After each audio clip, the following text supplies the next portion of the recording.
Yes. Welcome to another episode of Hotep History Live with your host, President Hotep Dudes.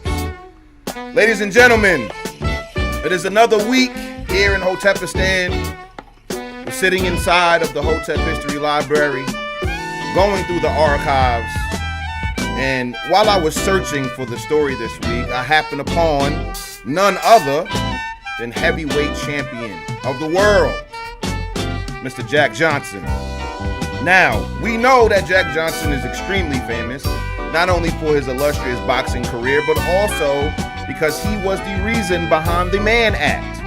Because they did not like the fact that this big black guy was riding around the city with copious amounts of white women. Jesus Christ. Like, listen, I'm not with it. You know, I don't really do the interracial thing. If you into it, you into it. I ain't here to judge. But man, oh man, did Jack Johnson like the white ladies. As a matter of fact, I remember an Ethel Waters story. I want to take a sip. Where Jack tried to get with Ethel. Ethel was like, man, first of all, you came here with a white woman, so I'm assuming this as your girlfriend. He was like, nah, that's not my lady. It's not like that. Well, you let me take you out on a date. And Ethel wasn't with it. Mainly because he preferred white women. And then he started going into this whole diatribe about black women versus white women. It was very reminiscent of the things that you would see today on the timeline. And so that and many, many reasons is exactly why we're choosing Jack Johnson this week to go over. This will be book number 33. How about that? How you feel? 33 books so far this year. Extremely happy to report that. And so, welcome.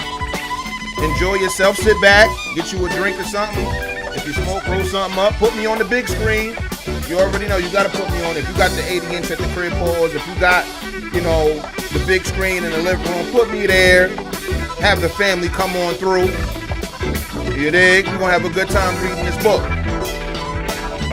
My man Tremaine, shout out to Tremaine. He tells his son that we do adult story time. And I'm with it.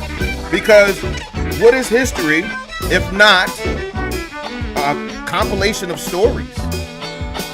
And when you think about how people came to the conclusions that they've come to as it pertains to their ancestors, okay, it's going to be a collection of stories. Now, it's all up to the compilation of the stories that you're going to be, abiding by and referencing.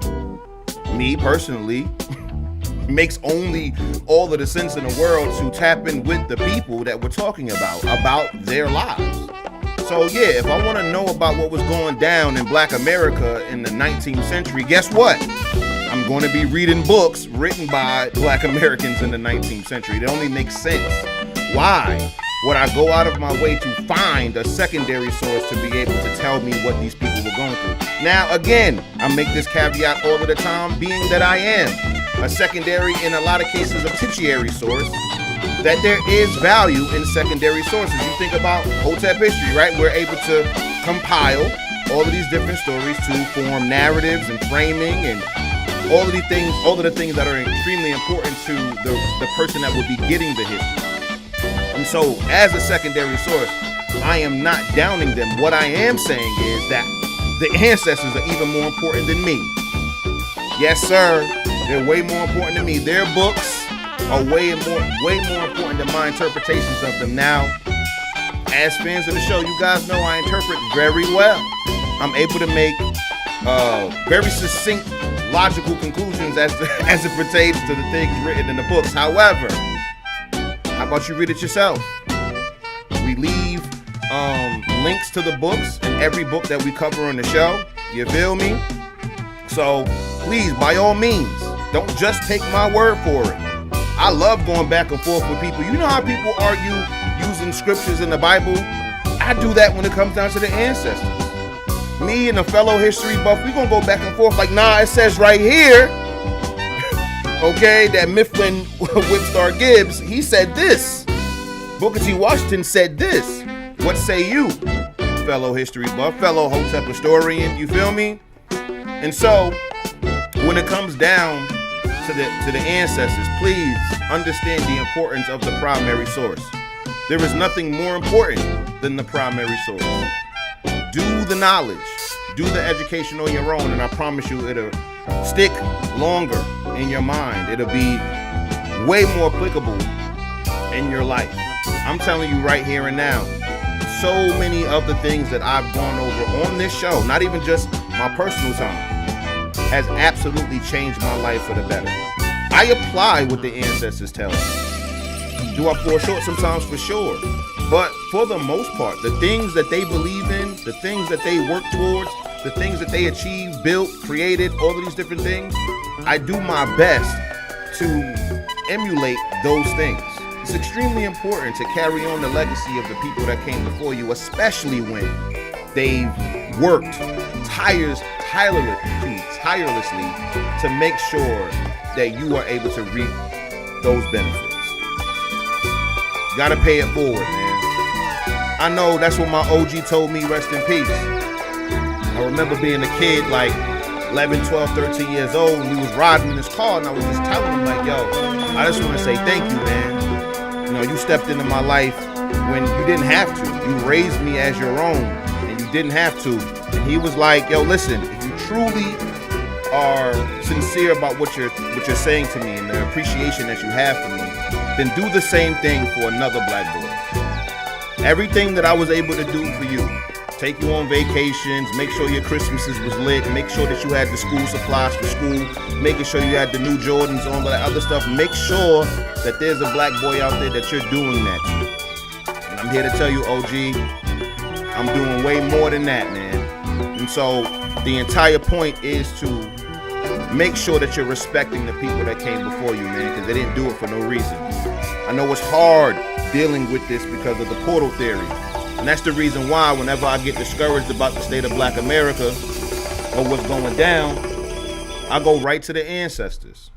I go right to the ancestors to remind me of what it meant to actually be black American, and remind me that there's always going to be a silver lining out there. And then it just so happens that I'll be, you know, I follow a lot of people who move ancestrally anyway, and so I could tap in with a Maj Toure, I can tap in with an HJ, I could tap in with all my Hoteps.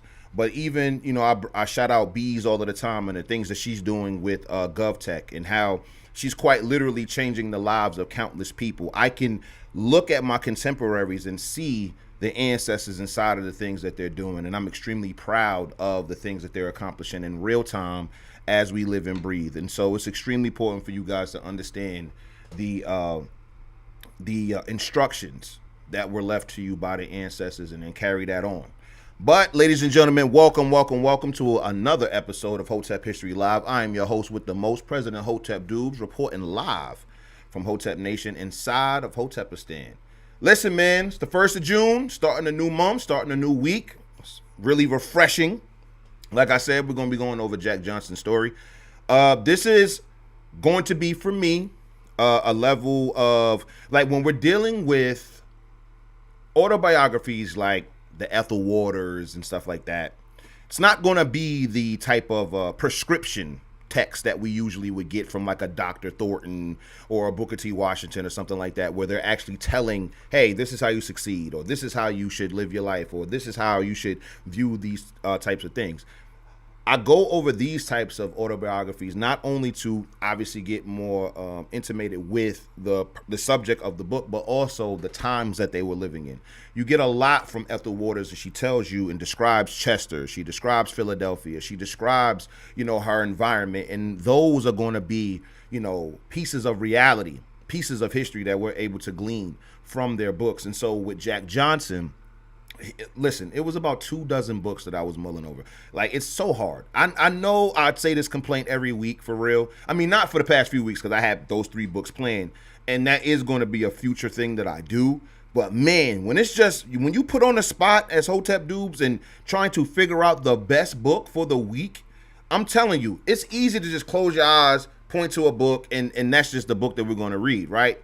But I also have to keep y'all in mind. I have to keep the entertainment value there. I have to make sure that there's some education in there. I have to make sure that it's going to be able to keep your attention, because we here till 11 o'clock at night. And so I'm not here to bore y'all. And because we've had 2 boring books, admittedly, I definitely don't want to repeat that mistake. And I'm on a hot streak, okay? And so I definitely wanted to keep that hot streak up. So when I was going through the titles, and we're going to get to those titles, I didn't forget them. I got them in my email. I got them in my digital library, because a lot of those books I didn't have. But it's important, I think, that we get to understand like what it was to become a heavyweight champion, right? How do you start? How do you get yourself to that point? What was going through your mind? What was the environment like, right? What was, your trips to the train station like? What was the trips to the store? How was the community responding to your newfound fame? Did they hate on you? Did they appreciate you from the jump?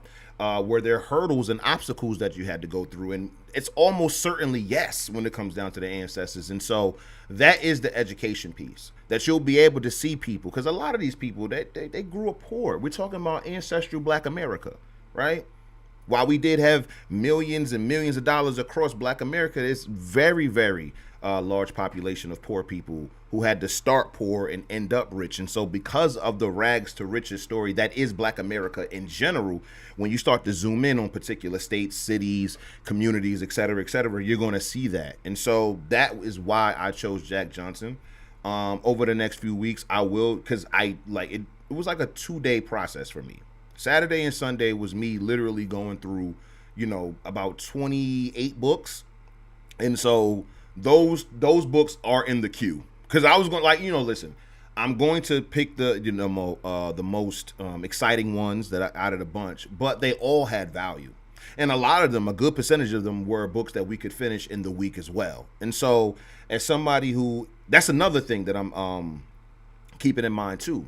So that I want to be able to read these books in full, not only to add to my reading list for the year, but yours as well. And so these are the things that I have to consider, that I have to consider when it comes down to picking a book. And it's a very tedious thing. I'm not going to lie. You gotta make sure that you're picking winners out here, because you can definitely pick not necessarily bad books, but just books that are not really going to align with the show and stuff like that. And I was like, there's no way that Jack Johnson was riding around with all of these white women, beating white dudes up left and right, and there isn't any exciting, thrilling stories inside of this book. It's absolutely impossible. Absolutely impossible. So yeah, we are going through Jack Johnson's story this week. Extremely excited to get started. As y'all know, I don't read ahead, so outside of some cursory stuff, maybe in the introduction or something like that, I have not read the book, so I can't wait to give the live reactions to the things that we are reading. I'm not sure. I doubt we're going to be able to get through the entire book this week, but again, just like Huey's book, we'll be able to get through most of it. And I hope you guys read the rest of Huey's book. It was only like a couple chapters, like maybe 3-4 chapters. No, that's a lie. Close to like 5 chapters or something like that we didn't go over on the show. And so it's definitely worth the read. It's not boring. I will say I did not know how long that court case was going to be. Pretty much all of Friday's episode was the court case. Like, we didn't even get to part 6 like that. So there is a nice little chunk of the book left, and I definitely implore you guys to read it. It's free. It's available free online, right? That's the copy that I read. And so definitely take the time out to check out the rest of Huey P. Newton's book. All right. So with that being said, let's tap in. I'm right on schedule here, 7:15. I'm trying to get this on a block by block basis. You know what I'm saying? We start the show, do my little monologue for 15 minutes, and then we jump into the word of the day. And then right after that, we jump into the feature presentation. And so that's usually, that's how we do the show, but I want to make sure it's a little bit more locked and tight when it comes down to the runtime, just because I want to make sure that you guys are getting the biggest bang for your buck, and we can cover as much of the book as possible. Like I said, I endeavor to pick books that we can actually cover the entirety of, just for the wholeness, right? The being able to feel complete in the narrative. And so that's what we're doing. It's loading up, and I'll let you know when you can call in, Sammy. But yeah, while that's loading up, because what is this? Hold on. Yeah, while that's loading up, How was your weekend, man? Mine was great. My day was great, to be totally honest, man. Got some good news over the phone. Very happy about that. You know what I'm saying? It's gonna be a nice summer for your boy. Very excited about that. And again, some of the stories that I was just perusing over the weekend was very insightful, man. You know, there's some real humble beginnings, man. Like extremely humble beginnings. They were talking about like a level of poverty that you would only really see in either during this time in American history, or like as far as contemporary times, like the second or the third world. Like the ancestors were living in these and this, we know this, but when you get the firsthand account and how their day-to-day life was, there was this young man that was speaking, and he was like, yo, we would go weeks without eating. Like that was just a thing. Now obviously he became prominent in his life and then detailed it, but the beginnings of these ancestors' lives, man, y'all need to tap in. And so we're going to be dealing with rags to riches stories over the next several weeks. And so I'm lining those books up this week, and so by the weekend, Sammy will already have the full list of the books that we're going to be going through, that'll make him more equipped for the word of the day, and that'll allow me that wiggle room to not have to like go crazy for 2 days straight trying to figure out which book is next. So it's a great process. I'm extremely happy that these things are working out the way that they are. I don't know why this is not loading up the way it should. What's going on? Make sure. Got to get the word of the day in. There we go. I was wondering, like, what the heck, man? All right. So, yeah, strap in, buckle up. It's going to be a wild ride for the next, like, I ain't going to front. I'm really mapping out probably like the next 20 weeks. 20 weeks, for real, because it's like I have to. Like, I have to. Going crazy over the weekend trying to find the book that I'm going to present on Mondays is just unnecessary anxiety. Like, it's unnecessary. It's like, fam, just make the decision, have them all ready to go, and that'll be that. You feel me? Yes, sir. Yeah, Sammy, that's exactly where it came from. So Sammy says, now I know where the time maintenance tweets emerge. Yeah, man, like that's something that's extremely important. And matter of fact, let me get this off real quick, Sammy, and then you can call in.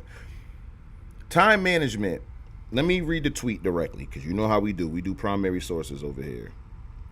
You feel me? And so I said, the single most determining factor to whether a person ultimately fails or succeeds is time management. No, that's all good, bro. It's time management, okay? Something that I've learned, and this is based upon the ancestors, and it did, like I said, when I was talking about like just applying things to my life that the ancestors prescribed, right? I really do live by a lot of just the sage wisdom that they've given. And one of those things that I've noticed, and this is again the observations that you'll be able to obtain once you start just reading more and more of their narratives. You'll be able to string themes together. You'll be able to string concepts together because you've read dozens and dozens and dozens of these books. And so one of the observations that I have learned is that one of the main things, or the main thing the ancestors employed that we don't, is time management. Remember when I told y'all the luxury that the H. Rap Browns and the Huey P. Newton's generation had over their predecessors was the luxury of more time. You had more time to think. You had more time to, focus on the problem as opposed to the solution. And so because of that, a lot of time was wasted. We have the critiques that we have. It's rare when we're talking about the ancestors based upon the conditions and stuff like that they wasted time. You're talking about young, men and women who started out their careers at 10, 11, 13 years old. Very little formal education because they understood time was of the essence. You know how people say, live like today will be your last? That's literally how the ancestors lived, especially the successful ones, especially the industrious, the professional ones. They understood the concept of time in a way that I think has been extremely distorted over the centuries. right? Because of, technology and things like that. And so while we expect things to happen faster, we move slower in our own lives. We let Monday just be Monday. We let Sundays be the fun day. We just pretty much throw away hours of our lives, hundreds of hours of our lives, right? For the sake of relaxation or whatever it is. And I'm not saying that you should be a workhorse and exhaust yourself. That's not what I'm saying. But when it comes down to the things that you're actually pursuing, whether it be your education, whether it be your vocation or profession, whether it be your entrepreneurship and your business, how much time are you actually allotting for the growth of those things? Are you spending more time chilling? Are you spending more time thinking about it? Are you spending more time not doing? Because when I read the narratives from the ancestors, they're not wasting much time. Now, obviously, the books are in condensed versions, right, of their entire life. And so I'm sure there was free days, vacations, and things like that. But when it came down to the people who were coming up in like just 19th century abject poverty, which is completely different than 21st century abject poverty, right? They're both abject poverty, but 19th century, just the development of the world at that time, or the development of the country at that time, was what it was, right? And so those people living in those, poorly ventilated shacks had a lot less time to be playing, a lot less time to be, joking around in a way where it's going to take you off your work. And if you did do that, you would fail. Like, your failure rate would go up so high that it wasn't worth it. Think back to Dr. Burton. Dr. Burton stands out for me in the plainness in that he speaks about success and failure. He keeps it extremely black and white. And that's what I appreciate about Dr. Burton's book. He was like, yo, listen, man, I was idle and a drunk. Basically saying that it was all my deliberate, intentional decisions that led me to where I was. And it wasn't until I made proper, deliberate, and intentional decisions to better my life. And then by the age of 30, he was a medical doctor because of proper time management. Think about Isaac Fisher, right? How old was he? He was a teenager. Understanding that school costs money, understanding that getting to the school costs money, he uses his brain, writes a speech, and then charges people, or, is open to donations based upon that speech. As a kid, he made a speech in front of the entire town. The entire town started donating and stuff like that so he can afford the train ride to get to Tuskegee. Then he gets to Tuskegee and worked again every day. All day long he worked, and all night long he got an education. He worked himself, admittedly, to exhaustion to that end. However, we can critique about, making sure that you take a breather, making sure that you're resting. But what we can't say is that Isaac Fisher wasted his time. What we can't say is that Isaac Fisher spent more time not doing than actually doing. And when you look at all of the success stories of the ancestors, you see that recurring theme over and over and over again. Every single day, they lived like they weren't going to live the next day, even if they were hopeful for the next day. They understood that right now, all I have is these 24 hours. As a matter of fact, all I have now is the hour that I am in. It's not even a guarantee that I'll be alive in the next hour. And so because of how they treated time, right, they were able to build wealth in a way that should be replicated in the 21st century. Like, it's so incredible because we see these philosophies brewing in our era, in the 21st century, when they say, hey, man, time is more valuable than money. You can get money back. You can't get time back. You feel me? If you go broke on time, that means you're dead. And so when it comes down to that, right, you view the ancestors through that lens. You be like, yo, son, they didn't waste a day. They didn't waste a single hour, man. They had to get to it because it literally was life and death. It literally was. It was high stakes. And one thing that I have noticed, there's a difference between being poor and being oppressed. It's a big difference. And what I will say when it comes down to that, The level of poverty and oppression simultaneously that the ancestors had to deal with, that is the reason why. Well, one of the reasons why, because obviously the other side of it is just work ethic, principles, morals, values, and stuff like that, right? That's going to be the foundation of who they are as a person. However, because of what they were up against, they knew that their success was life and death. To fail is to die. That's how they looked at it. Because remember, when it came down to Isaac Fisher, he said to read or to hear was to act. It was synonymous to him. If I know about Tuskegee, that means I am obligated. I'm setting the standard for myself that I must go to Tuskegee. If I want to get an education and I hear that there's a place that allow me to pay out of pocket for that education and work at the school for my education, then to know about that means to act on it. It's not to have just information. Oh, Tuskegee exists. Cool. No. Fam, Tuskegee exists. So now let me figure out ways to get there. Okay. I got to take the train. Okay. The train costs money. Okay, the train ticket is however many dollars. Let's say it's $10, right? All right, I need to get up $10. How do I do that? Okay, I know I'm a very inquisitive kid, so let me write a speech.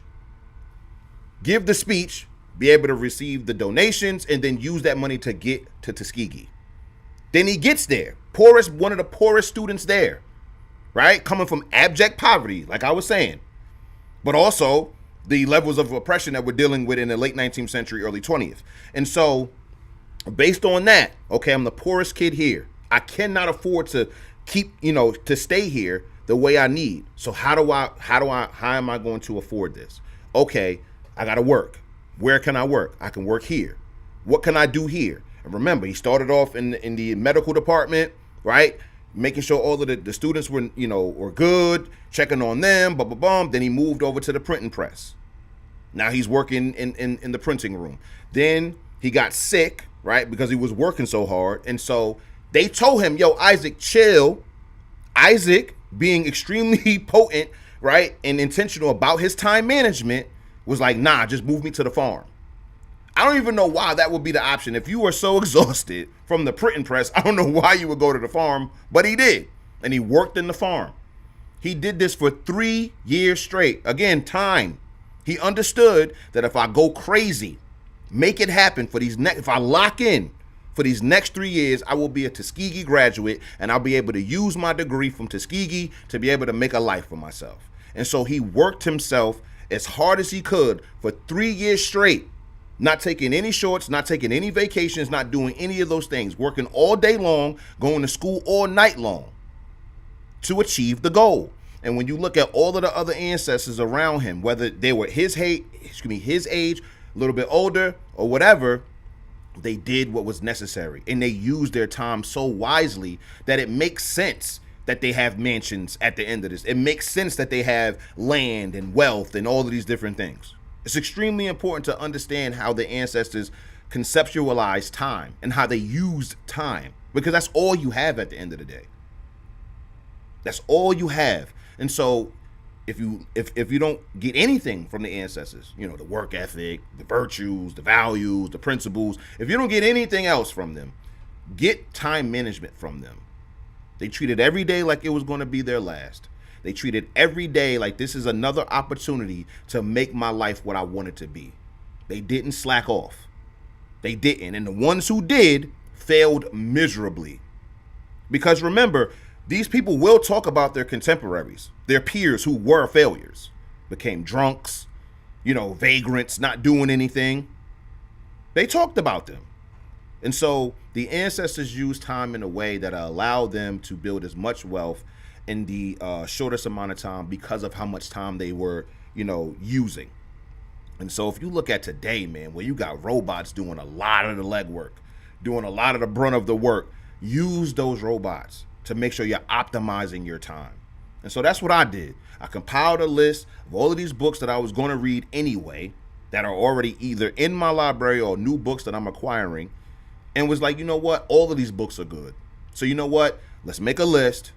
about 20, 30 books. I can really make 52 books. Like, I mean, it's pretty much the minimum that we're going to read in a year, right? Every week. And so with that, I can just compile a list, have my year of 2026 already pretty much scheduled out, and just move from there. And so that's what the ancestors would do. And so that's really where I'm at with it. In the same way that we say, what would Jesus do? I ask, what would the ancestors do? I do both. But when it comes down to stuff like this, yeah, what would the ancestors do? How would they optimize their time? And that's what I came up with. And it's going to be just different things like that throughout my life, throughout my vocation. You feel me? That I'm just going to just think back to what the ancestors would do in my shoes. And because I do have as much knowledge as I do, you know, about them, I can fairly ascertain what they would do and rock out from there. It's the reason why Hotep History is here, man. Got to be able to tap in with the ancestors in a real way so you can know where you're going. But go ahead and call in, Sammy. Let's get the word of the day. 7:30. Yeah, that's going to be the time. So, boom, the opening little spiel be the first 30 minutes of the show. And then from there, we'll do another 30 minutes with Sammy. 8 o'clock feature presentation. And we rock out anywhere between 11 and 11:30. A nice schedule. That's what we're going to do. Because I was like, 15 minutes. And then Sammy brought up what I was going to actually, you know, have a little talk about. I was like, oh, yeah, time management. So let's just do 30 minutes for me, 30 minutes for Sammy, then 4 hours or 3 hours for the ancestors. Sam. There we go. Yes, sir, Sammy. What's going on with you, man?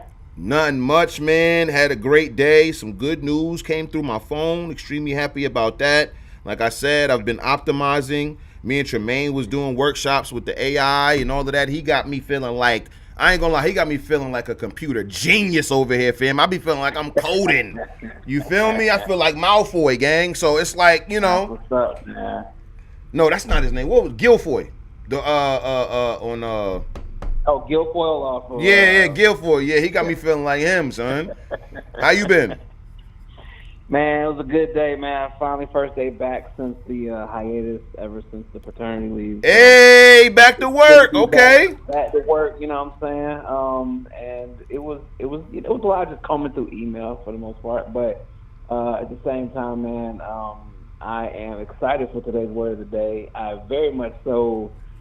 got so many thoughts on today's word of the day with regards to Jack Johnson. So I'm gonna be happy to kind of go over this with you and unpack it together. All right, copy that. We in the table of contents, gang. You know where we at. Where you taking us? All right, man. So we go into a book of wisdom this time. We're gonna go to Ecclesiastes chapter 11. Ecclesiastes chapter 11. We're gonna do 3 verses 4 through 6. All right, Ecclesiastes what?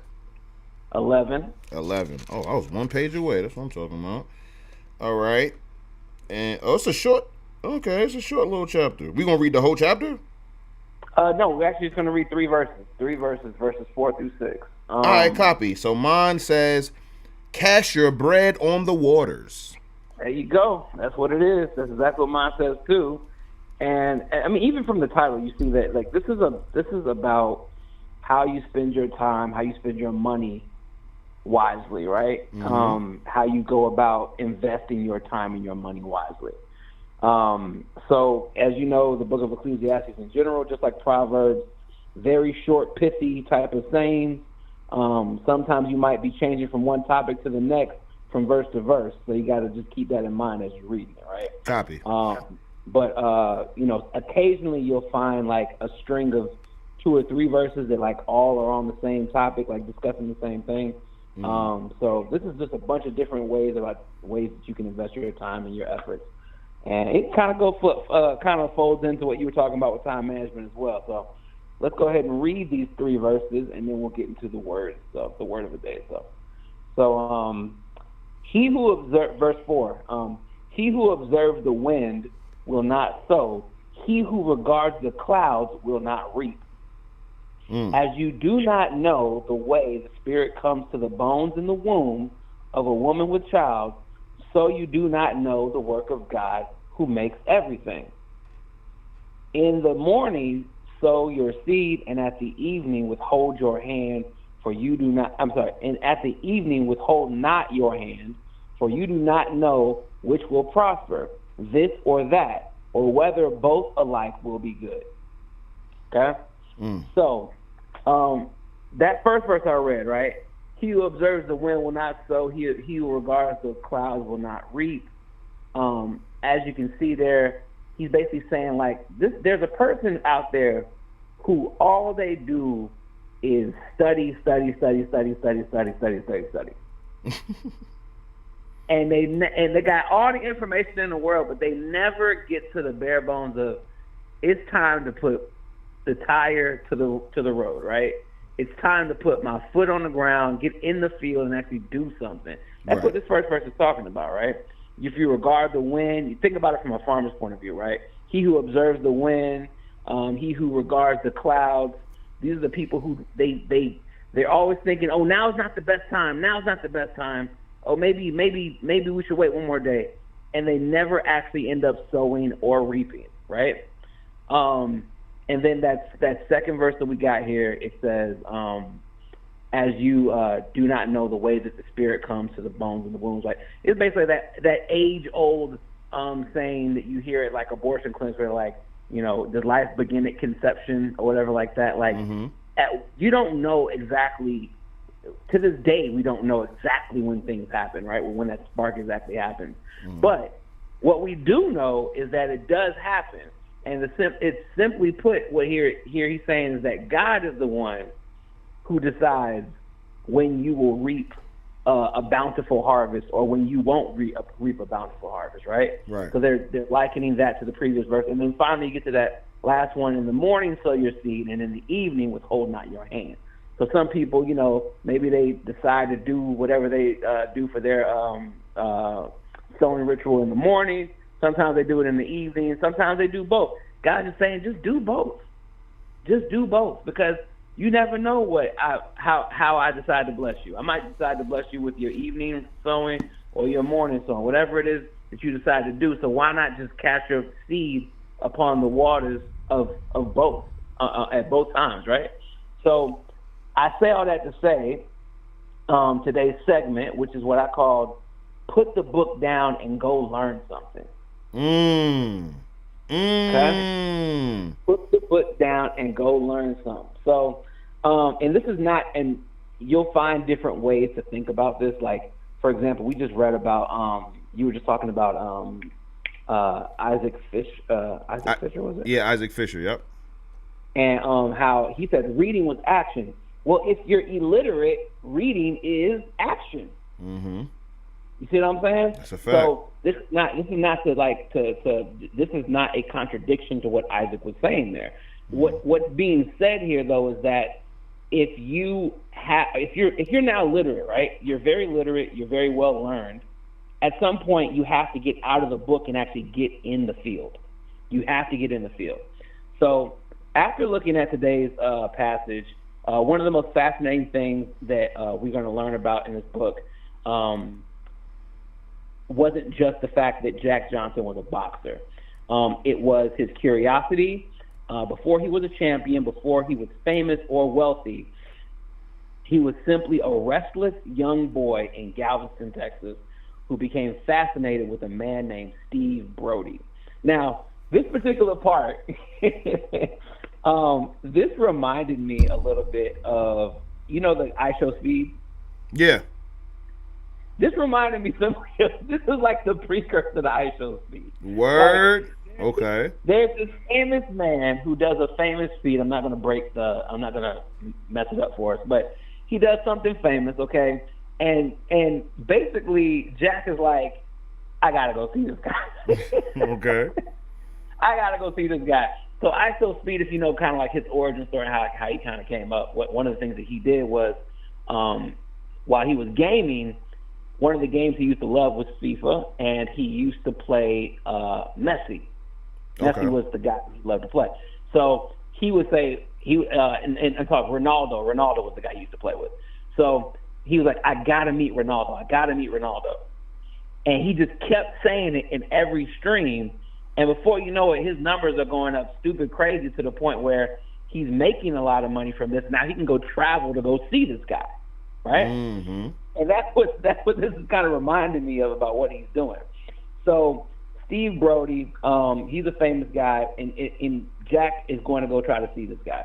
Now think about that. Jack didn't want to just hear the story and move on. He wanted to see for himself. He wanted to experience something beyond the boundaries of his immediate world. So what did he do? He began trying to leave Galveston. Not because he had the perfect plan, not because he had the right amount of money, or not because success was guaranteed, but because curiosity simply pushed him into motion. And that spirit of motion shows up throughout Scripture. Ecclesiastes says that he that observeth the wind shall not sow, he that regardeth the clouds shall not reap. In other words, if you wait until everything feels safe, you will never begin. If you wait until all certainty disappears, you'll never move.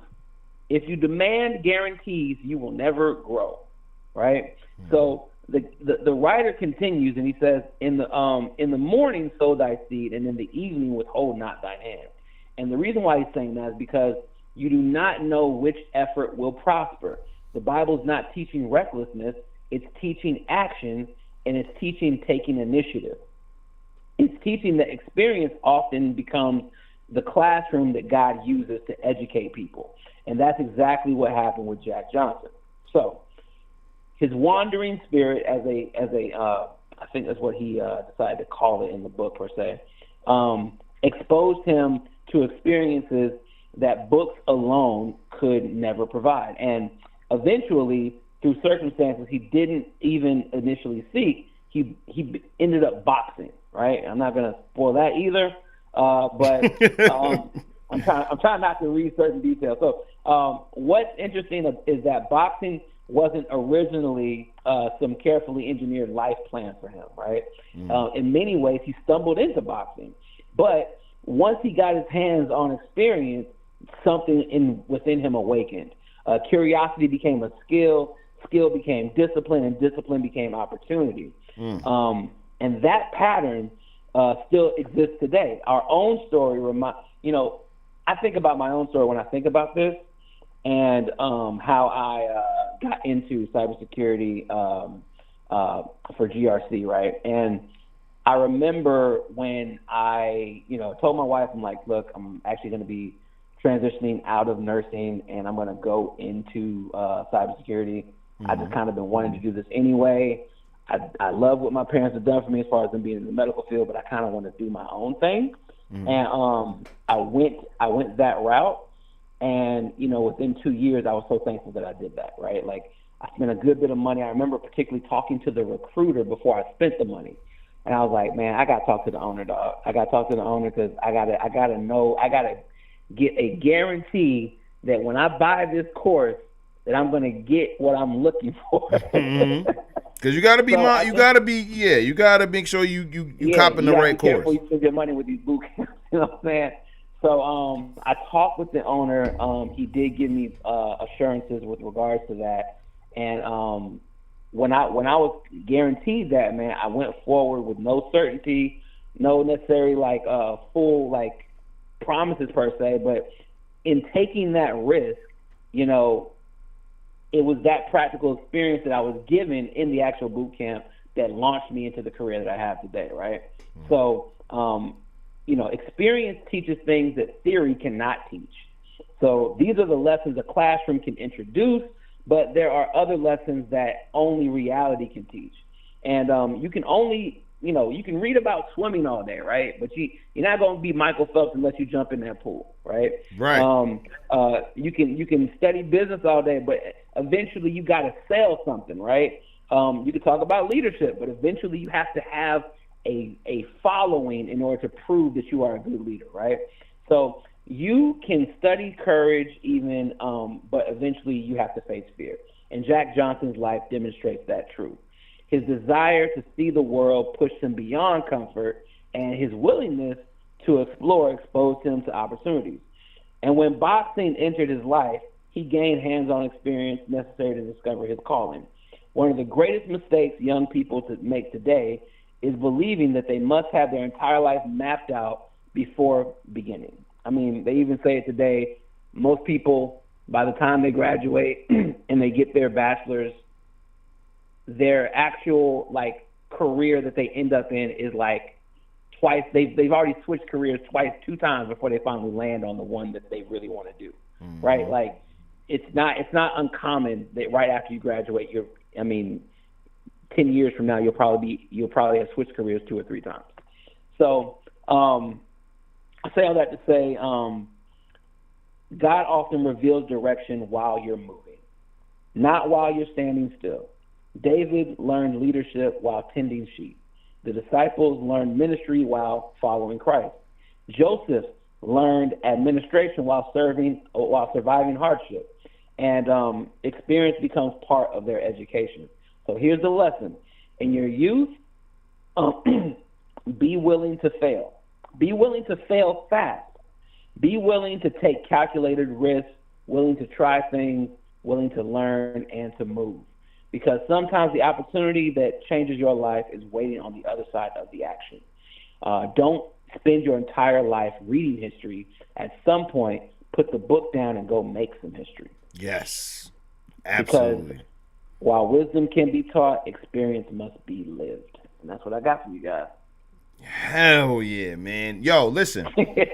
When it comes down to the conversations that I have about history, one of the main things that I tell people is that the reason I created that sign off at the end of the show was for this very reason. I don't want to ever think that I'm promoting analysis paralysis at all. Like, it's extremely important for you guys to understand that the books that we are reading, the things that we're going over, is to, again, inspire, educate, and motivate you to actually change your life. I'm giving you a first-hand account from the ancestors on how they did the very things that you are striving to do. These are people that ended up owning a whole bunch of land, ended up being, whatever the top in top professional in their profession, or one of the biggest, entrepreneurs in their city. I'm showing you that your ancestors were doing these very things that we all know are still things that people pursue in the 21st century, and how they did it, and then give you enough inspiration, enough motivation, and education for you to have that battery put in your back, that if a former slave, a former sharecropper can do these things and succeed, then I can too. I'm letting y'all know what Sammy is talking about also applies to me, even though I'm actively doing while reading, because Sammy and a lot of other people know that this is something that I'm taking to the physical realm. This rendition. You just reminded me. I'm sorry. I got to say this real quick. Go ahead. I don't mean to cut you off. I'm sorry. Go ahead. The other way you can apply this is think about how we're doing it, right? You could take your time to go read what other people say about the ancestors, right? Mm-hmm. You can go get head knowledge on what other people say about the ancestors, or you can go directly to the source, right? Facts. This is what I mean by hands-on, not like hands-on material. Like, I would rather hear what they have to say rather than go hear what other people have to say about what they said. Mm-hmm. So it cuts so many different ways when it comes to like trying to get hands-on experience. The hands-on experience when it comes to history is getting the primary sources. That is what that is, and that's in that field. So I just wanted to add that part of it. No, absolutely true. Absolutely true. And what I was saying is, I'll add to what Sammy's saying here. This rendition of Hotep history, right? As it stands, I'm not talking about like camera quality. We're gonna boost all of the quality up around here. You feel me? That's just inevitable. But the show in and of itself, even with the most high tech cameras and hardware and software, this is just one layer of Hotep history. There's an entire physical act, like a physical, what's the word that I'm looking for? Like a physical regimen that I have to, as a historian, I was about to say as an ancestor, as a historian, that I have to do. And so when we're talking about all of these different stories, there's a whole America outside. And so I need to travel the entire United States to cultivate the Black history out of all of those states. And I need to physically do that, because there are things that are in the records, in the municipality buildings, the city halls and stuff like that I can go to and access and get way more history. things that weren't published and saved on the Library of Congress eventually, right? It's only just Right. birth certificates, death certificates, marriages, maybe some accomplishments or occupations or whatever it is. And so there, like how I tell y'all, when it comes down to the unsung heroes that are documented, there are heroes who were documented, but maybe only in the newspaper. And they, like we talked about with SD Redmond.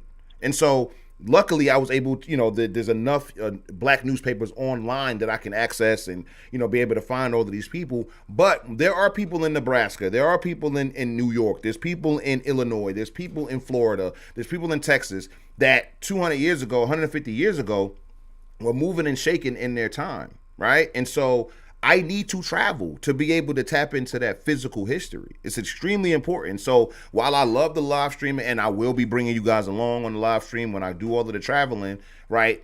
I'm still, like, you're going to be watching me work. Not so much entertaining y'all. I'm going to do a little bit of both, kind of how I Show Speed does it. I Show Speed is still, he's streaming, but he's still quite literally visiting these places. And so he's going to immerse himself, have the drinks, have the food, do the physical activities, go swimming, run, chase, all of these things, because he's still on vacation. He's still, traveling to these places for his own purposes. And so when it comes down to the Hotep history live streams and, IRL live streams, yeah, you're going to come along with me to the record buildings, and we're going to go through, different, archives and stuff like that. But I'm like, you're going to be watching me work. There'll be times where I'm not even talking to the camera. I'm literally doing research, but I want to bring you guys along. But that research that you'll be watching me do is like extremely important to my vocation. It's extremely important to what I do. And so understand that it's not just reading a bunch of books and just being like, oh, another book read. Like, no, fam, there's a lot of physical things, like real life things that I am applying to make sure that not only their legacy, the ancestors' legacy are living on in the modern day, but also to push it forward to make my own history. And not to mention, when it comes down to the people 100 years from now, they need to know from me what was going down in 2022, what was going down in 1998, what was going down in 2036, and so I need to document things going on around me as well for the future generations. I'll be selfish as heck to be, I'm just going to read all of the old stuff, and then the people 75, 80, 100 years from now, they ain't got nothing from me. How you the historian? You know what I'm saying? So trust me, there's a lot of responsibility on my end, not only on the live stream perspective, but just out here actually, uncovering what the ancestors were doing, saying, thinking, and behaving like, and also documenting the history that's being made, and then also making my own history. Right? Carter G. Woodson is the father, even though there are plenty of men who came before him, the father of Black history. He's the founder of Negro History Week, which turned into Black History Month. He did what he was supposed to do. Now I got to do my thing. You know what I'm saying? So when it comes down to that, trust and believe is a lot of work that I have to do. And even though I'm doing a lot of work right now, there's an entire mountain of work that I still have to do. And I'm excited to get to it. So I just want to say thank you again, Sammy. You cooked yet again, bro. Yet again, you came with a banger. You feel me? I'm very excited to get into the book, though. But what you had to say? No, I was just gonna say I'm really happy to hear that, man, about the cross country, man. That's gonna be awesome. I can't wait to see that. Y'all are gonna love that, man. Y'all are gonna love that, and obviously, gotta have you on camera. Gotta dap you up. Be like, yo, this is Sammy. You know what I'm saying? I gotta do all of that. All day. I'm gonna definitely get that ready as well. Exactly. So when it comes down to that, all you guys that may be out there, wherever you are in the country, I'll pull up on you. Show me around. It's gonna be history based. We're gonna have grab a bite to eat or whatever. But I want to know about the history, the Black history in your city, the Black history in your state. So if you guys will host me, man, I will definitely be there. So I appreciate that. No, yeah, man, I can't wait. I can't wait till you come to Gwinnett County, man. We'll definitely show you around. All right, bro. All right, man. Yo, man, shout out to Sebby all day long, man. Sebby is the guy, man. And so is Tremaine. Tremaine, me and him just been building on the tech side of things, and it's a lot of great things coming, man. You guys are going to really enjoy it, straight up and down. And when it comes down to the book, I'm happy to report I'm only probably like 2 chapters away from the completion of the book. Very happy to report that. Okay. So you guys are going to enjoy that as well. And I'm already working with Tremaine to get the affiliate program up and running, so you guys can immediately start earning based upon Hotep history and stuff like that. And so not only will you be able to spread the word, of the book and all of these things, you'll also be able to be compensated for your work for tapping in. So one of the things that I told my previous affiliates was that, yo, man, start with the friends and family. When I had my previous affiliate program, it was soaps. Everybody uses soap. And so tell your friends, tell your family, tell your social circles, whatever group chats you're in or whatever, drop your link in there. And I'm telling you, you guys are going to be able to, build wealth with me. And that's going to be another physical thing that we're going to be doing together. So trust and believe. I have an entire ecosystem that I'm building over here. I got some great people on the team. Shout out to Sammy. Shout out to Tremaine. And the team is still, growing and stuff like that. And so I'm just excited to, see how this is going to play out in just the history of Hotep history, right, in the lifetime. But yeah, we are 5 minutes away for the feature presentation. I'm really trying to get this stuff like segmented in blocks. So, Jack Johnson, man, one hell of a guy. Oh, let's see. Let's get it ready. Well, I actually already got it ready. That's good. So let's check the chat, man. Check the chat. The chat talking about. Let's see. Tremaine says, use the damn robots, please. That's a fact. You can even ask them how to best use them. Yes, man. This tech journey that Tremaine has brought me on, like I said, I feel like a tech genius. I'm using command prompt, something that I haven't done since I was a very small child. And being able to tinker with the tech that we're building over here at Hotep History, the tech that we're currently using. I'm currently using one of the pieces of tech that Tremaine built for me, and it's going very well. I want to let you know that, Tremaine, while we live, the frame rate hasn't dropped. And so that's great. I also found a way to optimize my hard drive and being able to get all of the like unnecessary gook out of it and all the unnecessary files that are just holding up and just taking space. And there's just a lot of things that I'm excited, man. I'm just excited for. And so when it comes down to Hotep history, like what we got covered, gang, I'm doing my best not to spoil it because I wish I would have promoted or told you guys about the book like maybe around now instead of when I first started writing it, just because I don't like to, overpromise and underdeliver. And I feel like in the time, in like the age that we're in, 4 or 5 months wait time for something that was announced, while that is common, I wanted to be able to be like, all right, I got the book, and then right after that, the book done, and now you can purchase it. And so I'm just waiting to show you guys. I mean, not show you, waiting to tell you guys because I want shortly after I tell you that you can be able to interact and see it. And so that's just what it is. But I can promise you, you can ask Sammy, you can ask Tremaine. What we're building over here is incredible.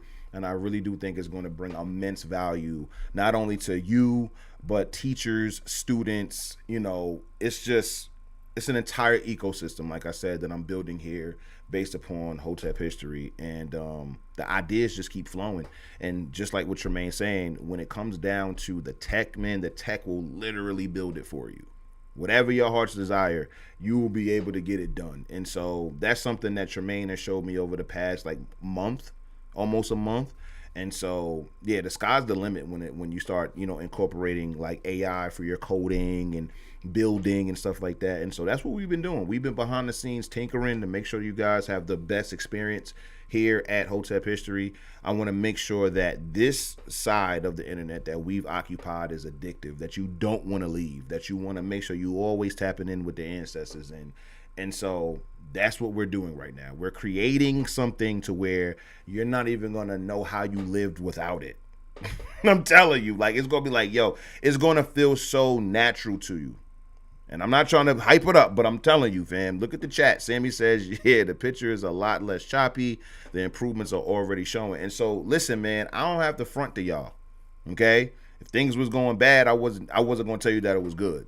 I wouldn't tell you that it was bad because that's insane. But if I wouldn't be telling you things are going great if they weren't. And so I'm telling you guys, man, the building of Hotep history is something that I'm extremely proud of. This is one of my many ideas that I've had since I was a little kid, and being able to, bring it to fruition. I've had so many different businesses throughout my life that succeeded in many ways, failed in others. And so this is just going to be one of those successes. You feel me? Tremaine said, nah, hype that up. Nah, it's 8 o'clock, so it's time for the feature presentation. Ladies and gentlemen, here we go. Here we go. Let me full screen it. Of course, I full screen the wrong window. Hold on. Oh, let me full screen it over here. There we go. There we go. Let's get it to 100. So, as you can see, the title of this book this week is going to be called My Life in the Ring and Out by Jack Johnson. And so I'm extremely excited to get to it. Let's see. And it's only 190 pages, so it seems like this is going to be another one of the books that we will be able to finish this week. Okay? So this is a depiction of Jack Johnson fighting Jeffries. And the caption says, "The blow that humbled Jeffries." Obviously, I'm going to zoom in. I just want to make sure that I get to the table of contents so we know what we're dealing with. It's a lot of the stuff that we don't necessarily need here. He dedicated it to the memory of his mother. And here we go. Table of contents. All right. Obviously, we're going to start at chapter 1. We never skip chapter 1. It makes no sense. We got some sentiments here. That is also, we're not reading that. We're not reading any of these things here, the forewords, the introductions from anybody. So I'm almost like 100% sure that we'll be able to get through all of these chapters. And so what we got, 10, 11, 12, 13, 14. I don't know how we're going to divide that evenly, but we'll get it. We'll get it. Sammy says, big up to Tremaine for souping up the production value. Your contribution does not go unnoticed. That's a fact, man. Like, tell you, invaluable people. And I'm glad that I have the output that attracts, these hardworking, industrious, type of people, man. So shout out to everybody that comes through. You guys are kind of like, your personality is kind of stamped. Straight up, son. Like, I vouch for all of y'all. Y'all are all stand-up people. So, yeah, we're going to go through all of these 14 chapters this week. I think we'll be able to do it. And seems like the chapters will be a little short, too. I mean, it's only 190 pages, 14, chapters. Plus all of these. We got the forward by 2 people. We got 3 different introductions. So, I'm thinking that the chapters are going to be short, which is good for us because we're able to get through as much as possible. And so, let me just see here. What we're going to do. Make sure everything is everything. You dig? All right. That's cool.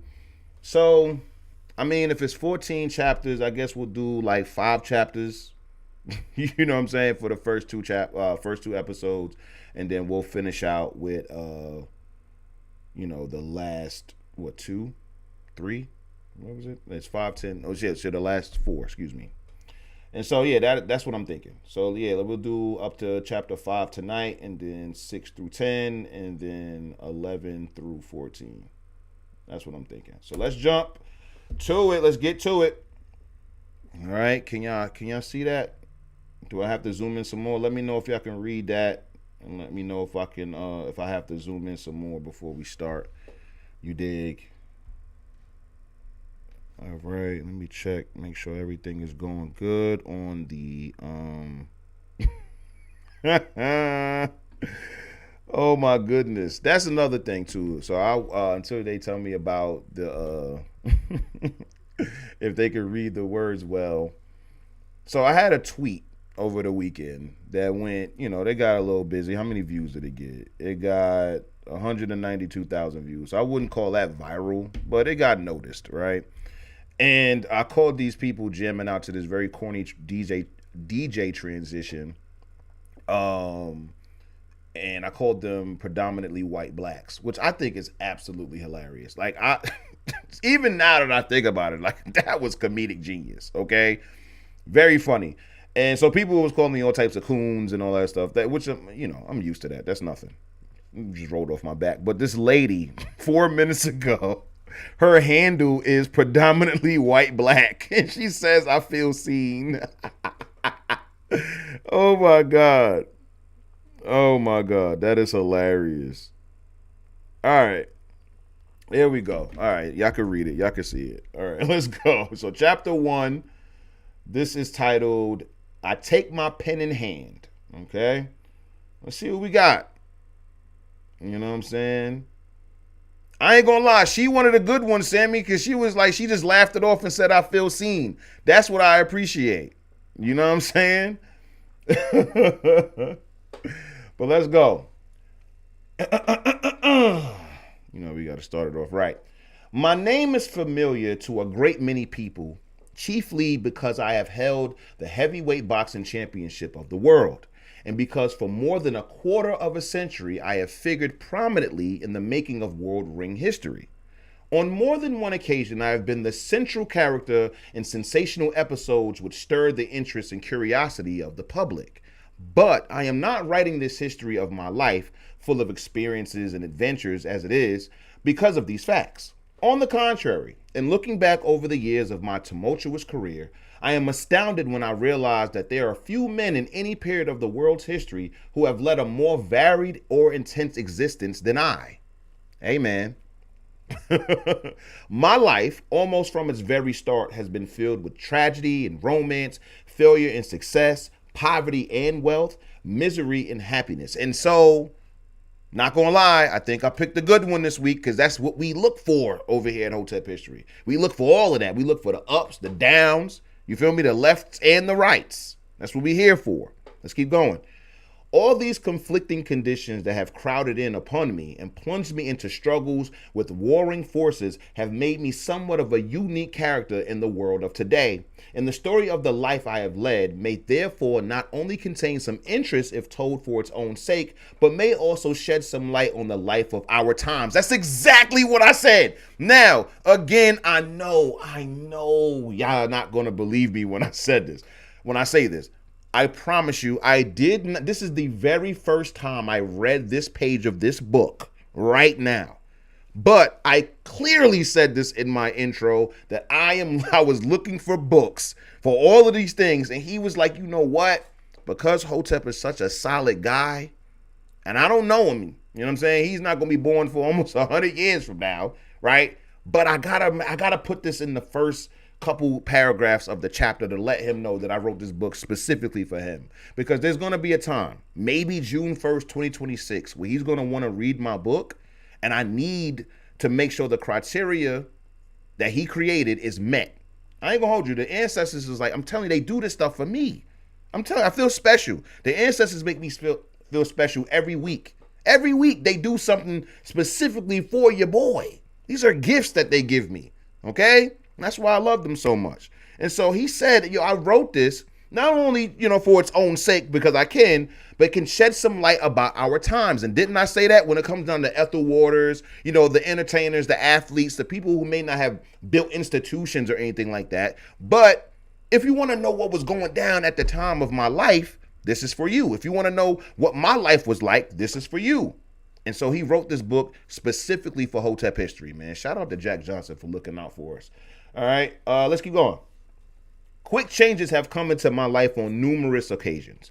I have been tossed from one extreme to the other within a few hours. Sometimes I found myself in the midst of disaster, and often I rose to unexpected heights of affluence, power, and prominence. Many, many times fortune has virtually dropped into my hands, and as many times as it has slipped magically from my grasp. Let's keep going. I have attained the peaks of victory in grueling fights with men as eager, as ambitious, as alert, and as strong as I.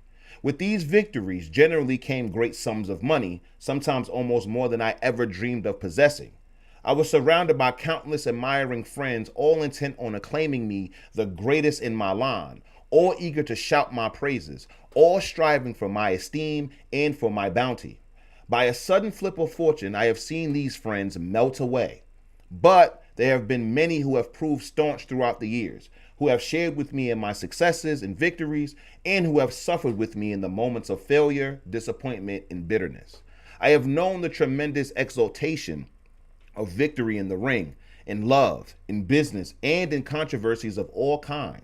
And I have been cast down into the despair.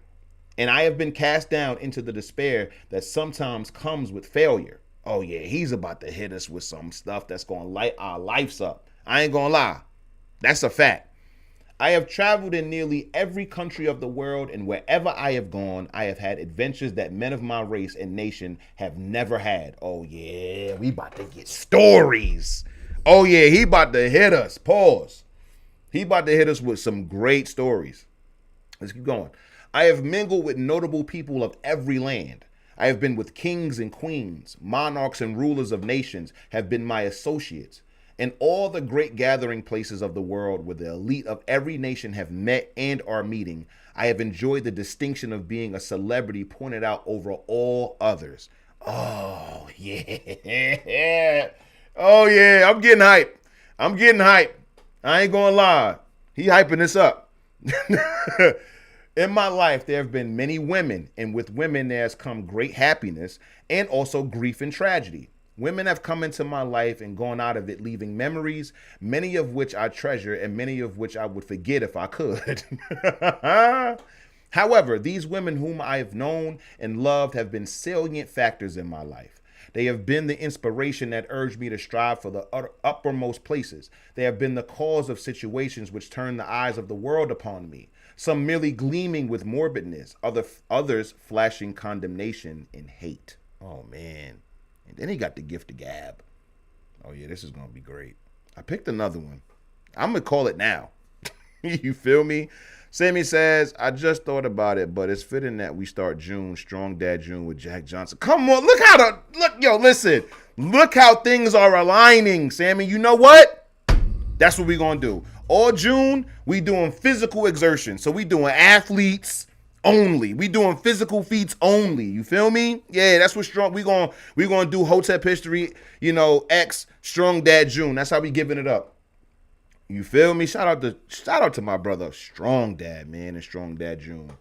I gotta figure out what we gonna do for Goldstein July. Let's keep going. I've had my innings with the law. I know the bitterness of being accused and harassed by prosecutors. I know the horror of being hunted and haunted. I have dashed across continents and oceans as a fugitive, and I have matched my wits with the police and secret agents seeking to deprive me of one of the greatest blessings a man can have, liberty. And after I had eluded them, after I had spent months in fighting for my cherished freedom and enjoying it at a dearly purchased price, I voluntarily relinquished it and surrendered myself, knowing that I should have to enter prison. Here we go.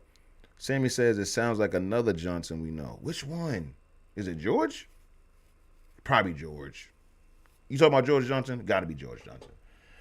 In my fight for my freedom, I felt that whatever my conduct had been, which led to accusations against me and conviction, it had been no worse than that of thousands of others. I felt that I had committed no heinous crime, and that because of my color, perhaps, and because of prejudices and jealousies, I was being persecuted and prosecuted. However, after months abroad, always alert lest I should be led into some trap that would mean loss of my freedom, I decided that I would return to my native country, submit to the demands of the law, and clear my, quote, debt to society. It was this desire to return to my own people and to again look on scenes that I loved and cherished that made my fight with Willard in Cuba, as far as I was concerned, merely an incident, a step in the direction of the goal toward which my heart led me, my home. In order to return to this home and ultimately resume my activities among those who meant most to me, I was willing to make any sacrifice. This desire to wipe out prejudices against me and to still criticism of my conduct included my willingness to permit Willard to acquire the heavyweight championship of the world and my consent to go to prison. Oh, wow. I don't know if I would have did that. But, I mean, you got to get back home. You feel me? Let's keep going. Having disclaimed my intention to write this record of my life because of my attainments in the prize ring or because of the prominence I have achieved in sensational news stories, I wish to go a little further and deny also that I am engaging in this sketch of my life for the purpose of defending myself against charges that were brought against me. I am not attempting this enterprise to explain and excuse my faults and mistakes, nor to win sympathy and smooth over the rough places in my life. On the contrary, I feel that the story of my life is one that will prove interesting and entertaining to my readers as the story of a man, and that it will not be without good results. Okay.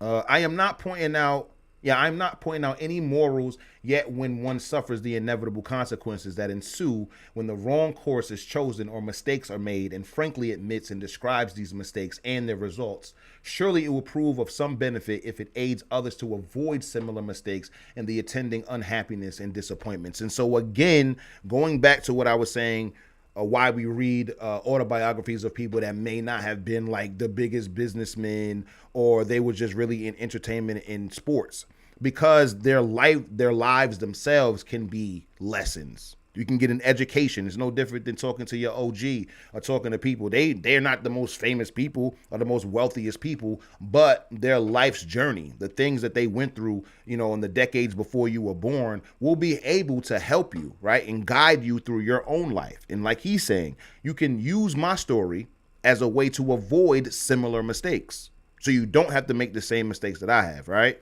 And so I think that's another reason why these autobiographies are extremely important. But let's keep going. I have no quarrel with fate, nor do I cling to the absurd belief that fate has set any special mark upon me. Yet fate must have intended me for adventures and experiences that do not fall to the lot of the average man. These adventures began early in my life and have crowded upon me fast and furiously. Fast and furious. I cannot say that I deliberately planned or sought them. Throughout the half century of my life, events have whirled about me in an amazing manner and either engulfed me or lifted me with scarcely any effort or thought on my part. Of course, I had the dreams and desires that are common to youth, but never in the wildest moments of my boyhood imagination did I vision myself the champion fighter of the world and the first man of my race to ever attain that distinction. Never did I imagine in the picturesque costume of a Spanish matador, a victor in the bullfighting arena, surrounded by cheering thousands in the gala attire of the festival in historic Barcelona. How incongruous to think that I, a little Galveston colored boy, should ever become an acquaintance of kings and rulers of the old world, or that I should number among my friends some of the most notable persons of America and the world in general. What a vast stretch of the imagination to picture myself a fugitive from my own country, yet sought and acclaimed by thousands in nearly every nation of the world. What an unusual circumstance that while I feared to return to my own country and was a voluntary exile, one of the most notorious revolutionary leaders of Mexico, Villa was making frantic efforts to finance my return to the Western Hemisphere and was attempting to stage in Mexico the champion fight between myself and Willard. How utterly fantastic would have been the thought that I should someday be plunged into romances and love with white women in defiance of a treasured and guarded custom. Oh my goodness, we got to learn about the white women. That's right. That's right. I ain't gonna say I forgot that, but man, I'm sure he's going to have plenty of stories about the white ladies, right? So let's keep going. How far removed from my thought was the possibility that tragedy would creep into my life? The tragedy of a prison term in one instance, and the death by suicide of one whom I greatly loved in the other. Man, we gonna get a lot. We getting a suicide story. We getting prison. We getting international travel, kings and queens. Like, oh man, let's keep going. These are but a few of the unusual events that have come into my life. There are countless others because I have lived rapidly, intensely, eagerly. I do not recall and write of these things in a boastful spirit because some of them bring sad memories and arouse regrets. But they have happened, and they must be told if one proposes an accurate and candid biography. Of many things I would rather not write for they stir latent sorrows. Others, of course, give me cause for pride.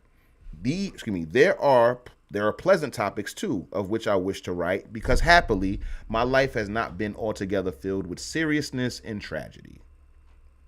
All right. See, yeah, I figured Very short chapters. Very short chapters. I think it was, what, 3 pages? So, yeah, we'll get through the first 5 tonight. Okay? And then we'll do 5 the next. Well, I already told y'all. Let's keep going. Chapter 2, A Stowaway. Come on, where's my pointer at? I need my pointer. Y'all sure y'all can read this on y'all screens? I just want to make sure y'all can read along. Okay, you got to get your reading hours in. All right? As I reflect on the very first adventure of my life, it strikes me as full of humor now. At the time of its occurrence, however, it was painfully serious. One of my earliest ambitions was rather a strange one, and like many others of my younger years, bore no relation to the course that eventually marked my life. That ambition was to see Steve Brody, the man who made himself famous by leaping from Brooklyn Bridge. What? What? Why this fancy seized me, I do not know. I was 12 years old at the time, and for a boy of that age living in Galveston, Texas, it was no easy matter to arrange a meeting with the daring New York man.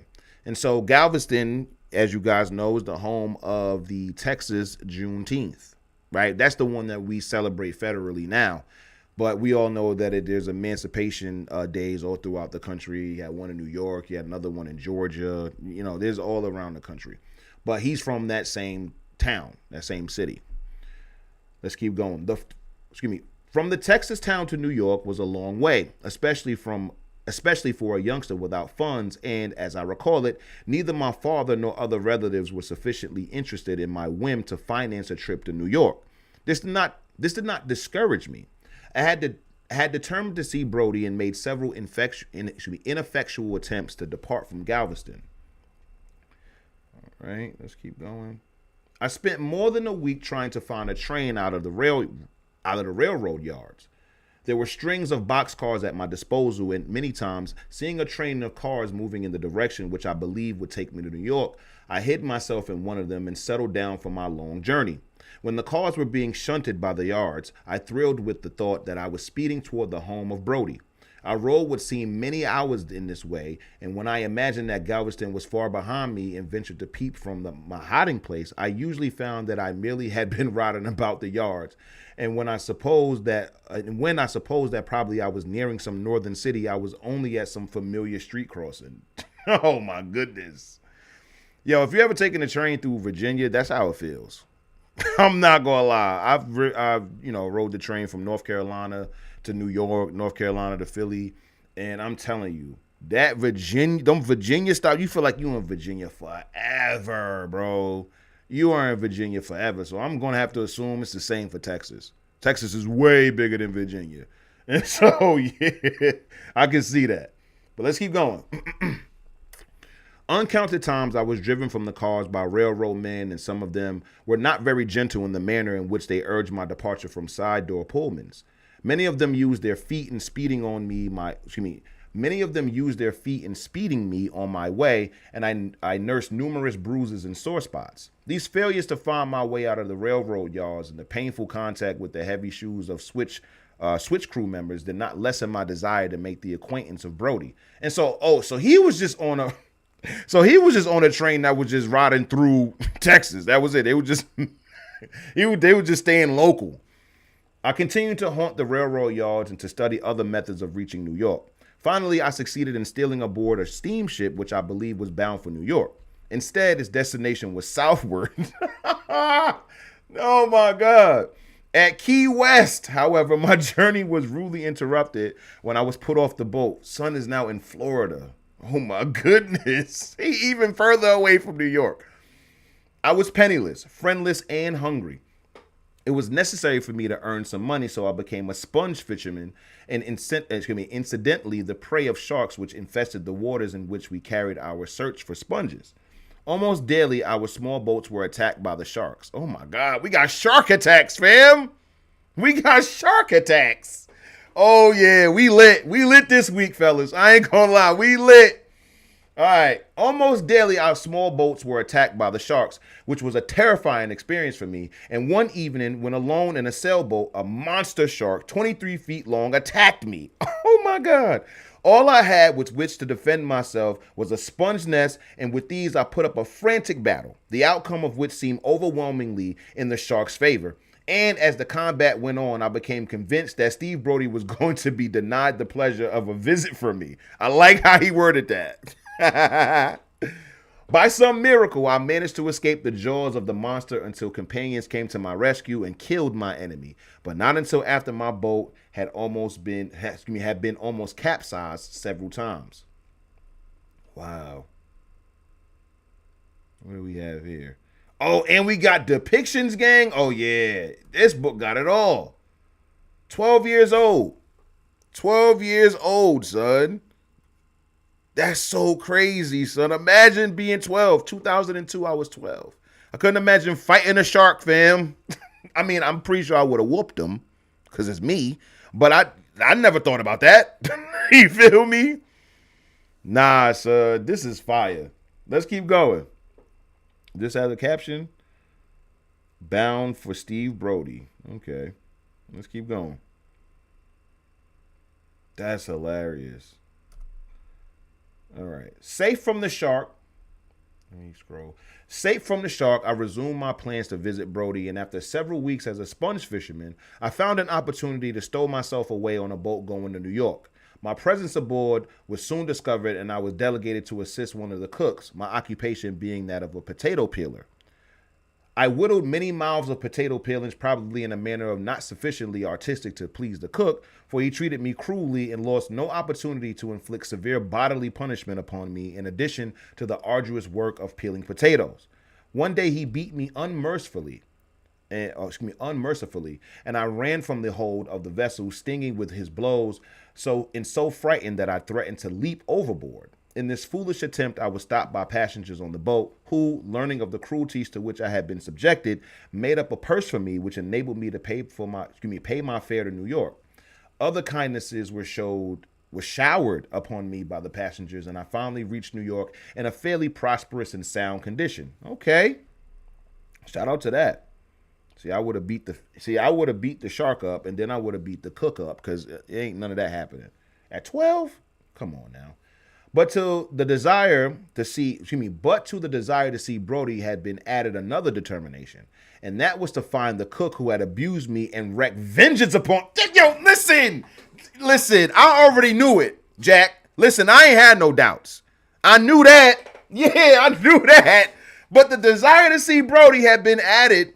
Okay, another determination, and that was to find the cook who had abused me and wreak vengeance upon him. Yes, sir. Got to.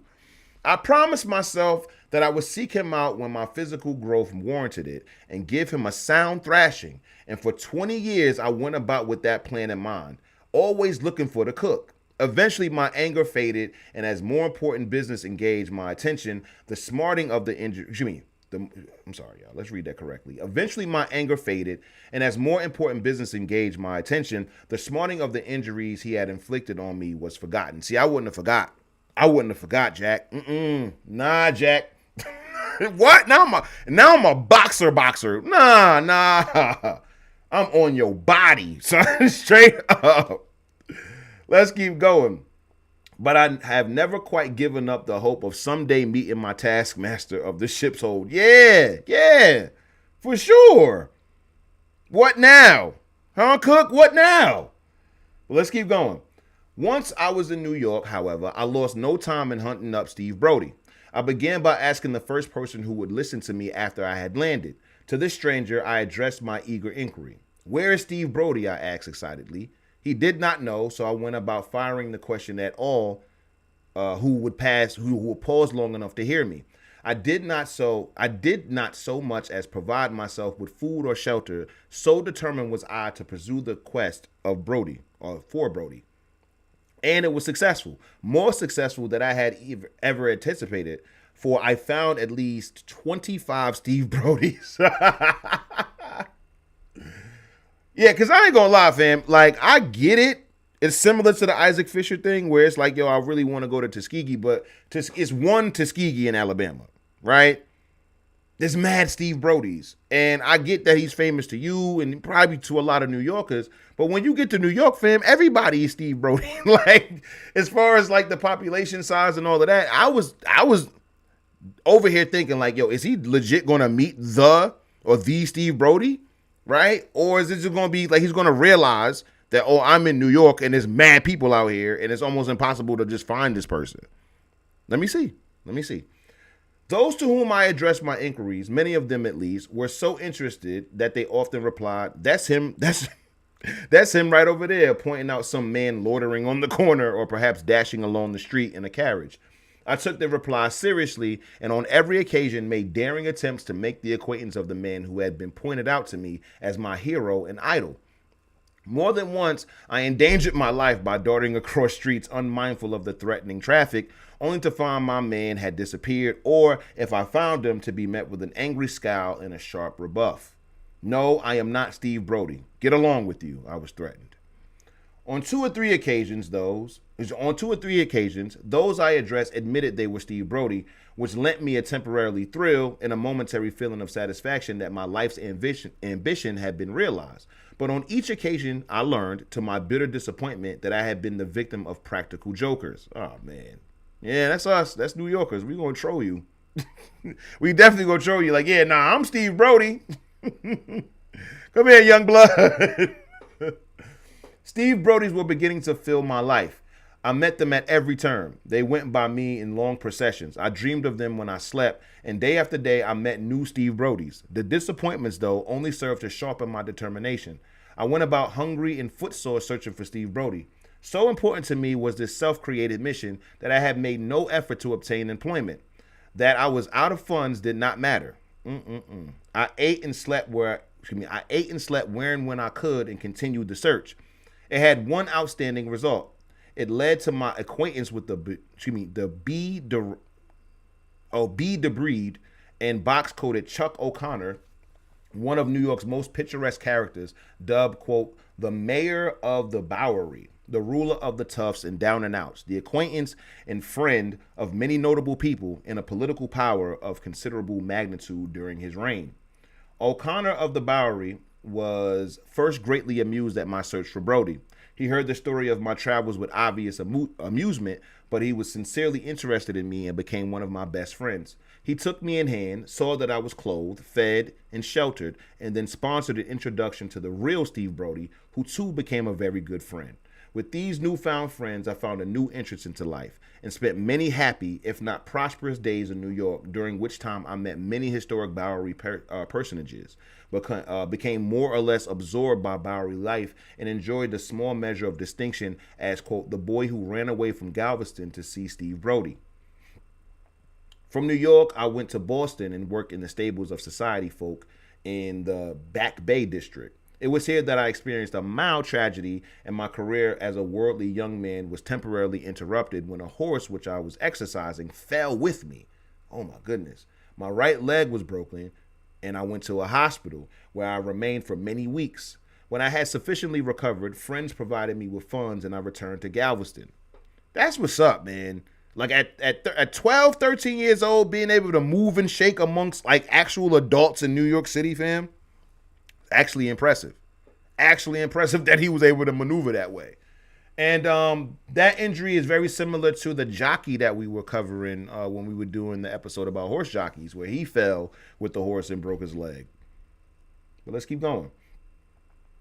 I was now a little past I get it. Right here we go. I was now a little past my 13th year, but despite my youth, I went to work on the docks, my associates being some of the toughest and hardest boiled men imaginable.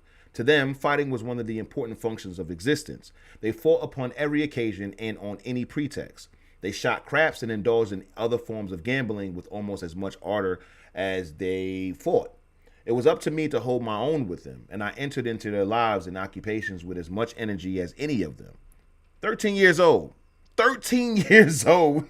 Son is working at the docks. And this is what I was talking about when it comes down to life. Okay, I'm not saying that your 13-year-old should be working at the docks. What I'm saying is your 13-year-old should have that level of work ethic. What's stopping you? What's stopping them? He's able to keep up with a bunch of gambling, cursing, fighting grown men who work at the docks, fam. 13 years old. Let's keep going. Although I was one of the youngest in this rough and aggressive group, I had to do my share of the fighting. So he's fighting grown men. Oh my goodness. It was necessary for me to fight youths much older and larger than myself. I suffered many beatings, but evidently was capable of standing much punishment, for I do not recall that I weakened. That's what I'm talking about. That's what I'm talking about. 13 years old, really, I mean, just a bunch of older kids, okay? It's a bunch of 17, 18-year-olds beating up on him. So obviously he's not going to win every fight, but they ain't knock him out. He ain't get weaker for it. He got stronger. Wake that up, Jack. Come on. I won many of these rough and tumble battles, and because of the ill-matched affairs in which I engaged, I attained more or less reputation as a fighter. It was at this time that I took up boxing, not with any intention of engaging in it as a profession, but because it seemed necessary for me to learn something of the science in order to pit myself against the fighting groups with whom I associated. Yeah, get you some traditional skills so you can go back to the dockyard and really give it up. You feel me? Go back to the docks and really give it up. You feel me? One of the memorable fights of this early stage of my life, and one which established my confidence in my fighting ability, was urged on me by my sister Lucy. I had been attacked in the streets by a young man much older and larger than myself. I did not have the courage to fight him and was casting about for an excuse to evade him. My sister came along at this juncture, and noting that the older boy was taking advantage of me, she became angry enough to demand that I fight him. In fact, she pushed me into the fray. Yeah, my sister did the same thing. There was nothing to do but fight, and I put all I had in it. The little I had learned in boxing stood me in good stead, and after a mauling and pounding that lasted for several minutes with the results considerably in doubt, I finally whipped my antagonist. That's what I'm talking about, Jack. I was considerably surprised, and my friends, hearing that I had vanquished this giant of a fellow, began to praise my fighting ability. Wake that up. Got bit by the bug early. He was scrapping since young. A short time afterward, my reputation went up a few notches further when I whipped the reigning bully of the docks, a hulking big fellow, feared because of his skill and strength as a scrapper. This was a fight made the fiercer and bloodier because we were engaged at each other, having quarreled over some money in a dice game. Only a quarter was involved, but since he had snatched the coin from me and made off with it, I was stirred to a frenzied attack, and we fought a ferocious battle in which I was the victor. Like, come on, son. This is where it's at, fam. This is where it's at. You got a young man not going. He's being literally conditioned by a bunch of grown men and older teenagers who was beating up on him, showing you that life ain't sweet. He's 13 years old shooting dice with grown men. And son robbed him, right? And he was not taking that lying down. Jack wasn't going for it. He wasn't. Let's keep going. At about this time, I again left Galveston and sought employment, which I thought would be better suited to me than the work of a dockhand. In this, I was backed by my father, a man of a pious turn of mind, who had served faithfully for many years in the Galveston public schools as caretaker of a school building and preacher in a little church. And so we got another, continuous thread with the pious father, right? The reverend father, the minister father, right? Giving you your good morals from the crib. Huey P. Newton had it. As we can see, Jack Johnson had it. And so let's keep going. There we go. Neither he nor my mother and other relatives have been particularly enthusiastic over my activities around the docks. My father would have had me take more interest in the church and sought determinedly to have me extend my schooling. And so this is another thing that Huey P. father has in common with Jack Johnson's father. Because remember, Huey P. Newton was saying like, I was actually thinking about getting into ministry, and then I started studying philosophy, and I started reading all of these different thoughts and stuff like that. So it kind of, I went away from the church because of that. And so he became a socialist, a revolutionary, you know what I mean? But his father was on that same type of time. Harry Haywood's father was like that too. Remember, Harry's older brother had got a scholarship like from the Catholic Church to go to like a Catholic school or a monastery or something like that. And so, it is what it is. However, despite my roaming instincts and the hectic experiences I had undergone on the docks, I had not altogether neglected my education and succeeded in completing the grammar grades. Okay. Shout out to that. In going to Dallas, I had no special plan in mind. I had not decided upon a vocation, and nothing was further from my mind than the thought of becoming a professional boxer, though I had reason to believe that I possessed considerable skill in that direction. In Dallas, I found a job in a carriage painting shop where I wielded the paintbrush with more or less success. But here, fate stepped in and gave me a push which sent me toward the boxing ring, though I was not aware of it at the time. The man for whom I went to work was Walter Lewis, an amateur boxer of local prominence. He soon learned of my proclivities with the gloves and enthusiastically set about improving my knowledge of boxing. I was only 15 years old, but he engaged me in some fast encounters, and I began to have a glimmering of the possibilities of the ring as a career. 15 years old, we still in childhood. 15, you starting a career. Starting at 12, going, imagine, you live in Galveston, Texas, and whatever year he was born, right? Or whatever year he was. What year was it when he was 12 years old? Let me know that in the comments. You have your 12-year-old son talking about, Dad, I want to go to New York City on my own to go meet this random guy that I know about or I read about in the newspaper and how he jumps from the Brooklyn Bridge. He has no friends, no family, no connections at all whatsoever to New York. And his parents are just basically saying, nah, you can go, but I'm not paying for it. It's like, this is what I mean about the levels of maturity that the ancestors had. Like, to even, I couldn't even fathom that, fam. Sending or allowing your 12-year-old just to go from Texas to New York, like it's a trip up the street. Like, that's so crazy. And now we have a 15-year-old who was about to start a career of boxing. All right. Let's see. Where we at with it? Where we at? Oh. Hey, hold on. Am I tripping? Oh, yeah. Here we go. For 6 months, I manipulated paintbrushes and swung the boxing gloves with the fast Walter Lewis and several boxers of varying skill as antagonists, with all of whom I made such excellent showings that I was beginning to make serious plans concerning my future career. I returned to Galveston, where I was beginning to be known as a boxer, and although I was not yet 16 years old, my first regular ring battle was arranged. The fight was with John Lee, a boxer who had gained some popularity and who was considered skillful. The encounter took place in a ring built in the open field, and there was a large crowd of fans in attendance. The fight lasted 16 rounds, and I won. Now, I'm going to have to assume this was a grown man. If he's already well known in the town as being a boxer, he was 12 at the year 1890, gang.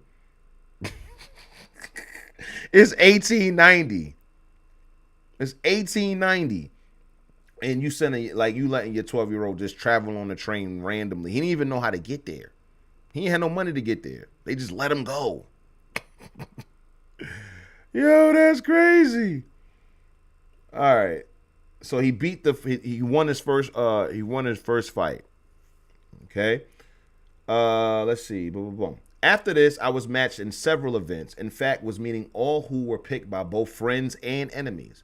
But none of these affairs advanced my boxing prestige as much as a fight with another bully in the tough of Galveston known as Dave Pearson. This fight, too, grew out of a dice game, which was raided one Sunday morning by the police. I was one of the participants in the game, and because I wore my father's overcoat, for which I had been sent to the tailor shop a short time before, I was unable to escape the officers. In a chase that followed, I was overtaken and in the grasp of two policemen was being conducted to jail. As we passed along the street, Pearson came into view. "Here's another crapshooter," exclaimed one of the officers. "Grab him." Pearson was taken to jail, and in his wrath at being arrested, told the police and others that I was a stool pigeon. Oh, called him a rat? Nah, you're not about to call me a rat. Nah, let's keep going. To this accusation, I replied that Pearson was a liar, a dangerous remark unless I was prepared to back it up. Pearson soon heard of it, and among the friends of both of us, rumors flew thick and fast. Pearson threatened to get me, and some of my friends, fearing for my safety, would have had me leave town, inasmuch as Pearson was rated one of the most dangerous men of the town and the most formidable fighter. Oh, yeah. Hype it up, Jack, because I'm on your side. I'm betting on who y'all got money on, Pearson or Johnson. Let me know. I got money on Jack. You feel me? Let's keep going. The upshot of it was that I brought face to face with the tough. Okay? Wait. The upshot of it was that I was brought face to face with the tough. He asked me if I had said that he was a liar. I told him I had. In a moment, the battle was on, and it was a battle without gloves. It was one of the hardest of my life. I was but 16 years old, and Pearson was a grown and toughened man. He's a grown, he's fighting grown men. That's what I'm talking about, Jack. Give it up. I fought grimly and as viciously as I ever fought in my life. I gave him a tremendous beating. News of this fight and the downfall of the bully sped all over the city. A familiar inquiry for several days was, did you hear what Lil Arthur did? Arthur? His name is Arthur? What? Or is that his father's name? Let's keep going. That was the origin of the nickname, which has become so well known in the sporting world. As I came into prominence, and eminent sports writers and cartoonists made me the subject of their articles and pictures, they made frequent use of that name. To Tad, the famous writer and cartoonist who became a good friend of mine, I owe much for the inspiration, counsel, and public backing which he gave me, and it was he who made the appellation Lil Arthur known the world over. Okay. So Jack was that kid in 10th grade with the full beard. Word, son. He out here beating on a grown man at 16. Similar. I won't say like fully grown men. At 16, I don't think I fought anybody in their 20s. I probably did like once. Most of the fights with people my age or a little bit older. And I don't remember fighting anybody younger than me. But let's keep going. More and more, I was coming to think of the boxing ring as a profession, but had made no definite plans in this direction. My decision to make an attempt to acquire ring honors came shortly after my fight with Pearson, and was hastened when I stayed 4 rounds with Bob Thompson, in those days a fighter of considerable prominence. He had whipped some of the hardest men in the ring. He came to Galveston, meeting all comers, paying $25 to any who would go 4 rounds with him. I took up the challenge, entered the ring with Thompson, and got the $25. I barely stayed the 4 rounds. At their conclusion, I was greatly pleased. It was the hardest earned money of my life, and it was 2 weeks before I could venture forth to spend it. So great was the beating which Thompson gave me. Yeah? Oh, damn. Chapter 3 already? Oh, man. Yo, I'm telling you, my book about to be done soon. I ain't about to be tripping. If Jack Johnson, the famous Jack Johnson, could have 10-page chapters, gang, I'm done. I'm about to be finished the book tomorrow. All right, chapter 3, breaking in. Because I really don't want to, I knew that it was 190 pages, right? I forgot, then I remembered. But I did not know it was going to be these many chapters, because you got to, spread them out. And we already on chapter 3. You feel me? And so, what we gonna do? We gonna do 6, 6, and 2? Nah, because then Friday ain't gonna have nothing in it. All right, it's fine. We gonna just do the 5 chapters tonight. I'll figure it out. I'll figure it out. All right, here we go. Chapter 3, breaking in. All right.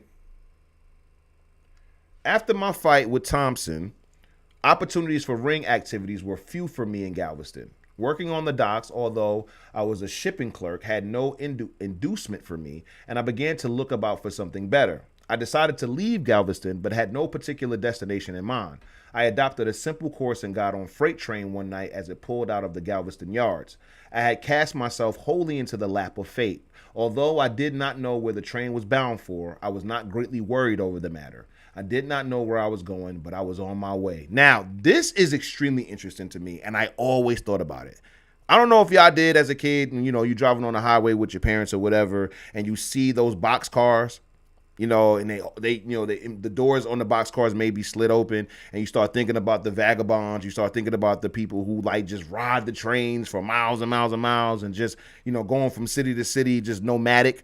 I always had that, thought in my mind, like, what would my life be like if I lived like that? Like if I just lived on the train, traveling wherever it would go, no, actual predestined destination or nothing like that. It's just like, wherever this train is about to take me, I'm gonna, stop, do my thing, learn, just travel around, meet new people or whatever. I have no idea where I'm going or anything like that, but I always thought that was a pretty exciting life. The cartoons really did it to me. when it came down to those boxcar scenes where you got the stick and the red bag and all of that stuff, and you just sitting there on the train riding, laying on a haystack or whatever it is, I always thought that was pretty exciting. And here it is, Jack Johnson did it himself. This is fire. Let's keep going. Let me get the top of the paragraph. Here we go. On this trip, I experienced all the hardships, uncertainties, and dangers of freight train touring. I was without money, and there were many days when my stomach shouted angrily for food. Fellow travelers in the same plight as I, but more familiar with the customs of tramping, initiated me into the secrets of obtaining, here and there, scraps of food sufficient to keep me alive. That's what they were called. Tramps, vagabonds, hobos, like that. Those were actual terms. And they were talking about these types of guys who were just riding the train and all of that. And so there's a community of these people, right? And so it's no different than when people run away to the circus and you deal with all of the circus people and the circus folk. It's the same thing when it comes down to these box cars. You're going to meet the men. It's largely just men, right? It's pretty sure there was some women, but you're going to meet the men who do this pretty much for a living. And they're going to teach you the ways on how to ride trains and, make sure you're not being detected by people and how you get your food and all of that stuff. Like it's an entire lifestyle. But let's keep going. But hunger was not the only difficulty with which I had to contend. Hard-boiled train crews did not seem enthusiastic over having me as a passenger, and on countless occasions, I was chased from boxcars, gondolas, and blinds. Brakemen impressed me with their earnestness by brandishing clubs with which they threatened to break numerous bones in my body. Train crews were not my only enemies. In railroad yards, where I lingered watching for an opportunity to board a train that seemed bound for somewhere, road detectives and watchmen lurked, or if I ventured into the streets of some of the smaller towns where a stranger quickly discovered police officers and constables manifest deep concern in me. Wow. Just want to remind y'all, he's 16 years old at this time. He's still a kid.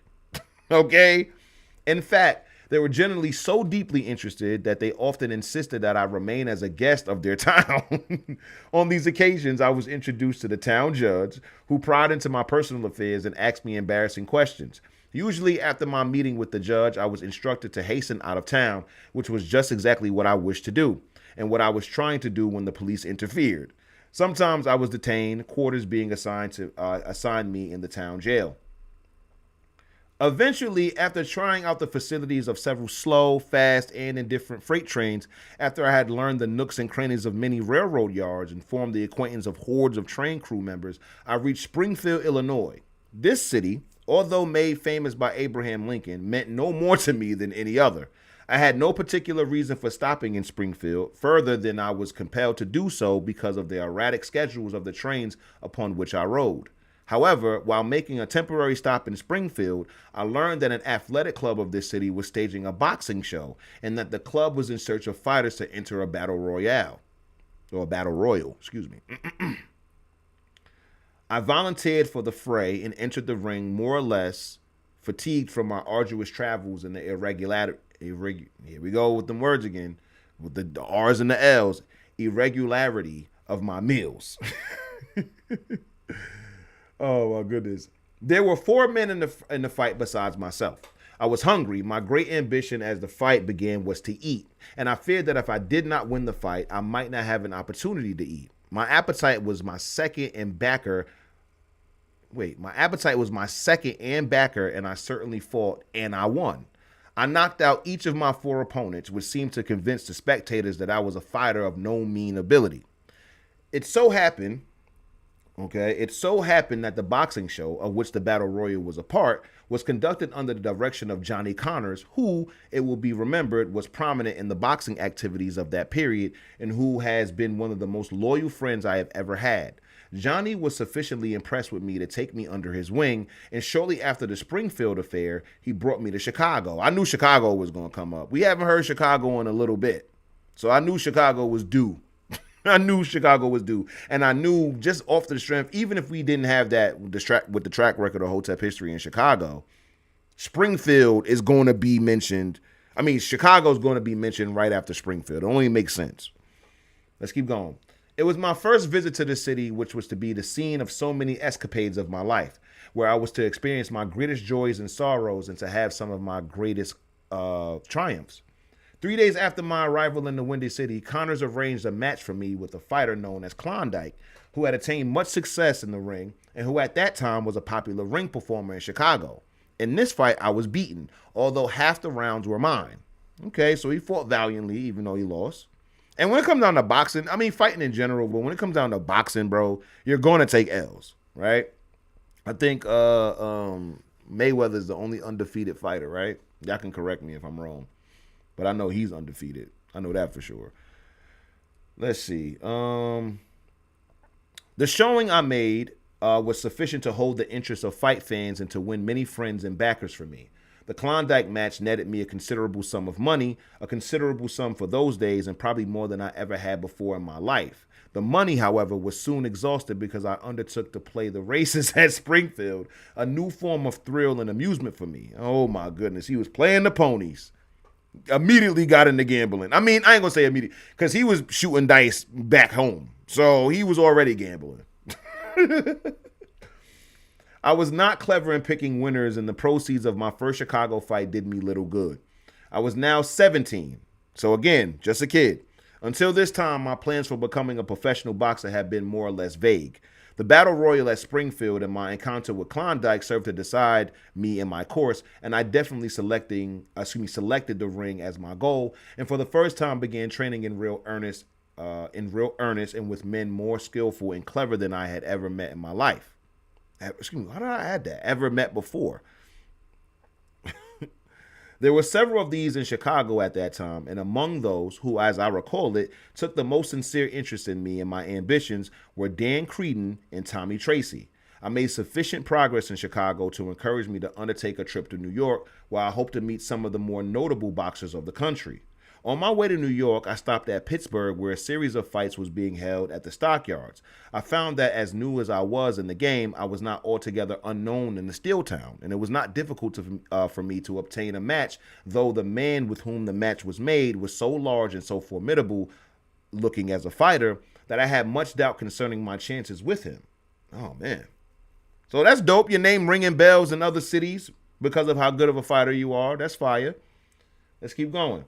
He was a white man, and in the ring, I had the feeling that he was towering over me and was going to make it exceedingly tough for me. The outcome of the fight surprised me, for I knocked him out in 5 rounds. We fought for a purse, how much I do not recall. My only recollection is that I left the scene of the fight with my hat brimming full of dollars, and with this small fortune and my victory over the big fellow raising my courage high, I continued my trip to New York. That's fire. You know, like how musicians would do that? They would have a gig. Because I think Ethel even talked about this. You would have a gig in one particular major city, and there's going to be cities that you drive through or you travel through, you know, along that way, and you would use the money that you would, you know, these open mics or these talent shows or whatever it is, like these small little venues, like little hole-in-the-wall spots you would sing or perform at, give you a little bread in your pocket that you can pay for gas, you can pay for room and board, you can pay for all of these things, and then when you get to the, you know, the venue, you get paid for that. And so it seems that that's what Jack was doing. He was traveling to New York, and on the way to New York, he stopped off and had, you know, pretty much impromptu fights to be able to get a little money in his pocket and continue his travel. All right, let's keep going. It was my second visit to the city. It was my second visit to the city, the first having been when I landed there in my search for Steve Brody. I set earnestly about establishing myself in the boxing game and sought to associate myself with some of the leading boxers of the city. My first overture was made to Bill Quinn, who was then training for his fight with Joe Walcott. Quinn felt that he could get along without my services, and I found myself facing a series of disappointments. I took part in a few minor ring bouts, but for several weeks my existence was more or less precarious.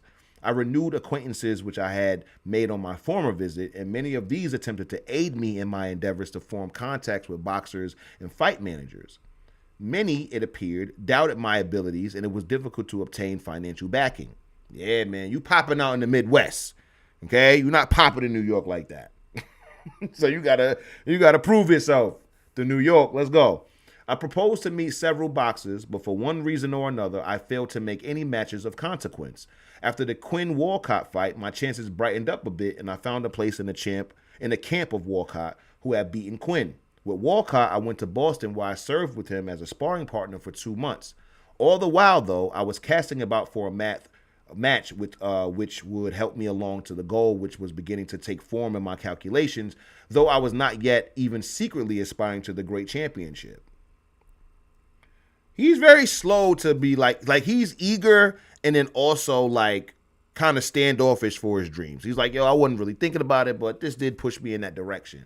And then when he's in that direction, it's like, yeah, I wanted these fights. Nobody's really giving me any good feedback. And so I got to do what I got to do. I'm going to be a part of Walcott's camp. And now, while I am, doing my thing as a professional boxer or trying to become a professional boxer, I wasn't really thinking about the championship. It's like, okay, Jack, we get it, bro. You weren't really thinking about it. He putting that off. I ain't going to lie. He doing that for the ladies.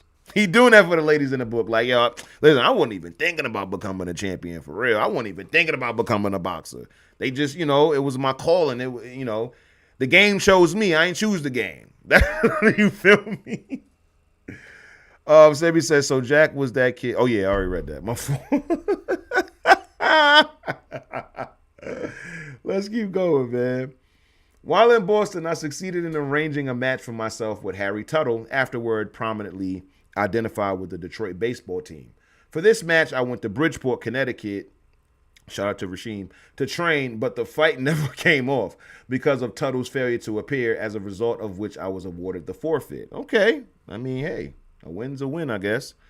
Friends now began to urge my return to Galveston, where some new fighters were coming into prominence, and therefore, not finding my ambitions coming to immediate realization in New England, I again returned to my hometown. Here, I found several boxers had established themselves.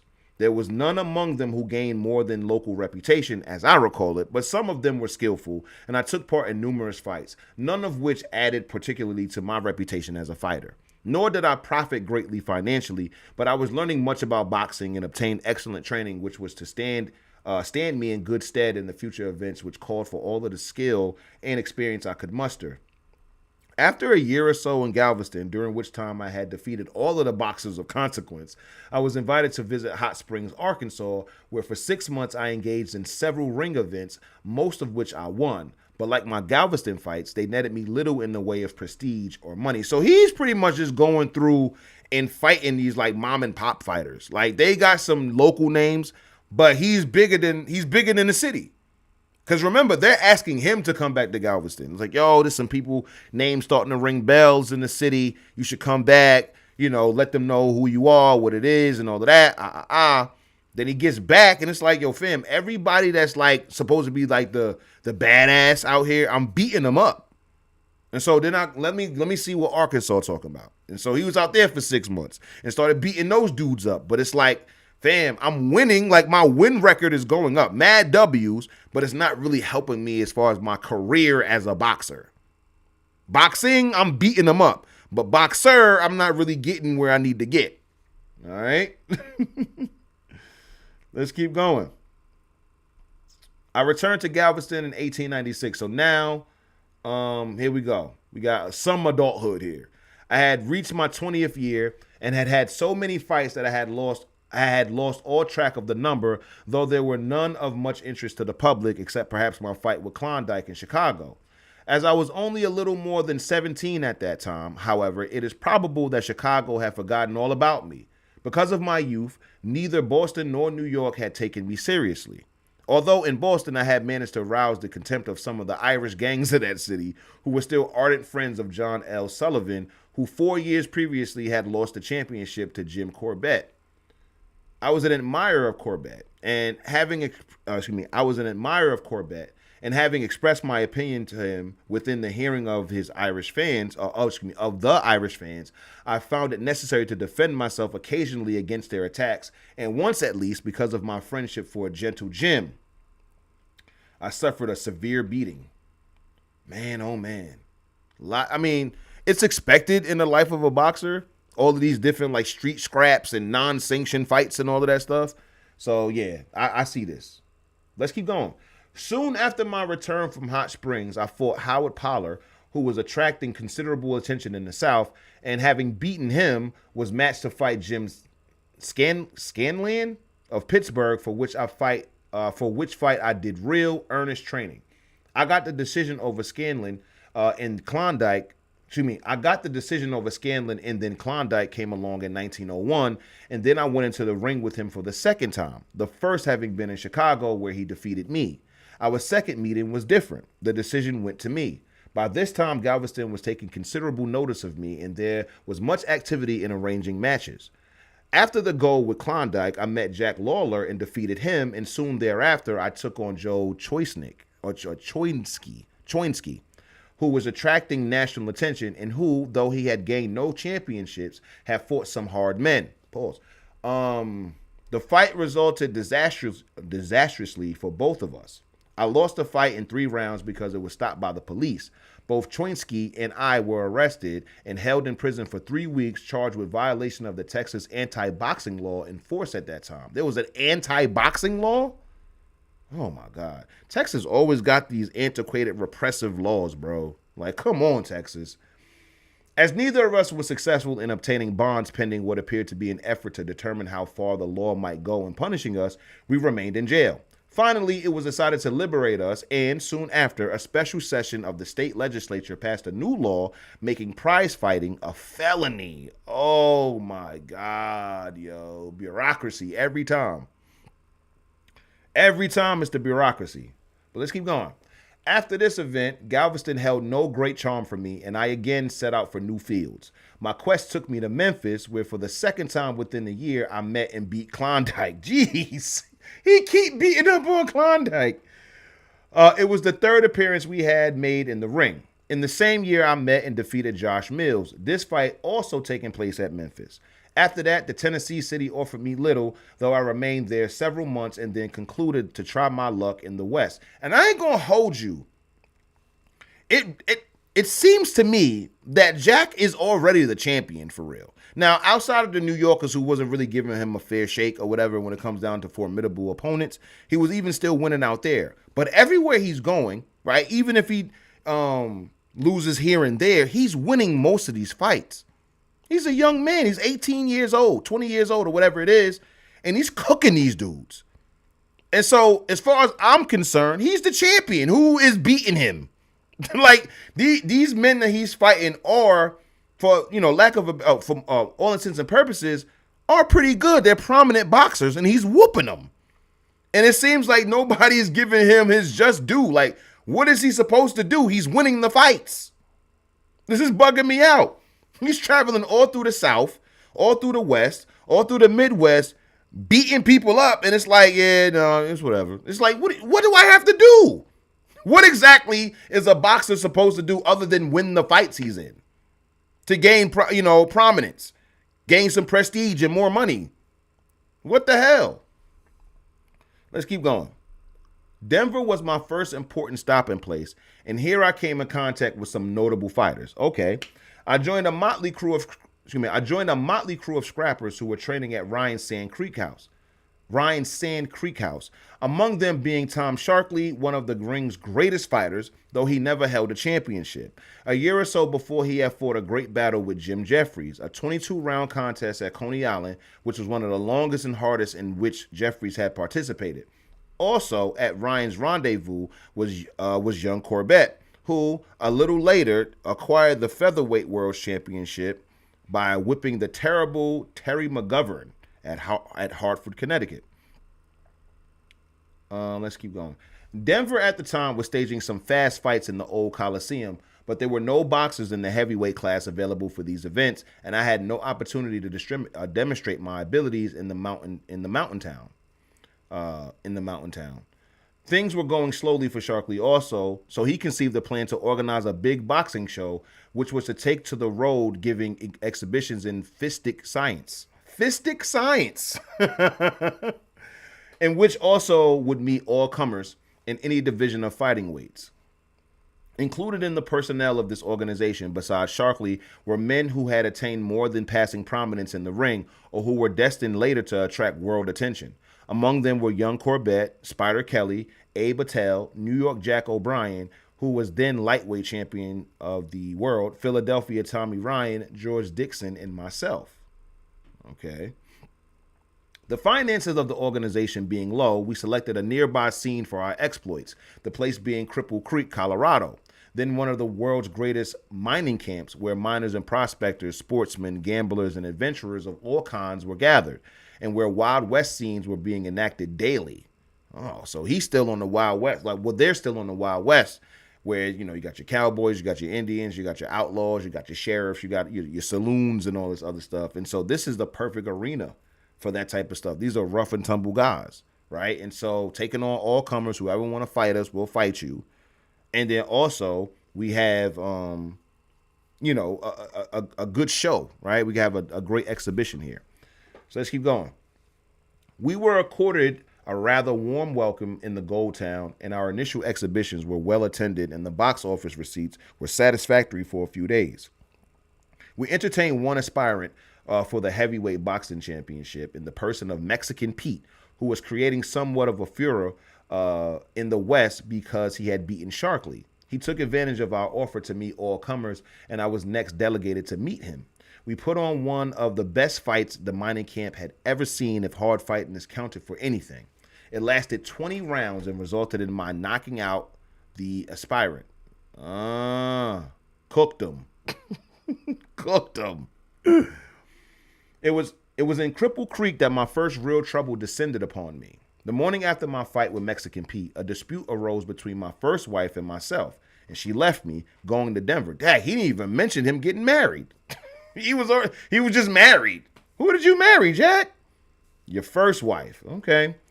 She left me going to Denver. This disconcerted me more or less because it was a tragic circumstance, as such incidents always are in the lives of newlyweds. Ours had been a real love affair, and we had been devoted to each other. I was reduced to a gloomy state of mind. Adding to my domestic eruption came the sad realization that Sharky's organization of boxing geniuses had gone on the rocks. Our show, it appeared, was a top-notcher, but the mining camp population was not sufficient to maintain us a profitable going concern. Our expenses had been larger than our income. It was necessary for us to leave our comfortable hotel quarters and find other shelter. We rented a shack of a house in which we set up a cooperative home. In this establishment, I, the conqueror of Mexican Pete, and entertaining high hope of recognition as a master boxer, became the cook. Not only was I delegated to prepare the food for the lusty... Wait, hold on now. Hold on. Not only was I delegated to prepare the food for the lusty, hungry human machines of flesh and brawn, but it was also necessary for me to engineer the finances and obtain money and credit sufficient to stock the pantry. Why did he call him lusty? What did lusty mean back then that it don't mean now? Come on now. Let's keep going. The purse was slender and the pantry was scant. Empty stomachs demanded to be filled, and I set about the task with considerable difficulty, staring me in the face. I managed to open a credit account with a butcher who for a time was a source of supply. But as our indebtedness mounted, the butcher grew less obliging. He not only grumbled about the laxity with which he was paid, but he took advantage of our emergency and wished on us an inferior quality of market products. Yeah, man, I ain't gonna lie. You're not about to get the top-notch stuff on credit, bro. Nah, the paying customers get the best quality. You get the scraps. Here we go. These we accepted and consumed heroically for a time, but when the butcher, in the hope that we would discontinue our patronage, supplied us with ancient and rotten chickens, and my starboarders began to entertain doubts as to my fitness as a cook and ability as food buyer, we complained.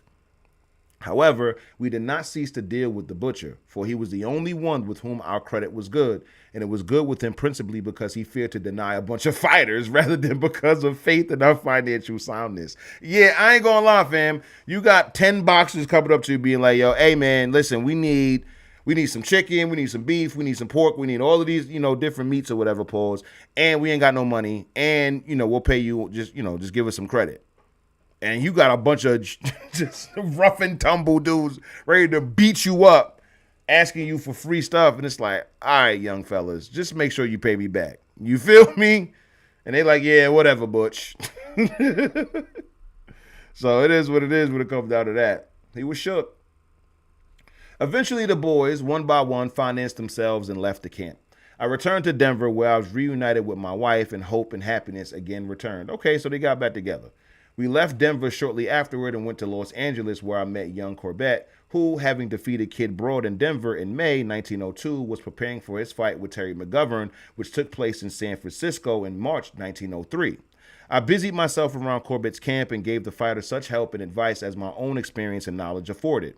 In the meantime, I was doing some heavy training myself and on the lookout for matches with men in my class. I mixed with the boxing fraternity in most of the Pacific Coast towns, and on a trip to Bakersfield, met Frank Corella, who became my manager. My stay on the coast was marked by some of the first important fights of my career. It was also significant. It was also significant because on March 31st, 1902, I won the world's light heavyweight championship from George Gardner in San Francisco in a 20-round battle. Before gaining this title, I had a fight at Oakland with Joe Kennedy, who had been one of Jim Jeffries' principal sparring partners. I won by a knockout in 4 rounds. Cooking. Absolutely cooking. What we are also seeing here is that boxing does not pay. That's what we're seeing here. That's something that's definite. No matter what coast, no matter what region, no matter what state you are in, it seems that boxers are being paid peanuts. They're getting paid peanuts, fam. Because why do you have to keep doing, like, they doing a lot. They doing a lot, so they're not making no money. All of that brain damage, you're getting punched in the face every day, every week, and you only coming back with minimum wage. Come on now.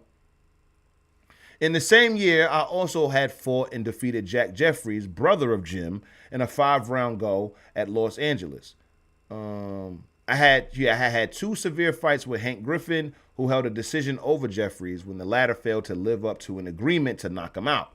Both these fights were in Los Angeles and both resulted in a draw. One went 20 rounds and the other 15. In summing up my fights throughout my career, there were none, even in the championship bouts, which were harder than those with Griffin, and I believe that the greatest punishment I ever received in the ring was at the hands of Griffin. Other important fights on the coast, besides those just mentioned, included a 12-round bout with Frank Childs at Los Angeles, 8 rounds with Fred Russell at Los Angeles, and 20 rounds each with Denver Ed Martin and Sam McVeigh. All of these contests I won. That's what I'm saying. He's out here whooping tail. It's either a draw or he winning. He may take a L or whatever it is, but he's cooking out here. He's beating these dudes to a pulp, and he's still not getting that recognition and getting that money. What a life, man. Let's keep going. During my stay on the coast, I had many experiences and adventures outside the boxing ring, of which I shall have something to say later. Concerning one, I am going to digress sufficiently here because it made a lasting impression on me, an impression that was heightened by events in subsequent years of my life. Frequently, I have been asked whether or not I am superstitious. For the most part, I am not. That is, in the general understanding of the term. This adventure of which I am writing was with a fortune teller in Los Angeles, whom I visited in the guise of a working man. I was careful, or I thought I was, to conceal from her the real nature of my occupation, but I did not fool her. She at once told me that I was a boxer and recounted some of my past life with such accuracy that I was astounded. She proceeded to tell me many things concerning my future, some of them so fantastic and improbable, viewed from the place I then occupied in life, that I departed from her presence feeling that she had drawn a highly imaginative picture of my life.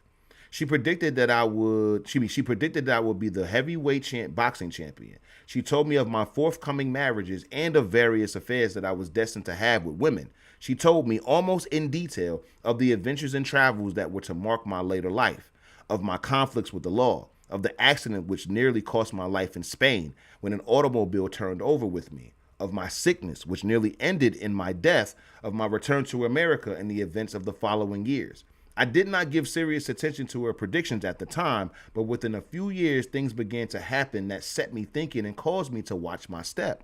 In these years, or in the years since, events and circumstances have come to pass with little deviation from the manner in which she foretold them.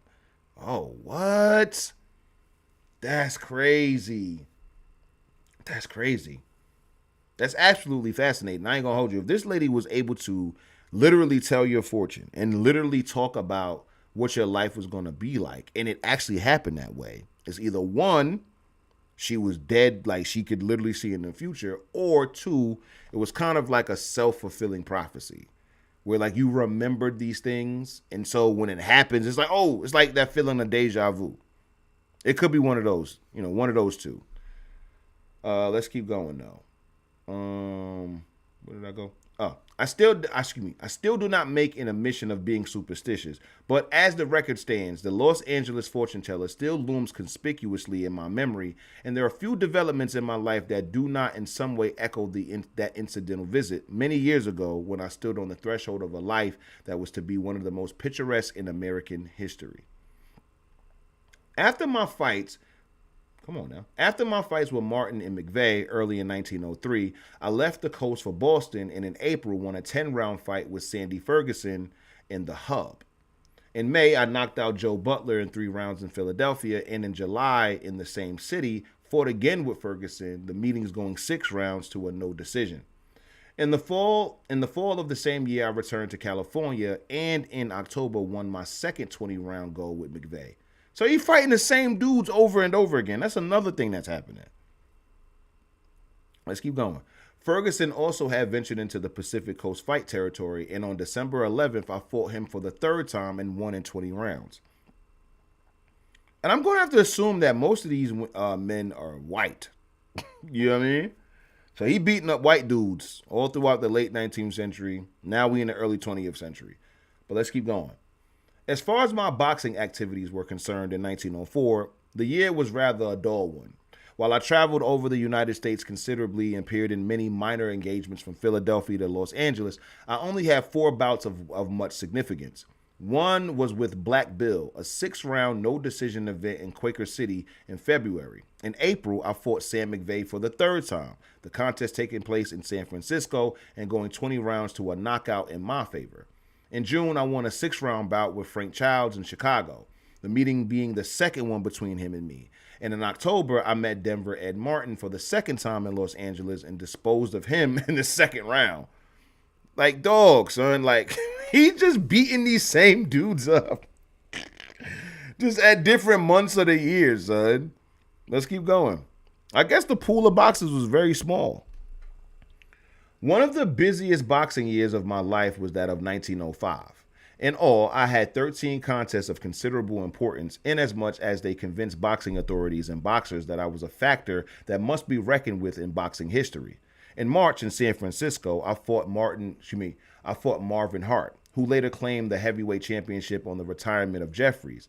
This fight was not an auspicious event for me, as Hart got the decision, owing, as Ted, the famous sports writer, says, to the fact that in the excitement, the referee pointed to the wrong man. However, it was the only contest I lost. The other 12 events being in my favor, excepting 5 no-decision matches. These, although they are not officially recorded, were won by me.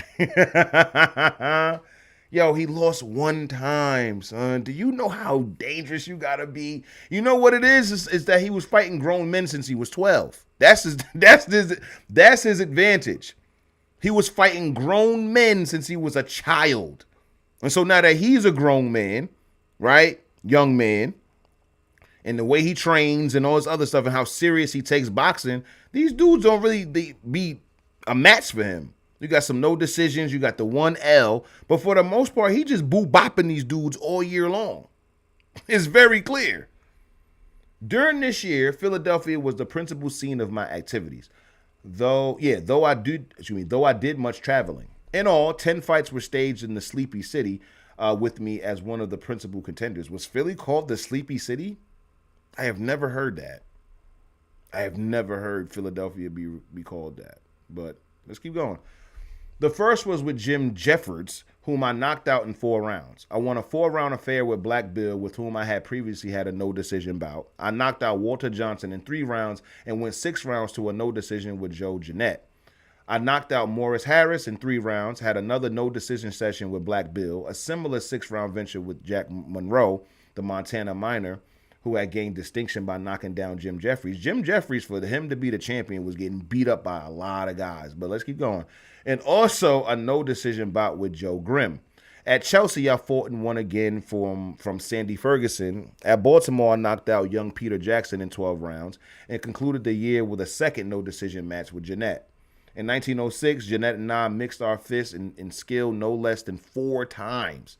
On January 6th at New York, we had a 3-round no-decision contest. On March 15th, I won over him in a 15-round match at Baltimore. On September 20th, we went 6 rounds to a no-decision at Philadelphia. And on November 26th, we fought a 10-round no-decision bout at Portland, Maine. I knocked out Black Bill in 7 rounds at Wilkes-Barre in April 19th. I won from Sam Langford in 15 rounds at Chelsea, Massachusetts on April 26th. And a short time afterward, Langford and I put on an exhibition bout for the benefit of the sufferers in the San Francisco earthquake and fire.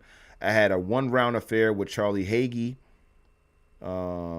at Gloucester on June 18th. And on November 8th, met Jim Jeffries again, winning from him in 6 rounds. He's just beating these dudes up over and over again. Sammy says Philadelphia gained a reputation as a sleepy city in the early 20th century. Didn't know that. See, we be learning. See, he wasn't telling us that Philadelphia was called the sleepy city, like intentionally to educate us. He was just naming the city that they called it back then. So these are the things of the times that we were talking about. It was called the sleepy city. Learn something new every day over here. Y'all know that. The end of 1906 found me looking confidently ahead to the time when I should gain the world's heavyweight championship. I was 28 years old, and I had been fighting just about half that time. That's crazy, son. You 28 and you've been fighting for 14 years. Oh, my goodness. If I include my boyhood encounters in Galveston, which you should. But you was fighting grown men. So you 28, and for 50% of your entire life, you've been fighting. That's so fire. While these, of course, were in no wise to be considered as a part of my record as a boxer claiming championship ability, they nevertheless helped to provide me with the background on which I base my own calculations and aspirations. As early as my 16th year, I had met men who claimed prize ring honors, and as there had been none who had beaten me severely, and as I had won most of my fights, both in and out of the ring, I felt reasonably certain that there was nothing to block me as far as my skill was concerned. That's a fact. We probably read like 4 L's in total in those 14 years. Am I tripping? How many did y'all count? I'm thinking I'm counting like 2 to 4 L's in 14 years. But let's keep going. The 5-year period ending with the close of 1906 found me with 56 registered fights to my credit. 56 fights already, to say nothing of countless matches, exhibition, and otherwise in which I had participated and which were not officially recorded. Of these 56 fights, I lost only 2. Like I said, it was like 2 to 4. He lost only 2 fights out of 56. Son, that is a champion, son. That is a champion if I ever heard it. 2 out of 56? That's it? Come on, son. I lost only 2. Those with Choinsky and Hart. And this time I had met and defeated some real contenders, and I think there should have been no denial of my right to contest for championship honors.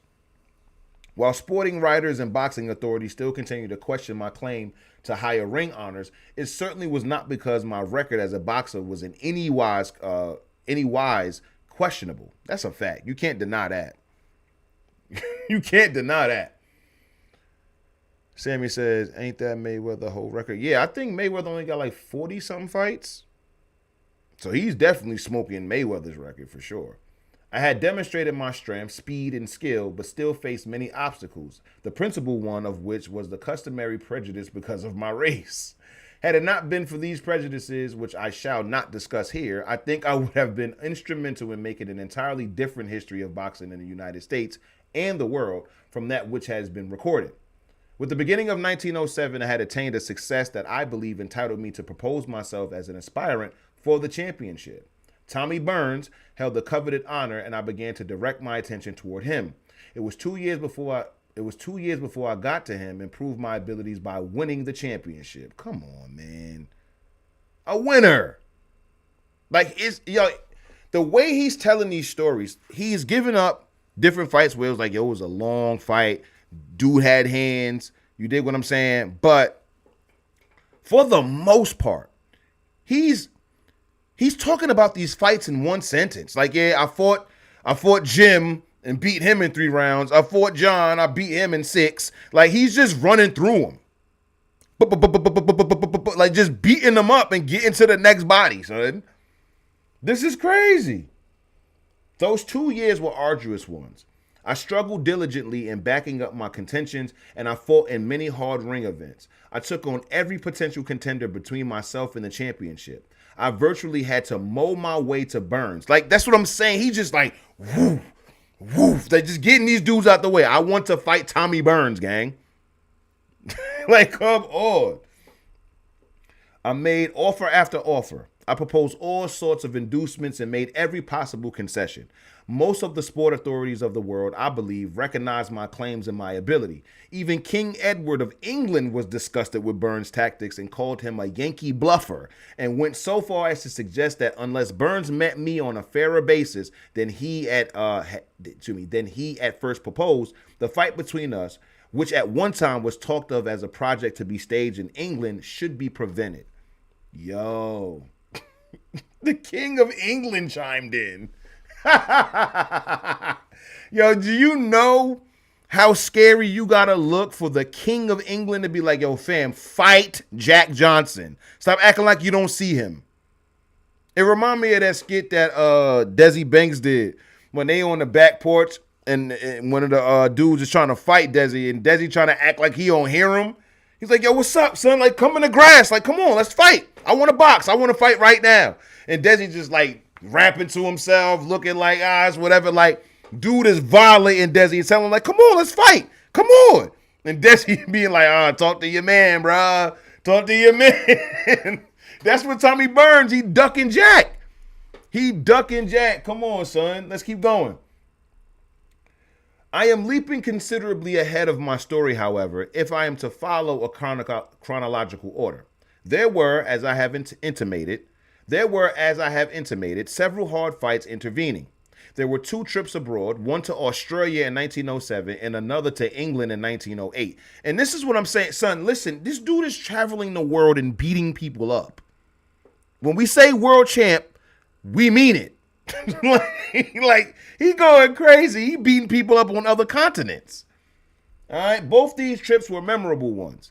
Wherever I went in either country, I was accorded a warm welcome, and in many instances, jubilant receptions greeted me. These trips, I believe, had much to do in convincing the boxing world that I was a logical contender for the heavyweight crown. During this period, sports writers and cartoonists were filling many columns about me, and I was the target of enough good-natured jibes and jests to fill a volume, and a large one at that. In Australia, I settled a dispute over the heavyweight championship of that country by defeating both disputants. Like, yo, listen, I ain't gonna hold you. When it come down to Jack, that is hilarious, son. It's like you got 2 dudes being like, I'm the best. No, I'm the best. And here comes Jack. He beat both of them up. Like, no, I'm the best. All right, let's keep going.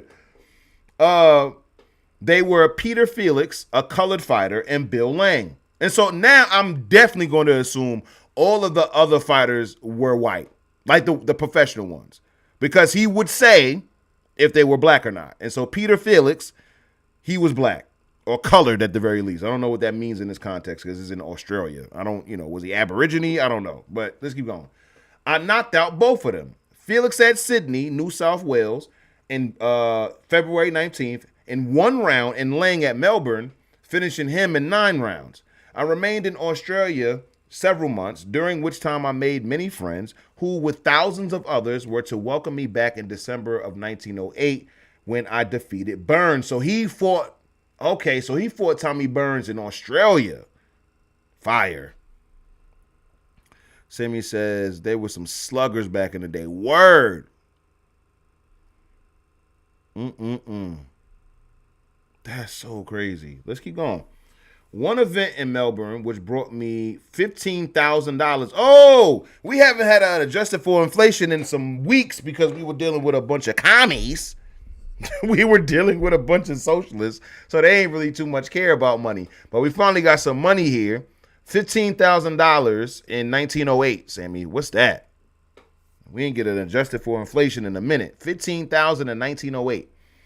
One event in Melbourne, which brought me $15,000 in an unexpected manner, took place when I unknowingly and unintentionally bet hundreds of dollars on a horse race. The dollars in the betting on my part were imaginary, but nevertheless they won real, hard money. Wait. The dollars in the betting on my part were imaginary, but nevertheless they won real hard money. I arrived at the racetrack in a depleted condition financially. The horse on which I was betting belonged to Jim Brennan, who was the promoter of the Johnson-Felix fight and whose guest I was in Australia. I saw his horse, Istria, and liked it so well that I bet my last $5 on it. How you wait? You turn 5 into 15,000? You feel me? What? Come on, son. At the conclusion of the race, I collected my winnings amounting to $100, then strolled around the track until the races were finished, when I returned to my training quarters. On the next morning, a Sunday, so he turned 5 into 100, which is a good bet. I ain't gonna lie. 15,000 in 1908 was over 500,000, 542,000. Pretty much, if you round it up, it's because it's like $976. So $543,000, fam. What? And you started with 5? We got to know about this. Hold on. On the next morning, a Sunday, and my birthday, I took the trip to Tattersalls, where all of the large bets of the previous day are paid. Upon my arrival, a man approached me with a huge roll of bills. He handed them to me, much to my amazement. But as usual, in such rare instances, I reached out and accepted the money. Other bookmakers followed him, and I accepted their rolls of bills in a dazed sort of manner, for I had absolutely no idea what it was all about. Word, what's happening? Finally, one of the bookies told me as he handed me the wad of bills, "I say, Mr. Johnson, but you were lucky to bet on that horse." I then realized that on the previous day, as I was greeting friends and acquaintances with a wave of the hand, the bookies took this as a signal to place another bet on my horse. I finally had to provide myself with a handbag to carry my money, and when I arrived at home and finished counting my newly and unexpectedly acquired fortune, I found that the greeting of my friends on the previous day had made me $15,000 richer. What? Yo, son, this is lit. Son, he had $5 in his pocket. He had $5 in his pocket. And then by the time he got back to the United States, son was up $500,000. Almost $550 adjusted for inflation. What? Come on, man. God was on his side for sure.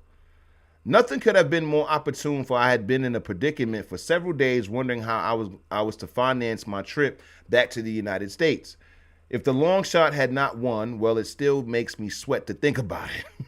I would probably have been in Australia yet, wondering what had happened to me and making futile explanations to prison keepers. Oh, wow. That is so crazy. $5 in your pocket. The last 5 turned it into 15 grand. Come on, man. That's fire. Soon after this windfall, I returned home. And seeking for more matches, I was booked to meet the good old fighter Bob Fitzsimmons. It was a fight that resulted pitifully, the grand old man of the ring going down for the count in the second round. I do not take much credit to myself for this bout, but it seemed necessary at the time in clearing the course that was before me. He was just a casualty. Like, yo, I'm sorry, old man. Like, listen, I had to do you bad. Luckily, it was only 2 rounds. You was in and out. On May 28th, I knocked out Kid Cutler at Reading, Pennsylvania in 1 round. At Bridgeport on September 12th, I won over Sailor Burke, and my fights of 1907 ended November 2nd when I knocked out Jim Flynn in 11 rounds at San Francisco. Son, he was torturing these dudes, son. He was torturing these dudes, B, with these pants on. With these pants on. And fighting trim. Oh my goodness. Okay, chapter 4, Fighting to the Top.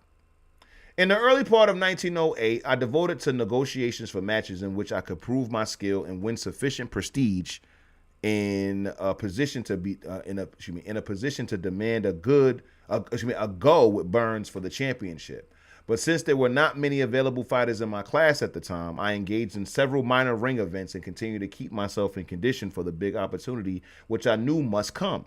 After a few months of comparatively little action, I set sail for London, accompanied by Sam Fitzpatrick, who was filling the post of manager for me.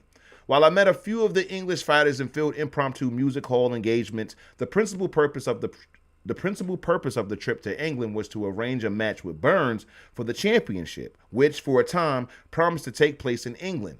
Although I made every conceivable concession to Burns, we were a long time coming to any terms, in ring history, I believe, will reveal that the preliminary negotiations for that fight required more time and involved more discussion than ever characterized any previous similar event. Yeah, he was ducking. He was literally running, son. Jack wanted to fight. He didn't want to fight. That's like, it should not be this complex and convoluted, bro. Put the gloves on. Agree to the terms so we can fight. That's it. That's all I need you to do. You know what would be funny? I just had a thought because I thought I read something. If Booker T. Washington comes up in this book. Yo, if Booker T. Washington comes up in this book, shut up. I'm going to pass out, son. Not going to hold you. Because this would be something that like you wouldn't expect Booker T. Washington to be into. But wouldn't be surprised if he was and like funded or backed somebody or backed a venue or whatever it was. Like, you know, we fought in this venue that was largely funded by Booker T. Washington, and Booker T. Washington sat in one of the fights. Now, admittedly, we are in 1908, and it's not going to be much less than 7 years later that Booker T. Washington dies. So he may or may not make an appearance, but dog, if Booker T. Washington's in this book, bro, I'm going to pass out. But let's keep going. At times it grew bitter, and the press was loud in its criticism of Burns for his long sidestepping of me. Word! You playing.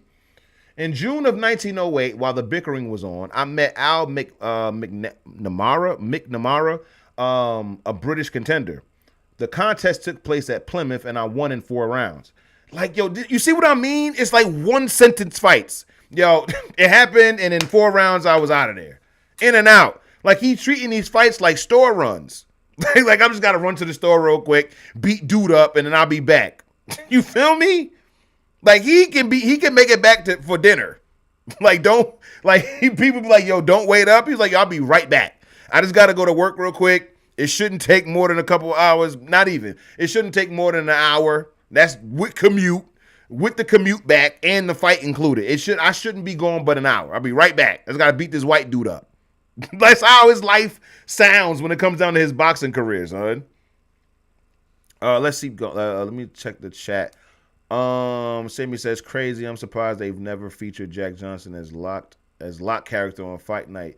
Word. Yeah. Because, I mean, he would have been OP. He would have been OP, bro. Like, it would have just been too much. Have Jack Johnson in a video game. You feel me? Oh, wait, they did? He said, oh, wait, never mind. They did feature him in Fight Night Champions back in 2011. All right, for sure. So they did. That's dope. All right. Where we at? And knocked him out. Okay. 1 in 4 rounds. In the following month, I fought Ben Taylor, also at Plymouth, and knocked him out in the 8th round. These contests were merely incidental, but they helped me in removing any possible contenders that might remain between Burns and myself. Excuse me. So, this is extremely interesting. Burns is like, yo, now I got to fight this dude. Now I got to fight that dude. I'm busy. Da-da-da-da. And so Jack is like, okay, let me clear your schedule for you. Let me beat up all of these other dudes. Because if you are the champion, right, and these dudes are trying to get at you for the championship, and then I beat them, and I want to fight you, There's no reason to fight them dudes. I got them out the way. I beat them for you. I got you, Burns. Oh, you want to fight these 2 white dudes? No problem. I'll fight them for you. Knock them out. Okay, in 4 rounds, 8 rounds, or whatever, so I could just clear the way for you and me. Because clearly, I'm taking your word for it, Tommy. I'm taking your word for it. You told me that you can't fight because you got to fight Ben Taylor, because you got to fight Al McNamara. You got to fight all of these dudes, so let me fight them for you. Let me beat them up for you, get them out the way, and then me and you could tussle. And here come Burns being like, man, I don't know, man. I still got to fight this other random white dude. It's like, though, you just picking up random dudes now. Now you want to fight the janitor of the venue. Come on, son. Put your dukes up. Straight up. Let's keep going. Finally, to my great satisfaction, the meeting with Burns was arranged to take place in Sydney, New South Wales, December 26th, and after a short stay in Europe, I went to Australia to begin my training for the bout, which I had so long sought and which meant so much to me. This dude, it's like a dream come true. And it was the day after Christmas, too. Oh, my goodness. In Australia, I was warmly received, notwithstanding the fact that Burns was the favorite in the betting, which was to be expected because of the racial element involved. Oh, my God, could you imagine? Oh, my God, son. I want y'all to imagine. It's the late 19th century. It's the early 20th century. Racism is abound, especially in the world of boxing. And every single time that Jack goes up to fight somebody, the white dude's the favorite, meaning that Jack is the underdog, meaning that the odds, okay, are much better for you as a black man betting on this fight. They think that Jack gonna lose. He gonna get knocked out. Their racism not even seeing his track record. It don't even matter. As far as they're concerned, he's just a dumb black dude who don't know no better. He's gonna get knocked out by this great white dude, right? And then almost every time, we talking about 90+% of the time, Jack beats the brakes off of these dudes. And you betting on Jack Johnson, you killing the bookie. I need all of my chips. I need all of my mugga, period. Give me my scratch. Straight up. You thought he was going to beat Jack? He beat the dude. Like, man, come on, son. You out of your mind. Give me my money. Straight up. I would literally just, you know how that people be trailing Nancy Pelosi trades and stuff like that? I would just trail Jack Johnson and bet on Jack Johnson every time. Easy money. Easy money. Me and the homies, as a matter of fact, we about to clear the bookie out. Me and all the homies about to bet $5 to $20 on Jack. And we need all of that money because you said he wasn't the favorite. He the underdog, so them odds are stacked. Okay? Them odds are stacked. We need all of that bread. What? Y'all wouldn't even understand what I would do with the time machine, son. Y'all wouldn't even understand. I'm going back to the antebellum South, and I'm giving the enslaved ancestors automatic weapons. Facts. I'm giving them switches. Okay? They gonna have Glocks with the switch on them. 30-round extendo, like 100-round drums. Like, yeah, I'm about to give the ancestors artillery that the world has never seen before with the time machine.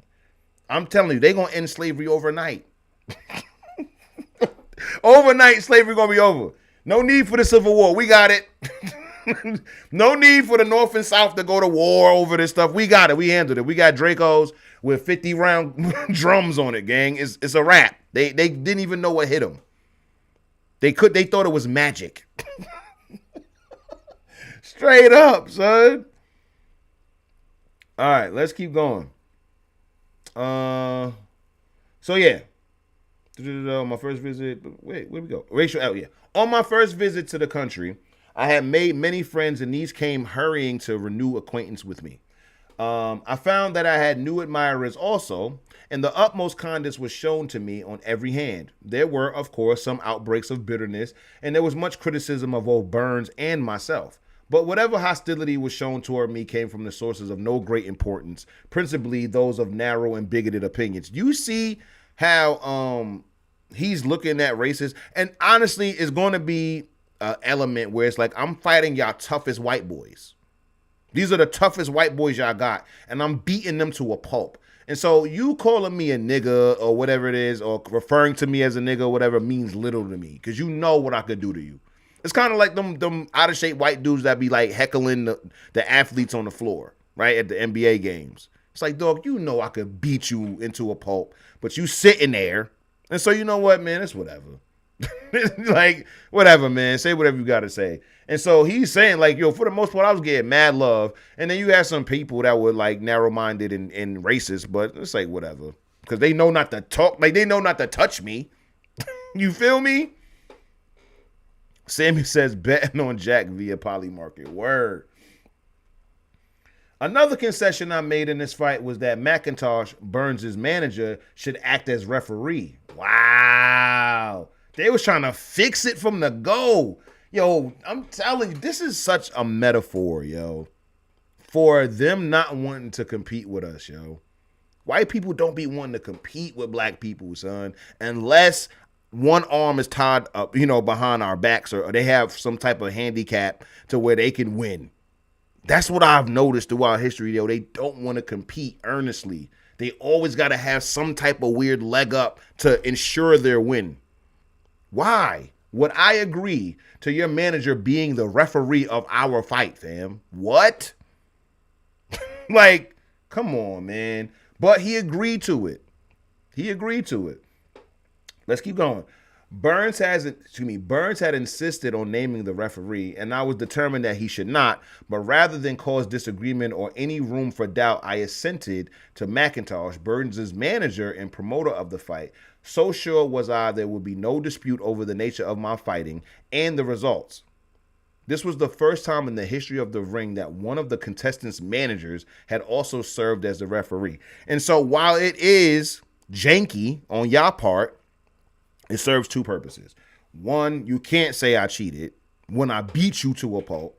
And then two, you gotta run me my chips. You gotta run me my chips. Let's keep going. By the day of the fight, my friends and supporters had increased and Burns was less a ruling favorite. The fight was attended by 30,000 people who came from every country in the world. It is said that the representation of the press was the largest that ever watched the fight up to that time. Countless newspapers and sporting publications having sent their writers to the fray.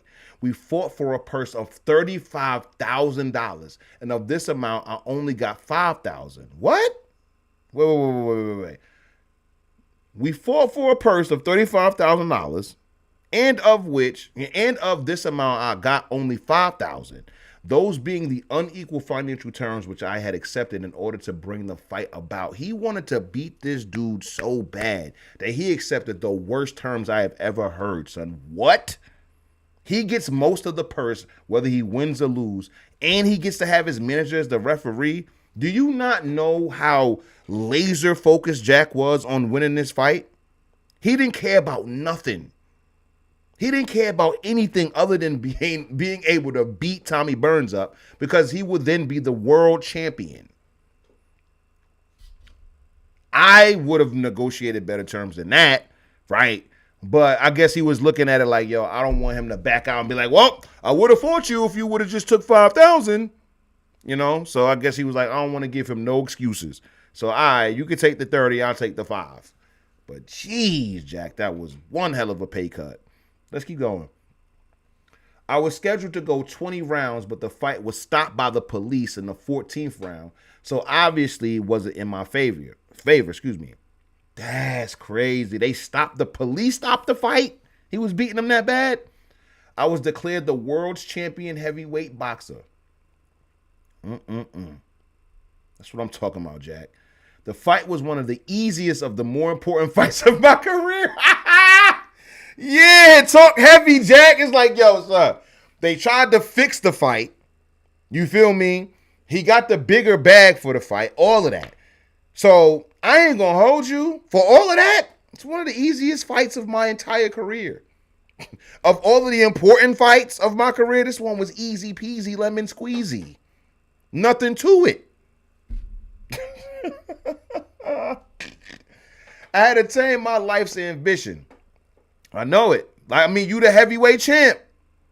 He said he was 28 by this time. So we thinking around like 30 years old because, you know, the time jumps a little bit. So he's about 30 years old, and he did it. He did it. He literally achieved his goal in life as a boxer by the age of 30. You know? How much is that? What year was this? I think it was like 07 or 08. So yeah, how much is 35,000, Sammy? That's crazy.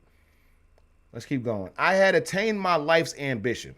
The little Galveston colored boy had defeated the world's champion boxer, and for the first and only time in history, a black man held one of the greatest honors which exists in the field of sports and athletics, an honor for which white men had contested many times and which they held as a dear and most desirable one.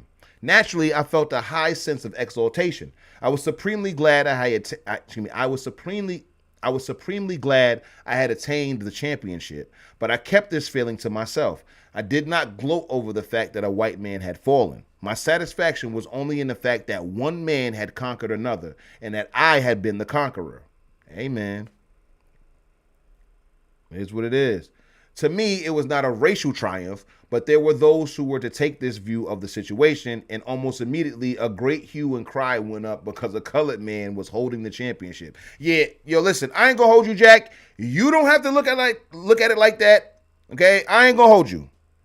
Jack, you're not going to have to look at it like that, right? You don't got to look at it like, oh, black defeats white.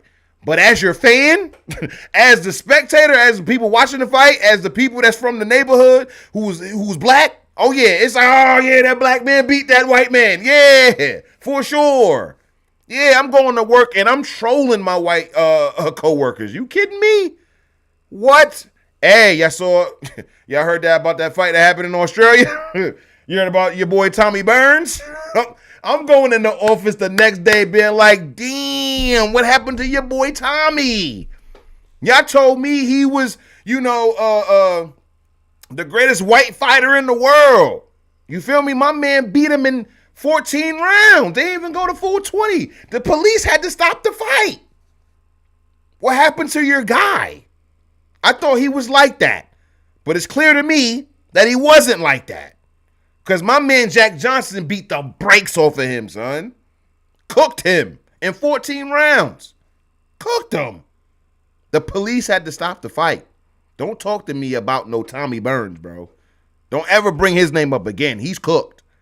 Sammy says, 35,000 in 1906 is worth 1.295 million.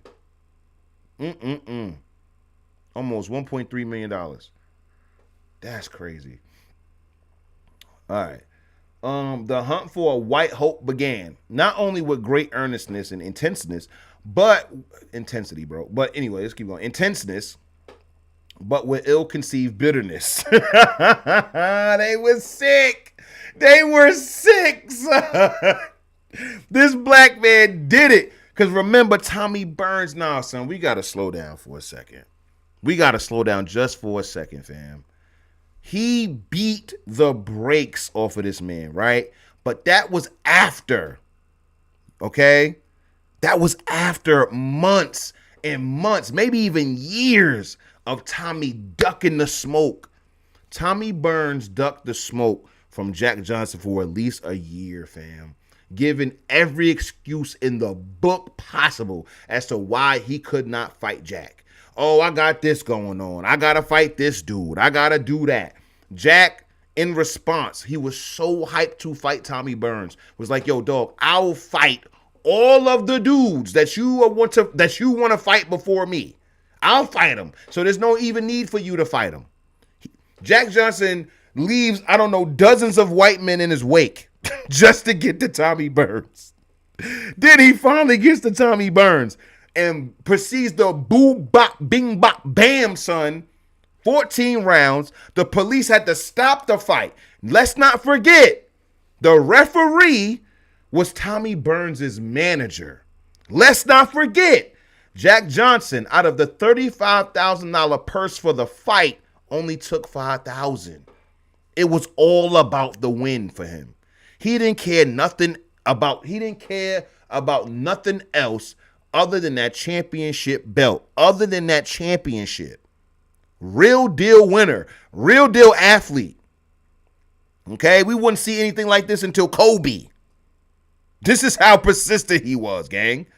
But let's keep going. I regretted this phase of the hunt.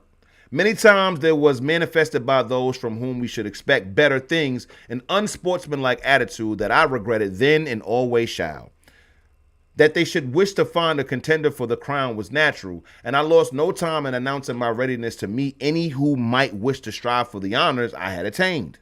So I'm not bitter about it at all, but it's like y'all wildin', y'all getting super racist with it. But he should have expected that.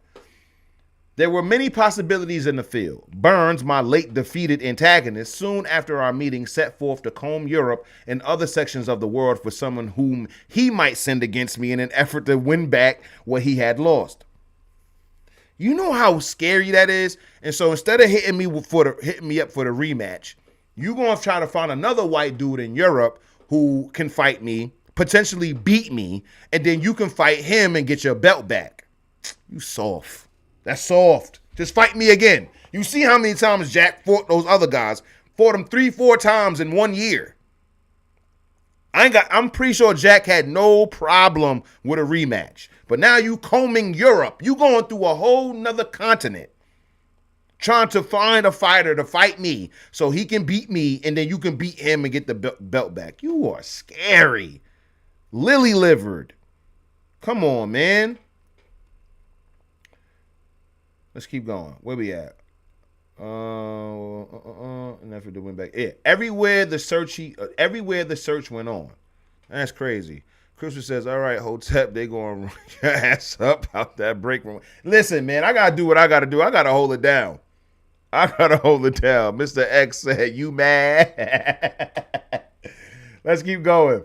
I watched it with deep interest, but not with any alarm. I was sure of myself and would have taken the utmost satisfaction at any time in giving aspirants an opportunity. In the meantime, I returned to the United States, having remained in Australia only a few days after the championship battle.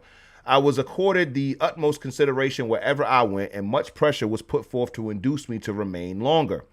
That's what's up. Can you imagine when you visit some place and people like, nah, you gotta stay. Like, just the people like, nah, son, you gotta stay for another few days, man. We got this going on next week. We got this going on. You need to come through. Let's keep going. Several celebrations were arranged in my honor. In Western Australia, a special race meet was put on for me. A whippet race also was one of the entertainments provided for me in party. And I left Australia with the very kindliest feeling for that country and its people. As I boarded the ship on my return home, I was loaded down with gifts. You know what I respect, Jack Johnson? The same thing that I respect when it came down to Ethel. It's funny that they have a lot in common. I appreciate you sparing us the sex scenes. Now, I know this is just the preliminary part of the book. We're just dealing with the first 5 chapters tonight, which I thought wasn't going to take as long, but it's fine. Like, we got about an hour left. Time was flying with this story. But I'm sure he was taking them down in Australia. You can't convince me. You can't convince me that this man, the strongest man in the world as far as everybody is concerned, had all of these Australian women, as his audience, and he wasn't taking them down. Come on, man. We already know his proclivities for the white women. He all the way in Australia. You don't think he was taking down some Aussie women? Come on now. You know he was. But he kept it very demure on first 5 chapters. So I appreciate that, Jack. Come on. After crossing the Pacific, I spent a few days at Vancouver and San Francisco. Ovations were tendered me everywhere. I made a brief stop in Chicago on my way to New York, and in the former city, which by that time had come to be my home, I received a tremendous welcome. After a short visit with my relatives, I hastened to New York, where I signed a 30-week theatrical engagement with Hammerstein, providing for several tours which took me over a great part of the United States and Canada. So he just became an actor? He moonlighted as an actor? A stage actor? That's crazy. My theatrical work, of course, included boxing exhibitions. Oh, okay. And for that reason, I was constantly in good trim and ready almost any time to enter the ring. Between stage appearances, I had some minor ring affairs. One of these was with Victor McLaughlin in Vancouver, March 10th, 1909, which I won in 6 rounds. Another was with Philadelphia Jack O'Brien in Philadelphia in May 19th. Although O'Brien was being groomed as one who might take the championship from me, the result of the fight, while no decision was given, clearly showed that O'Brien would have to be eliminated as contender. Ah, man. Following O'Brien came Tony Ross, with whom I entered the ring in Pittsburgh June 30th. We fought 6 rounds to a no-decision conclusion, but the outcome was unmistakably in my favor. And that's another thing. I'm thinking that a lot of these so-called no-decision conclusions were just them, not wanting to admit that Jack Johnson beat the brakes off his opponent. And they wanted to give it to the white man, and so they can't lie, because the white man he purple now.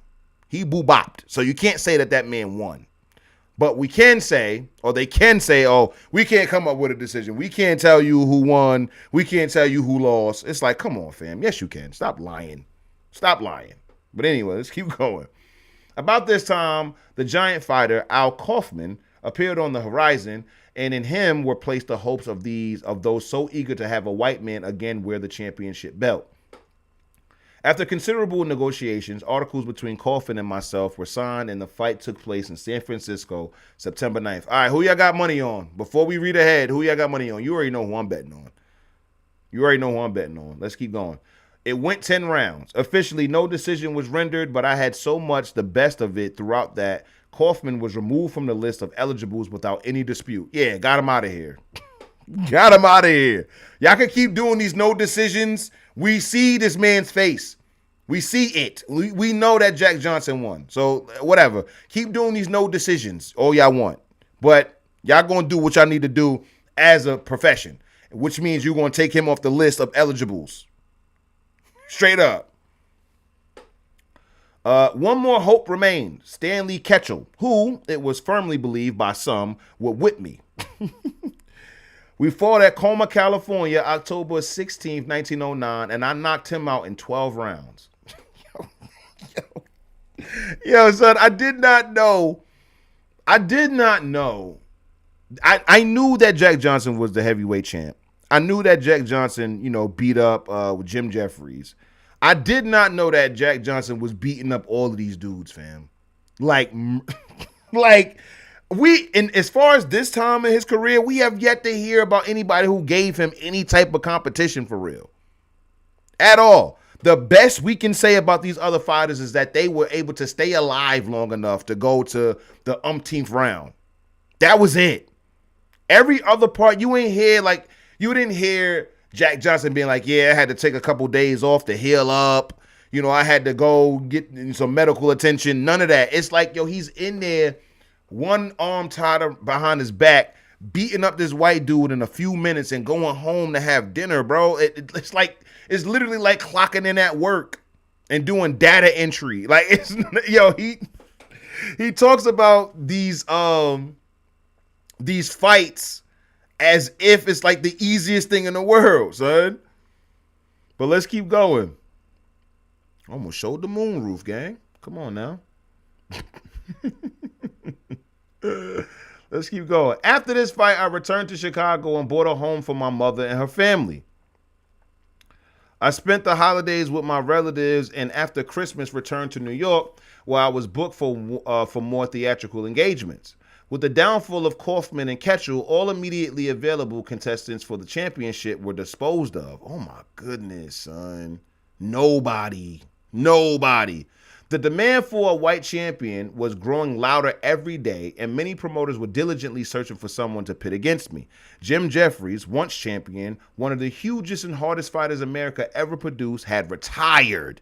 He had voluntarily relinquished the belt to Marvin Hart, who had been whipped by Burns. Therefore, it was believed that Jeffries was in reality the champion, and whether or not he did not hold that honor, it was declared he was the only logical man to send against me. For a long time, he refused to fight me, contending that he was through with the ring, but ultimately friends and the demand of the public prevailed on him, and he consented to meet me.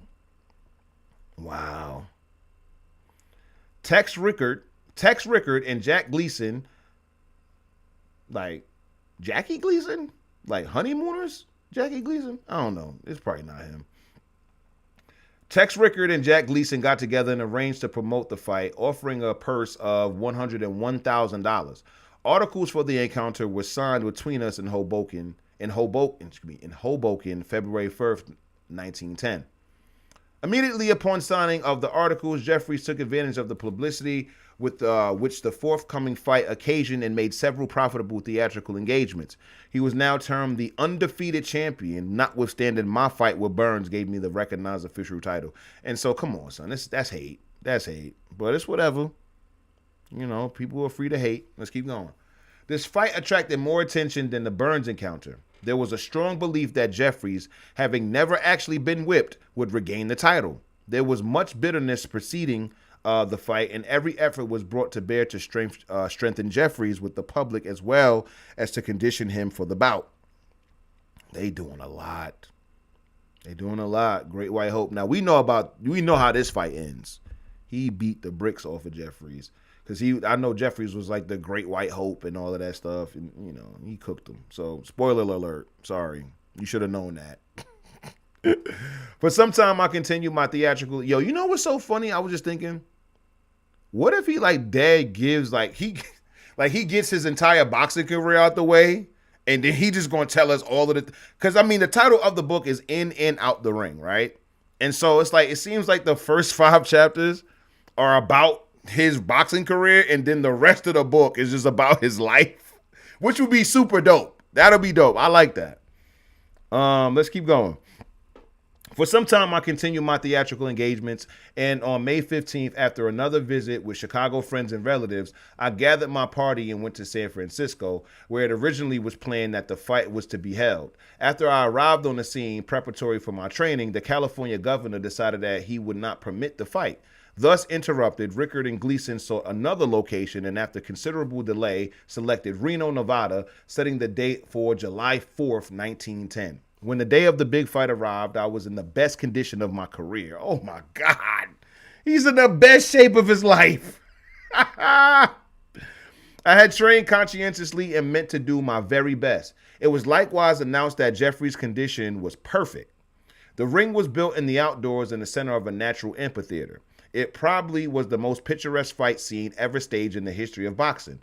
A tremendous crowd was in attendance, and there was a suspense that at times was almost unnerving. The fight meant more than any that had ever taken place among heavyweights. My staunch and eager friends were numerous, but there was a bitterness against me that probably was more manifest than upon any other occasion. Rumors had come to me that there actually was talk of a chance shot at me. Wait. Rumors had come to me that there actually was talk of a chance shot at me if I whipped Jeffries. That's crazy. They was going to shoot him? They was going to shoot, son. It was hinted that gunmen had been hidden in the crowd and that if my boxing opponent did not dispose of me, a bullet would. Oh, my God. It took little stock. I took little stock in this. I could not imagine any sportsman sunk into such depths. Yet such rumors served to indicate the hostilities that existed. When the fight began, and as it continued, I was jeered by my enemies and cheered by my friends. The taunts I received were calculated to disturb my poise. But these efforts failed. A red-hot sun poured down upon our heads. The great crowd was burning to a crisp. You got the white people out there getting fried on the sun.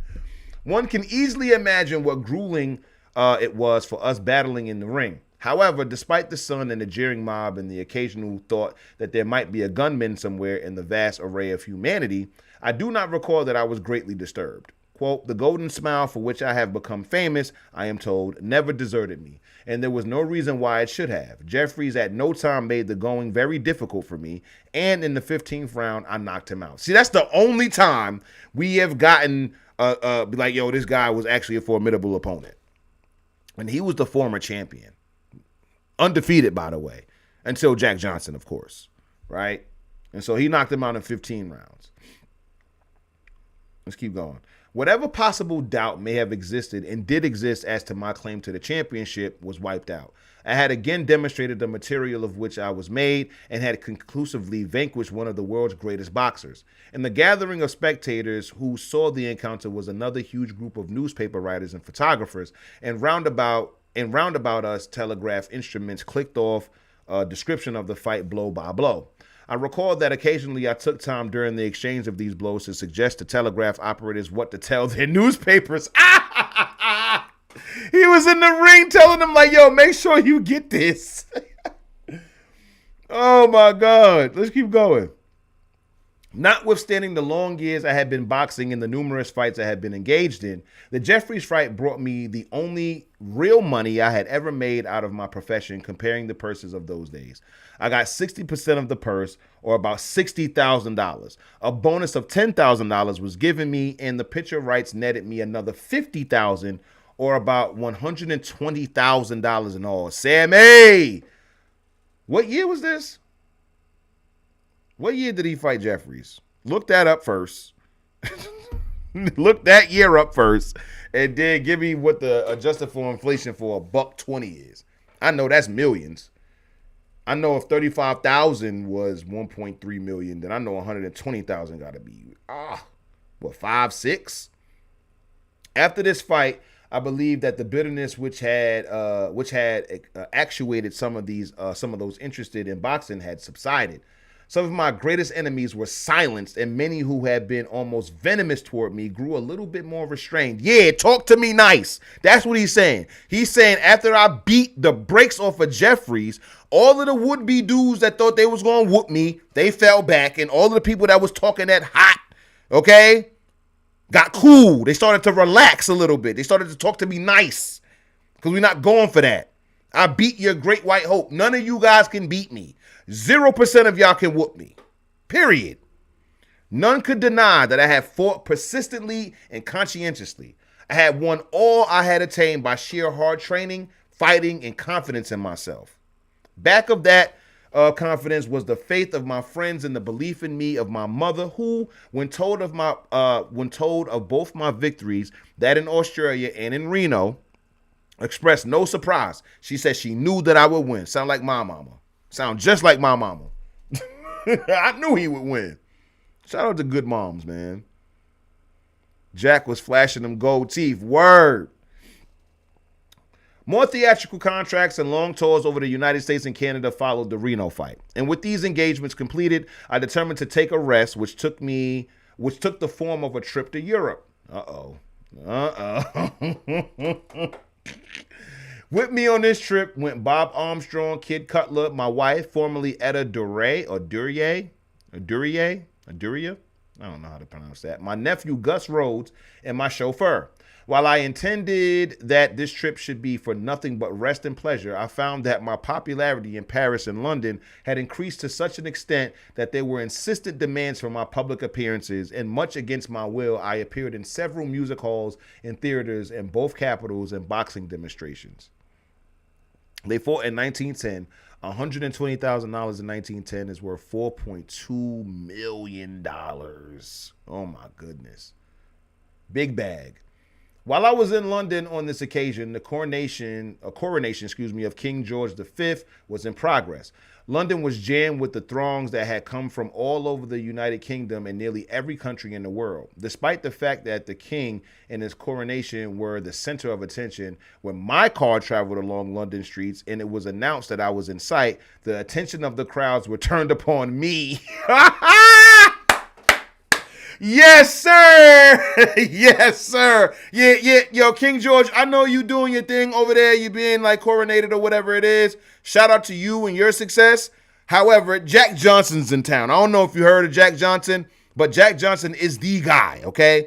The roughest, toughest, strongest black man or man in the world.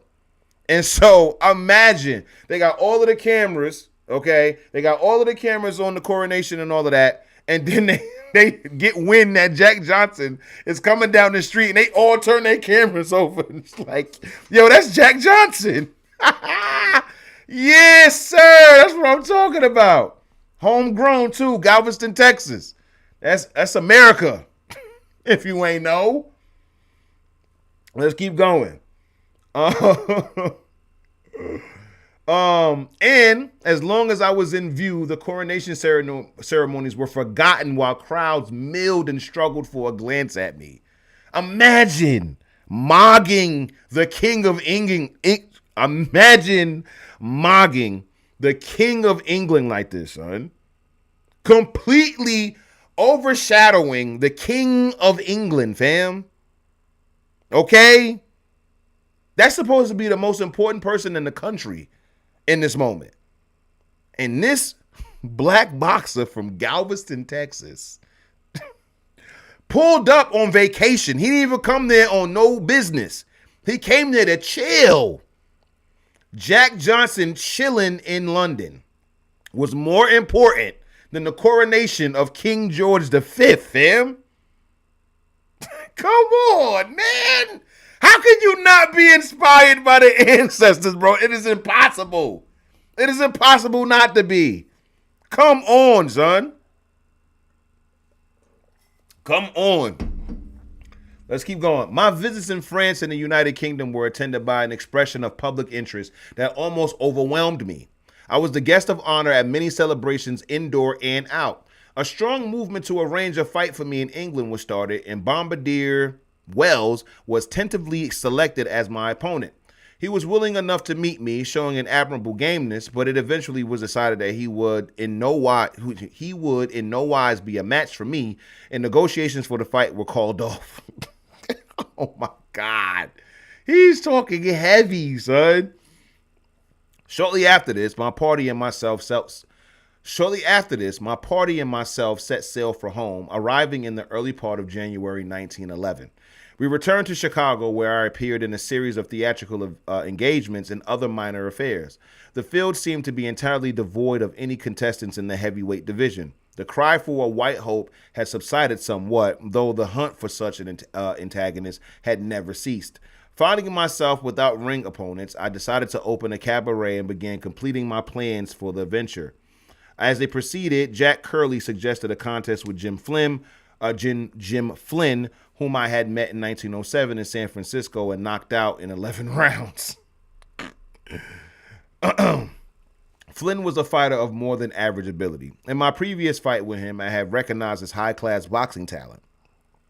Since my defeat of Jeffries, Flynn had been doing considerable boxing and met some of the best of them.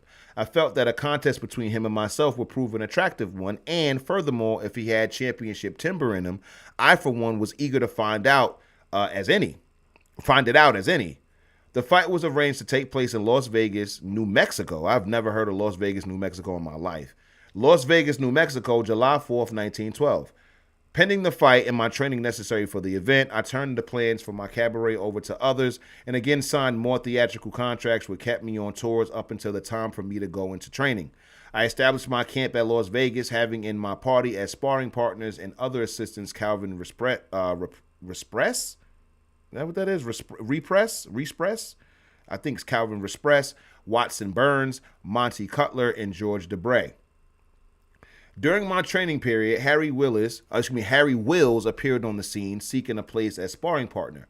I engaged him, but he remained only a few days. He proved wholly unable to stand the grind and was compelled to acknowledge that the ordeal was too much for him.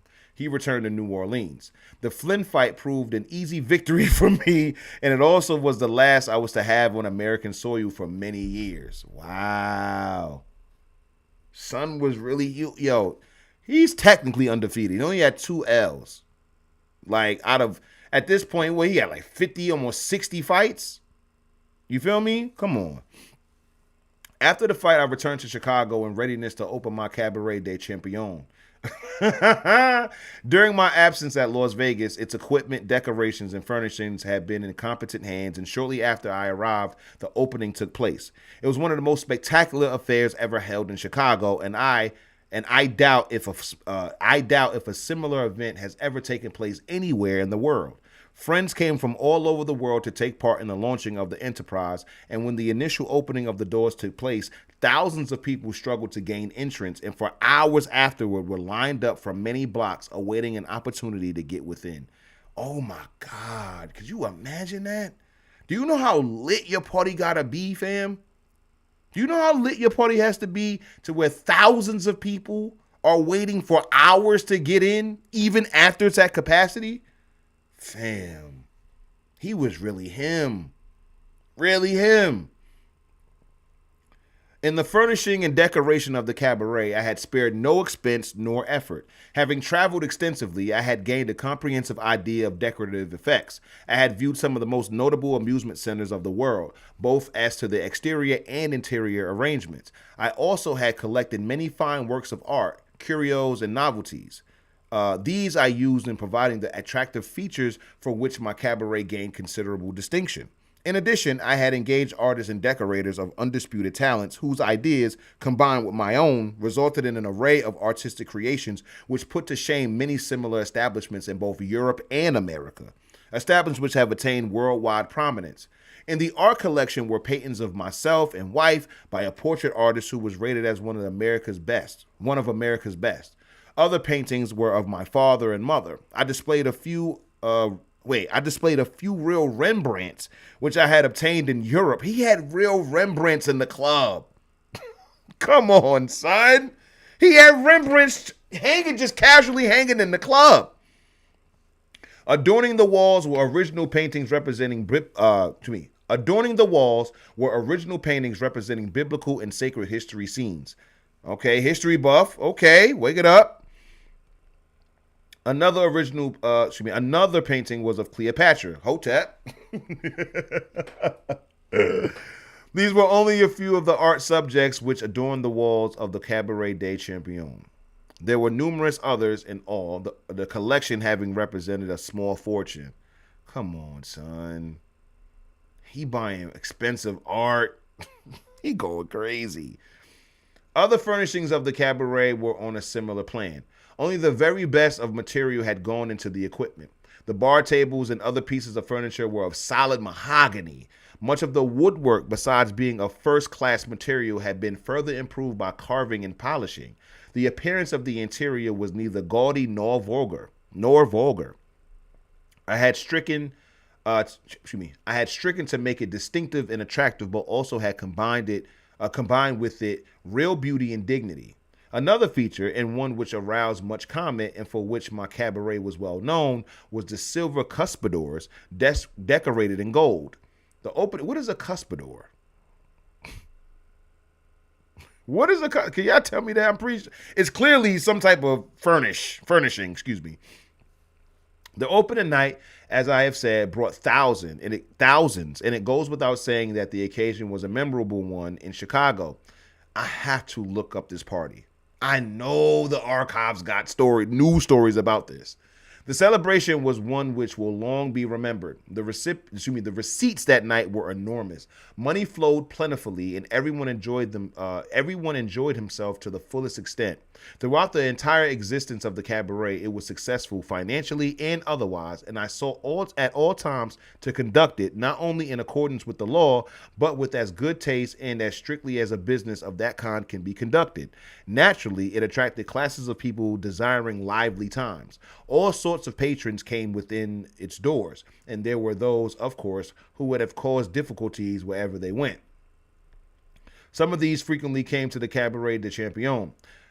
Their conduct caused criticism, and this, in conjunction with the effort that was being exerted to put me in a bad light before the public, was seized upon to further my downfall. Prejudice also played a part, for in my cabaret, the racists had an opportunity to come in contact, a practice which in those days was not as well established as it is now. When was this book published? Because I'm pretty sure he wrote this in like Jim Crow. Oh my goodness. Shantae says Dave Chappelle discussed Jack Johnson in his defiance during his last. Yep. Yep. I remember that. It was a good. Dave Chappelle can spin a yarn. I'll give him that. That was great storytelling, and how he kind of linked it to what Diddy was going through, and all of that. So yeah, absolutely great storyteller. Shout out to Dave Chappelle. Let's keep going. Where we at? Unfounded rumors were afloat about my establishment, which were easy to believe but hard to disprove. During my operation of the cabaret, I did not attempt to fill any ring engagements. I was content to remain out of the spotlight of the ring and to give my attention to my business. Meanwhile, there was a continued flow of criticism and condemnation, and the incessant cry for the white hope was heard. I was perfectly willing that they should find a candidate, but I took no part in the discussion. When the tragic death of my wife took place, I closed the cabaret and began directing my efforts in other channels. Naturally, I gave considerable thought to future ring activities, but I had determined that I should conduct myself and my affairs in as quiet a manner as possible. I was tired of the public's consuming interest in me. However, the efforts of my enemies had not been lessened, and when Miss Cameron's association with me, when Miss Cameron's association with me, of which I shall speak presently, presented the opportunity it did, they seized upon it with obvious eagerness. It turned out that instead of reaching a period of peace and quietness in life, I was in reality entering upon adventures that were to be more productive of public discussion and to embroil me in more adventurous exploits than ever yet had marked my life. Who the heck is Miss Cameron? He just talked about her like, you know what I mean? Like we supposed to know who Miss Cameron is. Well, I guess he's going to let us know. As I recounted elsewhere, I was accused of violating statutory provisions and tried in the United States court. These accusations, my resistance to them, my trial and fight for my rights occupied my attention for several months to the exclusion of either ring activities or other business affairs. During this time, friends from many parts of the country rallied to my support and sought to aid me in the move to escape the unjust drive that was made upon me. The effort was unavailing, and in the desperation that followed, I fled to Europe. Wow. Wow.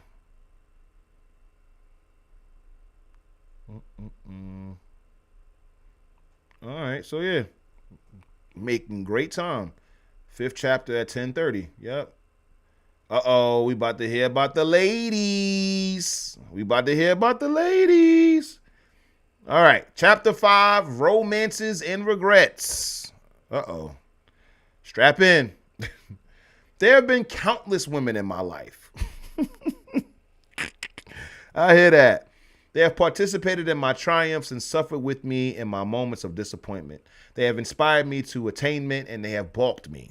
They have caused me joy and they have heaped misery upon me. They have been faithful to the utmost and they have been faithless. They have praised and loved me and they have hated and denounced me.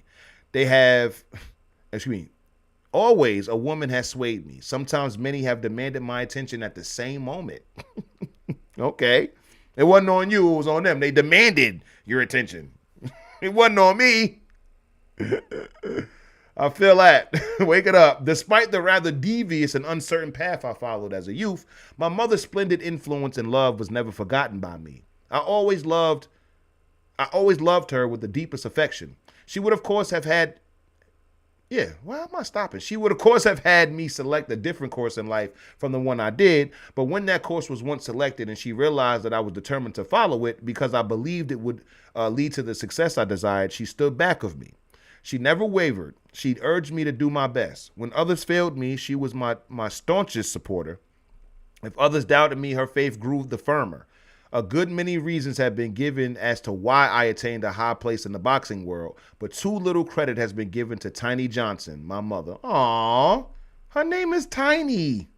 I like that, Tiny Johnson, my mother.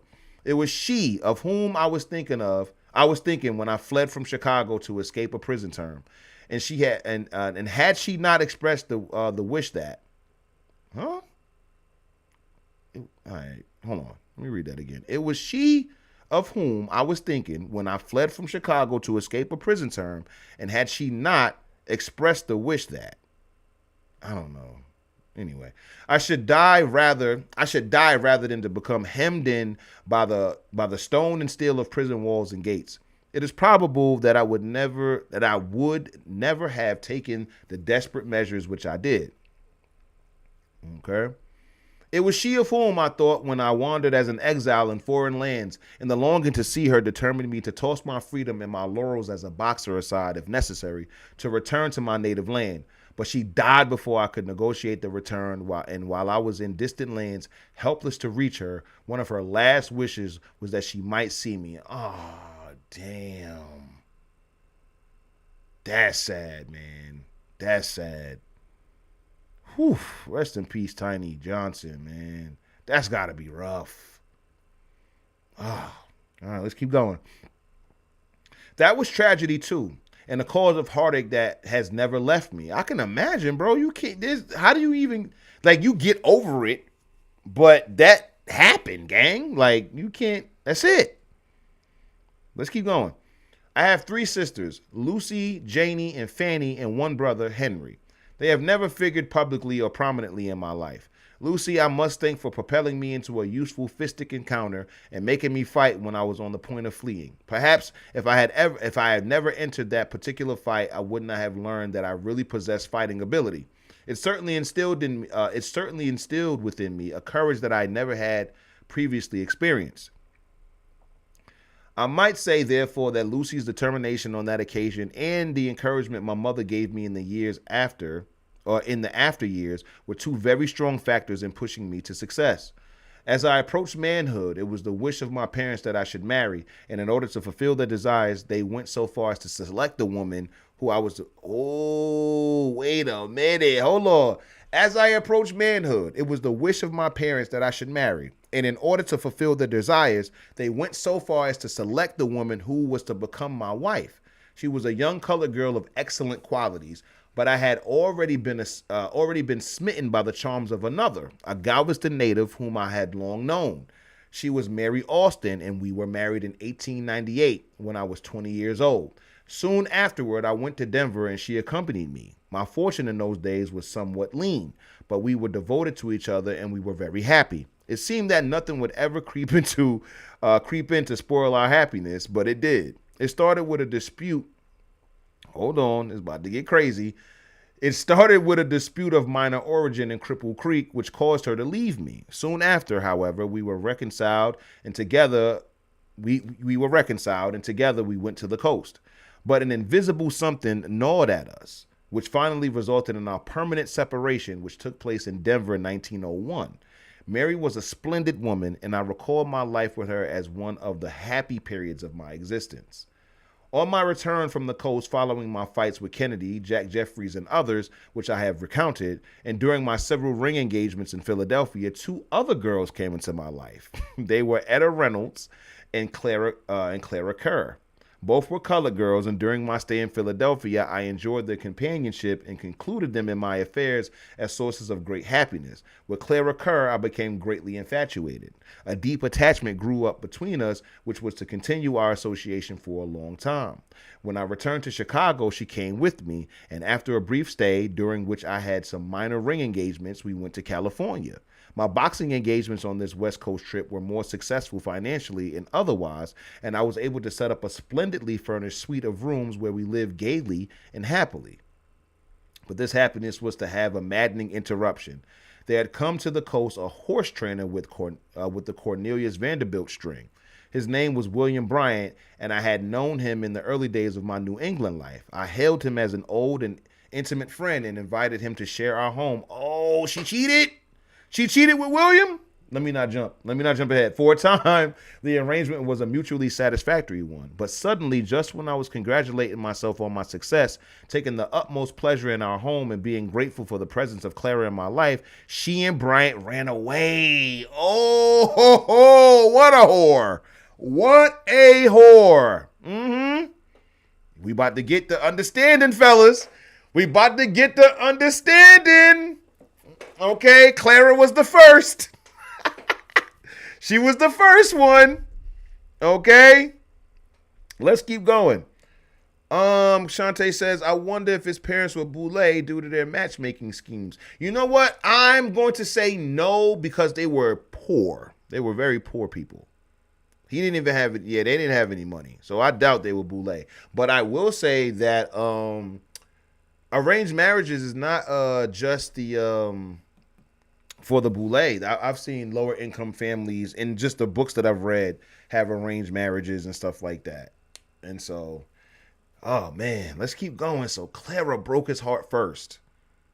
Hold on, Sammy. Don't jump ahead, gang. Unknown to me, an attachment had developed between the two, which resulted in their secret preparations to leave together. They took with them all my clothes. Oh, wait, all my clothes? How you take my clothes? What? How you take my clothes? That's crazy. All other personal property of mine, which was of any value, and disappeared one night when I was giving my attention to my ring affairs. That's sickening. This was Clara. Hold on, let's zoom out a little bit. Let's zoom out so we can get a full look at Clara. Oh, this is Mary Austin. Okay, this is the first joint. Okay, not bad, not bad. Very pretty, based upon the depiction. You ain't had to delete it, Sammy. I would just say it. Oh, Crystal, we haven't heard him say about any of his cheating. So right now he's definitely innocent. And he just got cheated on by a friend and his woman. Have some sympathy, huh? Jeez. Let's keep going. I was dumbfounded. For the second time, a woman whom I greatly love had fled from me. But this time the cause, instead of a trifling domestic dispute, was another man. So that's two women. Two women now. Come on, man. Let's keep going, fellas. The shock unnerved me. For the first time in my life, my faith in friends and humanity had been shaken to the foundation. Foundation. For a while, I debated with myself as to what course I should take. Perhaps I should have let matters go as they were, but the more I thought it over, the more I realized how much esteemed Clara and I determined. Wait, how much I esteemed Clara, and I determined that I would not let her get away from me. Having come to this resolve, I set about making inquiries and learned in which direction the couple had fled. Immediately, I set out in pursuit. The trail led me to Tucson, Arizona, where I found them. I effected a reconciliation with Clara, and we returned to Chicago. Oh my God! I'm not gonna hold you. I feel you, big bro. But nah, son, she for the streets. But it is what it is. Gave her another chance. Let's keep going. Clara's flight had not only been a blow to my happiness, but it also had checked my earning activities. For I did not feel like returning to Los Angeles after what had happened, and it was there that some excellent opportunities were developing for me. This is what women do to you. They'll take your ambition out of your soul, fam. This man was out there moving and shaking, getting to it. And then Clara run off with Bryant. You feel me? Crushes him. Now you in Arizona. What are you doing in Arizona? You ain't never been to Arizona in your life. I get you back, and it's like, man, we going back to Chicago. I'm cool. I'm not about to go back to LA. I'm cool. On our return to Chicago, our money was low and the boxing business was at a point which offered me few engagements. Consequently, we were compelled to live modestly and to guard our savings, which were going down rapidly. One day I returned home and found Clara again missing. Oh my God. See, I don't know why you did that. See, I told you, Jack, she was for the streets. You should have listened to old dudes, because I would have told you to not even try to find her. Okay? So let's continue the story, Crystal, shall we? One day I returned home and found Clara again missing. For a time, I refused to believe the truth, but the emptiness of our home and the absence of her trunks and clothing together with what cash I had convinced me that she had fled from me. You should have never taken that woman back, because not only did she cheat on you, not only did she run off on you with the dude she cheated with, she stole your clothes and all your valuables in the house. Okay? So when it comes down to this, fam, you bought this one, bro. Because she showed you who she was the first time she left. Y'all was already broke. And now, come on, fam, you bought this. You should have never taken that harlot back. You should have never taken her back. Jezebel. But let's keep going. I began to search for... Stop, Jack. Stop searching for this woman. She does not want you, gang. She does not want you. Let that woman be. Because now we can't defend you with this. We can't. Come on, son. Fool you once, shame on them, son. Fool you twice. Come on, gang. Let's keep going. I began to search for her. My infatuation for her had never wavered. Throughout Chicago, I wandered. making futile inquiries and eagerly tracing flimsy and useless clues. First of all, that's not how you spell clues. Second of all, you are Jack Johnson, and you are walking around Chicago, a city in which people were lining up to go to your club. You are the guy. You're the boxing champ, and you're wandering the streets of Chicago being like, yo, have y'all seen Clara? Yo, y'all seen Clara? Y'all seen Clara? It's like, fam, let it go. Let it go. I could not find her or even learn in what direction she had gone. She had been swallowed up. Good. The world became a void for me, and for the first time in my life, I succumbed to excessive drinking and other forms of dissipation.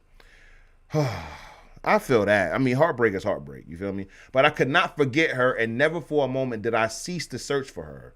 Finally, I became ill and so wretched in mind and body that I was determined to leave the scene of my unhappiness and started eastward. I was without funds and was unable to borrow money, which caused me to believe that my friends had utterly deserted me, a frame of mind which, added to the turmoil I was in already, I completed my state of discouragement. Discouragement. I made my way to Pittsburgh, where I found some alleviation of my despair in the form of friends who realized my worries and unhappiness. They sympathized with me in... What? Anyway. They sympathized with me and sought to lift me out of my misery. They were liberal in their loans of money to me, but instead of using it judiciously, I cast wisdom to the winds and gambled heavily. As a matter of fact, I did not care what end I came to, for the thought of Clara and her disappearance was always uppermost in my mind. At one period of my gambling activities, I had prospered sufficiently to engage a drawing room to New York, but before the train departed, I lost every cent I had. Jeez. I prepared to board the train penniless. A friend, Frank Sutton, knowing my predicament, insisted on lending me some money, but I refused to take it. Finally, I did accept $1 from him. Of this dollar, I gave the train porter 50 cents. I bought 2 cigars with another quarter, and the remaining quarter I tossed to a newsboy at the station when I arrived in New York. I had no plans in mind other than to continue the search for Clara. Oh my God. This is bad, bro. I seen some down bad dudes before, but this is down bad. Because let's not forget, son is broke, even though he had mad money-making opportunities in L.A. But he's so stupid over Clara that he don't even see it. Oh, my God, son.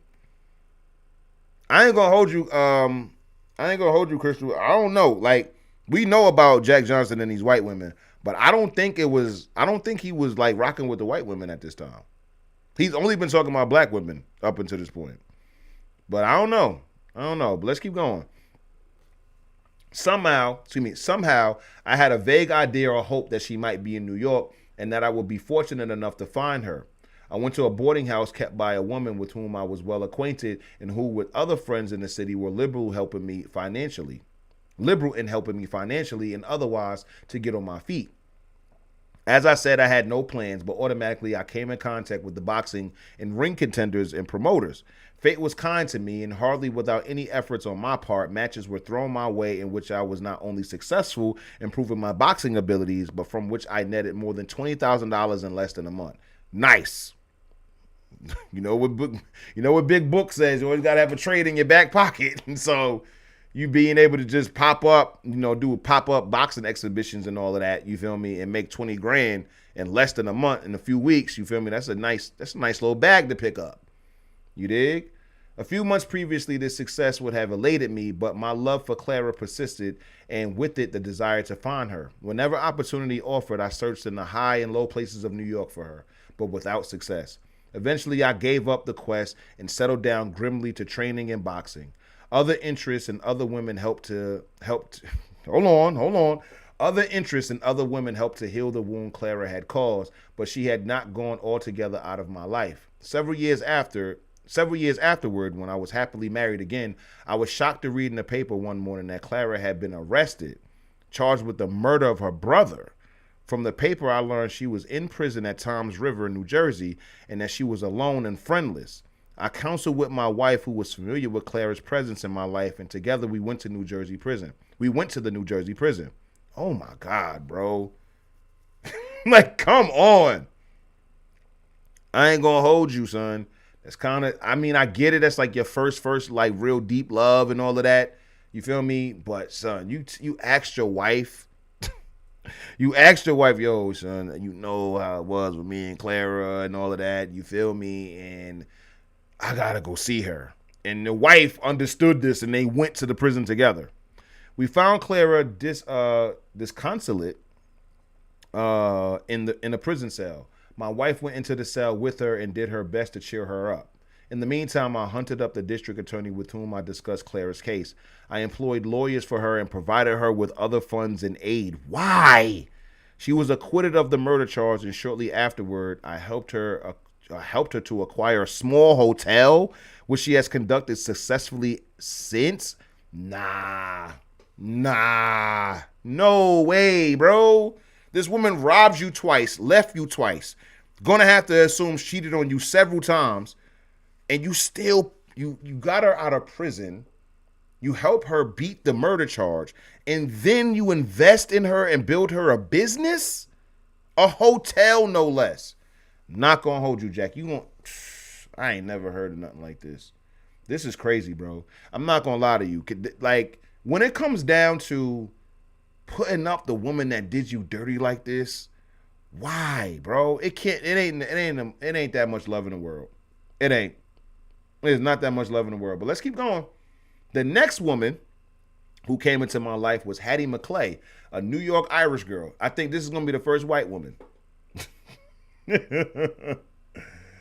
Let's see. The next woman who came into my life was Hattie McClay, a New York Irish girl. The heartaches which Mary Austin and Clara Kerr had caused me led me to forswear colored women and to determine that my light henceforth will be cast only with white women. Told you, Crystal. Told you. I told you. Son said no more Negroes. No more Negresses. Nah, I'm done. I don't agree with him, obviously. But, yup. Exactly, Crystal. So 2 black women broke his heart, and now he's skiing. Absolutely.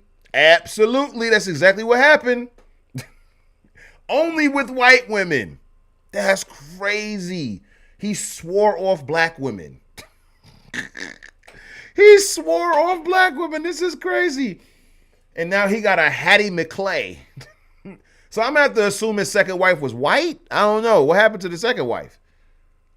But anyway, let's keep going. At the time I met Hattie, I was contemplating a trip to Europe, and it was arranged that she could accompany me and aid me in looking after my business interests, which were assuming a more important volume than ever, because I was now determined to reach the championship and was hot on the trail of Tommy Burns.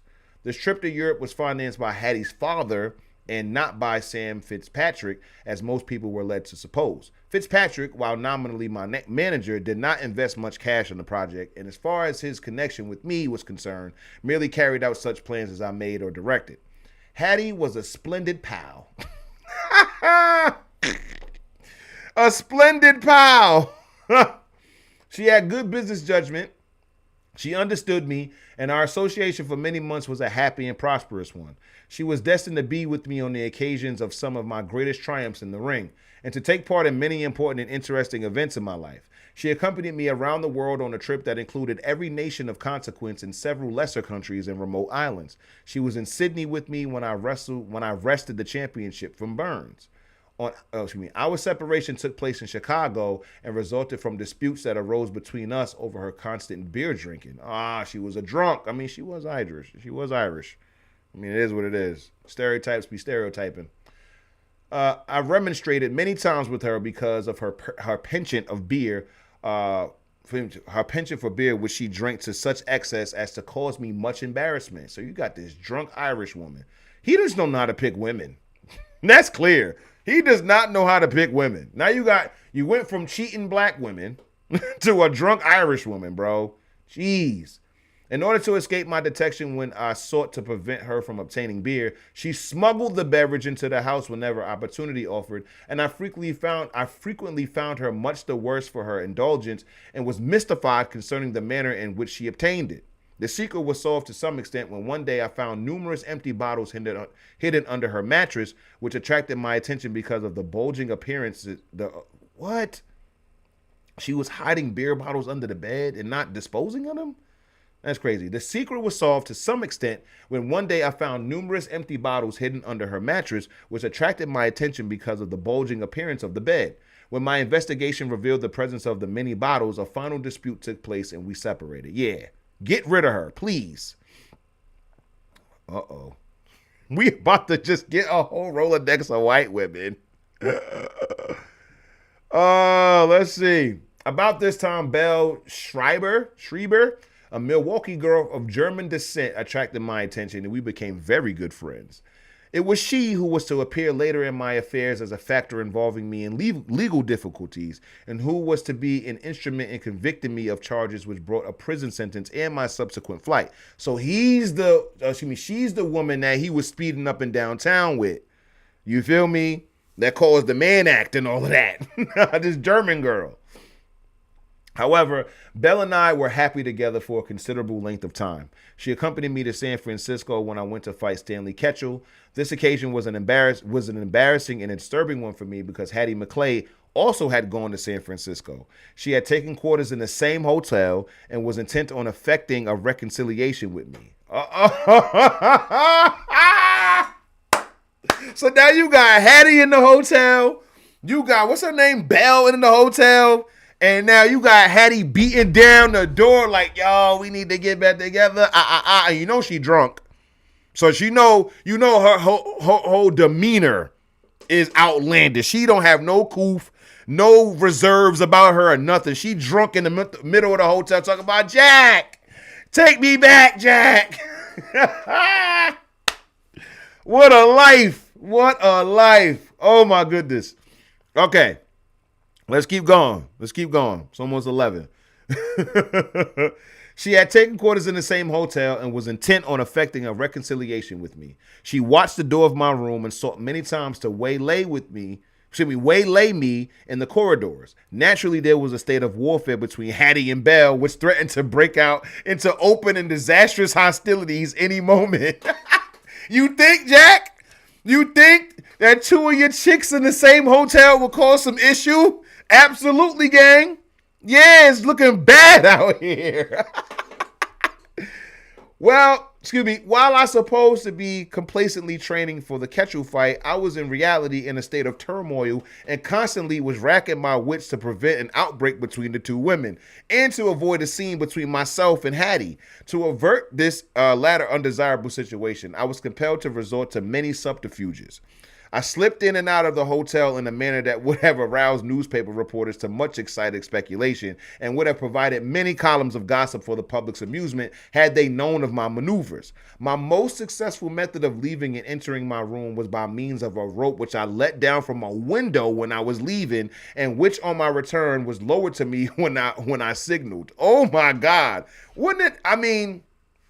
I think it would have been a little bit easier just to have Hattie, or not even Hattie, just move to another hotel, bro. Okay, just go to another hotel. She can't follow you to the next hotel.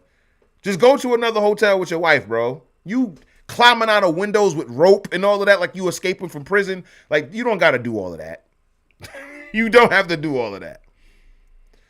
Oh, let's keep going. It will be readily understood that I had a double reason for rejoicing when I had disposed of Ketchel and was ready to leave San Francisco, which I did with as little delay as possible. We returned to New York where I resumed my theatrical engagements and were not long afterward, Belle and I separated and another romance came to an end. Yeah, he running through them now. Now he turned up. Now it's like, yeah, a few months. We travel and you see he popping. So traveling around the world, doing all types of fly stuff, but now I'm done. Like, yeah, all right, Not long afterward, Belle and I separated and another romance came to an end. He didn't even bother to talk about what the problem was. He was just what it was. Let's keep going. After the Ketchel fight, I had quite a period of idleness as far as the ring was concerned, but was kept busy with my theatrical projects, having long contracts to fill. Much of my time was required in New York, and through my theatrical connections, I met Etta Duryea or whatever, a Brooklyn girl of French-American extraction. So now he had an Irish girl, a German girl, and now he got a French woman. He running through them. This meeting resulted in our marriage in Pittsburgh in 1909. She accompanied me on my theatrical tours in the United States and was a member of my party which toured Europe, it being my third trip across the Atlantic. This was primarily a pleasure party, but nevertheless, I filled several music hall engagements on request. On our return to the United States, there were some more theatrical ventures, and then my fight with Jeffries in Reno. Immediately after that fight, we returned to Chicago and opened my cabaret. The next few months were prosperous and happy. I felt that in Etta, I had found a love that would continue uninterrupted. Yeah, I know. But in this, I was sadly mistaken, for it came to a tragic end when she committed suicide. Oh my God. Son, what a love life. Why did she kill herself, bro? Oh my God. I knew that she had been despondent, but attributed her mood to the death of her father, which had taken place a short time before. Her father, a member of an excellent Brooklyn family, was greatly loved by Etta. There was between the father and daughter an extraordinary close attachment, and it was to be expected that his death would disturb her. However, I believed that her sorrow soon would pass and that she would resume her usual cheerful and happy disposition. Her attitude toward me had never changed. Our relations up to the last were joyful and peaceful. She never complained of anything and never gave any intimation that she was weary of life. Oh my goodness, fam. On the day that the end came, we had entertained some friends. Etta and I had arranged to accompany them to the train on which they were to leave the city. When the time came for their departure, my wife pleaded a headache and begged that she be excused from going to the train.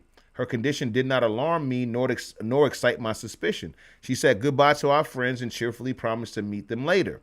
I went with them to the train, and when I returned home, I found the street in front of our apartment filled with crowds of people. Police wagons were drawn up, and I experienced a chill that almost numbed me. When I arrived, friends told me to hurry upstairs that something had happened to Etta. Those ominous words gave me the worst fright I had ever had, and I sped up the stairs, not knowing but dreading what I was to find. She lay on the floor, her beautiful long hair hiding her face. Near her was a revolver. On one exposed bare arm was a red spot. At the sight of it, I took courage and tried to convince myself that the shot had not been fatal. I gathered her up in my arms, and as I did so, I gathered her up in my arms, and as I did so, her hair fell back, revealing the ugly wound in her head. She died a few hours later. Oh my God, she was still alive? Oh my goodness. This is crazy. This tragic event laid me low. It seemed that all I had attained was for naught. I closed the cabaret. I could not bear to think of continuing it, for she had been so significantly identified in planning and conducting it. I saw other channels in which to bury my disappointments and to find solace. For a time, life palled on me. In the meantime, the hunt for the White Hope went on, and there were frequent rumors of possible contenders whom I should have to meet in defense of my title. I let matters drift and made no particular effort to interest myself either in business or in boxing. Lucille Cameron, a Minnesota girl attending school in Chicago, was the next woman to venture within the circle of my activities. So this is Miss Cameron.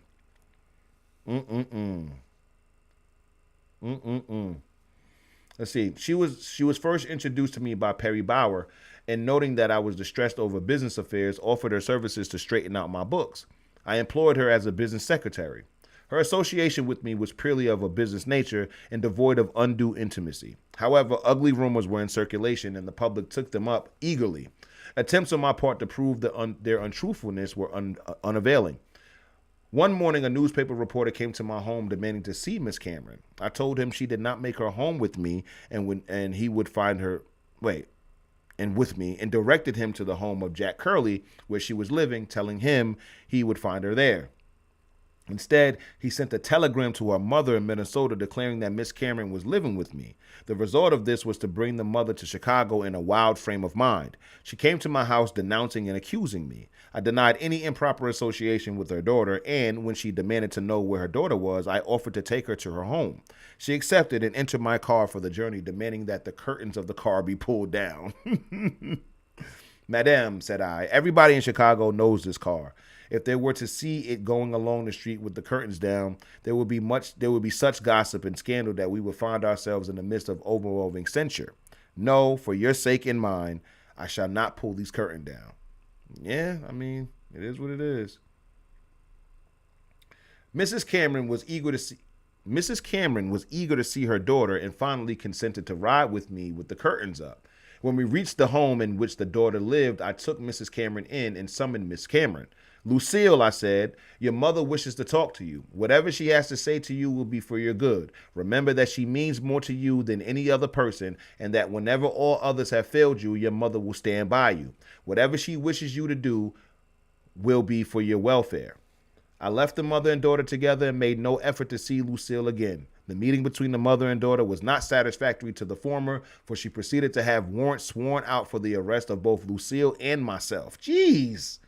I was charged with abduction. Shortly after the arrest, I was released on bonds, but Lucille was kept a prisoner in a hotel under the watchfulness of her mother and police. Oh my God. When I was tried on the abduction charge, there was no evidence to support it, and I was discharged. Countless other efforts were made to charge me with various crimes by Mrs. Cameron and others who were interested in the situation. On one occasion, the late Charlie Erbstein, a well-known Chicago attorney employed by Mrs. Cameron, came to my apartment, and I was forced to eject him because of his hostile attitude. And so I can only imagine. You imagine somebody just trying to sue you or try to get you in jail simply because their daughter worked for you, not even liked you. That wasn't even romantic. But just simply because their daughter works for you, they're trying to get you locked up. All right, let's keep going. The search for the white hope not having been successful, prejudices were being piled up against me, and certain unfair persons, piqued because I was champion, decided that if they could not get me one way, they would another. And all sorts of efforts were set in motion to brand me as an undesirable character and to relegate me to obscurity. In the meantime, Lucille had escaped from the surveillance of her mother, and the police, in seeking me out, begged me to marry her, declaring, oh my God, begged me to marry her, declaring that she had been ruined in the eyes of the world, but that furthermore her mother was making her the object of abuse and nagging which she could not bear. She said that her home life never had been pleasant because she was held in check and not allowed such freedom as a girl of her age had a right to demand. I told her we could not marry, but that I would help her in every way that I could. She desired to leave Chicago, and after thinking the situation over, I decided that perhaps it would be best for all concerned if I arranged for her to go to Toronto, Ontario. She stayed but a short time and returning. She stayed but a short time and returning unexpectedly again begged me to marry her. I finally acceded. What? Come on, bro. I finally acceded to her wishes, and we were married a short time afterward. This, however, did not bring an end to my troubles. They were only just beginning, for within a short time I was arrested on a charge of violating the Mann Act. See? Oh my God. This is insane. This woman is insane. My enemies, actuated by jealousies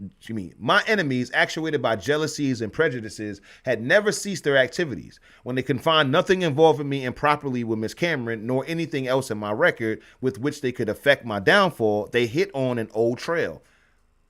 And learning of my association with Belle Schreiber, hunted her down. She was brought from Washington and set up as the accusing witness against me. Other witnesses were found willing to testify against me, and so the case went to trial. Son, this is insane. I would never, ever, ever be with a white woman if I could be sued. Like, first of all, I ain't never did that before in my life anyway, but definitely not if it was illegal. No, I'm not even dealing with that, bro. What? You can sit there and convince this random white woman that I dated her, married her, or whatever it is, and now I'm in jail? Nah, son. No. Let's keep going. It was a rank frame-up. The charges were based upon a law that was not in effect at the time Bell and I had been together and legally was not operative against me. The whole accusation was unfounded, and I do not hesitate to say that fraudulent practices were adopted. So bitter and intense was the fight that had been opened up on me. I was sentenced to 1 year and a day in the penitentiary and fined $1,000. I appealed the case and the decision was reversed, but not until after I had taken flight and was beyond the reach of federal officials. I am not one to defeat the ends of justice. Had I been guilty of the charge which was hung over me, I would have taken my medicine and said no more about it. But I was stung by the injustice of the whole proceedings and hurt to the quick to think that the prejudices of my fellow men and of my own countrymen at that could be so warped and so cruel. I went low in spirits. I was watched by a score of detectives who, it appeared, believed that I was going to try and escape. At the first, I had no intention of doing so, but it was maddening to be shadowed all of the time. My car and my house were watched day and night. Every step I took was dogged. Yo, son, all because of a white woman. I want y'all to know, he's not getting arrested for gambling, prohibition or something like that, like bootlegging or nothing like that. His crime is being with a white woman, son. 0% worth it. None of this is worth it, bro. Being watched by the feds and all this other stuff night and day. I can't even move. I can't do nothing, bro. And I had to do a year and a day in prison for it. What in the world, Jack? Ain't no way, son. I don't care, son. No, Clara and Mary, you gonna have to forgive black women, bro. You gonna have to get over it, bro. Like, you can't tell me this is worth it. You cannot convince me at all, Jack, that this is worth it. Being surveilled, having people suing you, trumped up charges, sending you to prison. You got to run and leave the country. You got to do a whole bunch of stuff simply because you was with a white woman, bro. Ain't no way. Ain't no way you going to convince me that this is the way to go. Absolutely not. I was haunted every minute of my life, and I must admit that it got on my nerves. Yeah. On one occasion, my wife and I attempted to take a short vacation trip. Both of us were worn and worried. We went to Battle Creek, Michigan, and when the train reached the station in that city, it was boarded by federal agents, and pounding at my stateroom door, they demanded admittance. I told them that they could not come in, that Mrs. Johnson and I were not dressed. They insisted on entrance, and for a moment, I thought they were going to smash the door in. They waited, however, and donning our clothes, we went out to meet them. They arrested me as a fugitive. They took me to the police station, and the next day returned me to Chicago. Fam, ain't no way that this is worth it. Ain't no way. This incident increased the persecution from which I was suffering, and the desire to get away from it was born. I wish not only to throw the constant shadowing off my trail, but I wish also to put myself beyond the reach of the adverse publicity I was receiving. My character and life were being torn to pieces in the newspapers. Every day, on some pretext or another, my name was paraded before the public in glaring headlines. It was sickening, far worse than the prospect of the year in prison that awaited me. To my mother, though, the prison was the principal source of worry. She was cut to the quick by the thought that I must enter prison, because after the manner in which I had been treated by my prosecutors, there was little reason to hope that the appeal would attain what I wished. I was harassed by the sight of my worrying mother, as well by the unhappiness of my wife and the shadowing of secret agents. Oh my God. My mother told me that she would rather that I die than I go to prison. Wow. It was she who had furnished the bonds upon which I was at liberty. One night I told her I had planned a way of escape, but that if I departed, I probably would never see her again, because it would mean exile for me from my native land. If I had hesitated previously in planning an escape or in carrying it out, all hesitancy came to an end when my mother begged me to go, declaring that she would prefer never seeing me again to having me spend a year in prison. That's love, man. That's a mom's love. I ain't gonna hold you. Friends to whom I confided my intention of escaping said that it was impossible. Some of them were alarmed over my determination to undertake the project. As I told them of my plans in part, I was within the sight, if not the hearing of Secret Servicemen. There was never a moment that they were not within reach of me. They hung close about my home and followed me every step through the streets. Every time my car turned a wheel, they were aware of it. To elude them did seem an impossible feat, yet I did. Oh my goodness. There was in Chicago at that time a colored baseball team called Foster's Giants. I learned that the team had arranged for a game in New York City, and sending for the manager offered him and his team the use of a private car for which I would pay all of the expenses to New York, provided he would let me route the car. I did not tell him my purpose, nor did he know that I was about to launch a daring move to throw off my shadowers and quit the United States. He accepted my offer with much expression of thanks. Arrangements were made for the car. It was routed by the way of Buffalo via New London. The ball team was composed of strapping big balls. Pause. The ball team was composed of strapping big players, many of them as large as myself. One of the players resembled me in stature and features, and to him I gave my watch and ring, the latter having more than once served as an identification of me, and being familiar to police and others when they gave my description. This was one of the ruses hit upon to serve in the event that officers, having got wind of my departure, boarded the train en route in search of me. The player resembling me, we believe, will be seized, permitting me to continue my trip, while he, as soon as the mistake had been discovered, would be released. The ball team, Gus Rhodes, my nephew acting as my secretary, and I boarded the special car which had been arranged at Inglewood Station. As the train pulled in, we stood in the shadows, and when it stopped, I, carrying a bag of bats and other baseball equipment, rushed with the rest to the car. The train immediately pulled out, and I went to bed in the drawing room, which I had reserved. The train sped on through the night. My flight had started, but how it was to terminate was a matter of conjecture. We were compelled to exercise the utmost caution.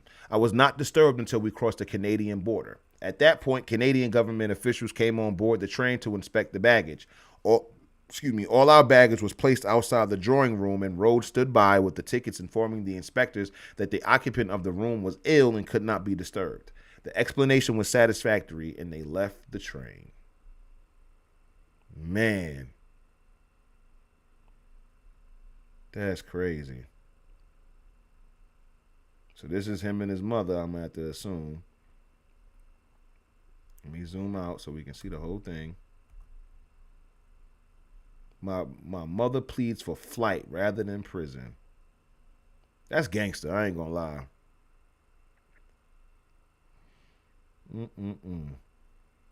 Oh, we got a biopic in the chat? Hold on. Crystal says The Great White Hope starring James Earl Jones is about Jack Johnson's life. Okay. Yeah, I got to tap in. Okay.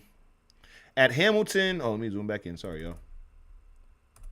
At Hamilton, Ontario, we left the train on the blind side. Tom Flanagan, an old friend of mine who had seen nearly all of my important fights and who had attended every championship fight that took place during his lifetime, met us with an automobile and drove us to Toronto, where Flanagan conducted a hotel. We arrived about 4 o'clock in the afternoon, July 1st, 1913, and Flanagan provided us with some cheese and ham sandwiches and a half dozen bottles of beer. A lunch after our all-day ride, which I felt was the best I had ever eaten. At Toronto, I met my wife, who had left Chicago on a different train. We stayed in Toronto until late in the evening and then boarded another train for Montreal. We were on our way again. Neither I nor anyone of my party was recognized on the train until we arrived at Montreal, when a porter got a peep at me and soon broadcasted my presence in the city. That evening, we were besieged by reporters and immigration officials. I gave a signed interview to the Montreal Star explaining the reasons for my trip. United States officials requested Montreal police to detain me as a fugitive, but upon it being shown that I had tickets good for passage from Chicago to Paris, France, and these places us on bonds, as they did, Canadian officials could not hold me, and under the law could do nothing but permit me to continue on my way. We embarked at Montreal on the steamship Corinthia and arrived in Paris July 10th, 1913. We took up our quarters in the Hotel Grand in the Rue des Saint Lazare, where we remained for some time. When we arrived in the French port, a vast assembly of people awaited my arrival, among them numerous gendarmes? I don't know what that is. Oh, French police. French police. When I saw them lined up intently watching the dock of our ship, I had a momentary feeling that my flight was to end disastrously, for I feared that some method had been devised which would enable my detention, and I was hesitant about landing. Yeah, but when I was informed that the French police were merely a part of the crowd intent on giving me a warm welcome, I experienced that well-known grand and glorious feeling. Our reputation at Paris was one of the most enthusiastic welcomes ever accorded me. Oh my goodness. Wow. So we read almost, we've read a good portion of this. 72 pages out of 190? Yeah. Absolutely. So that was the first.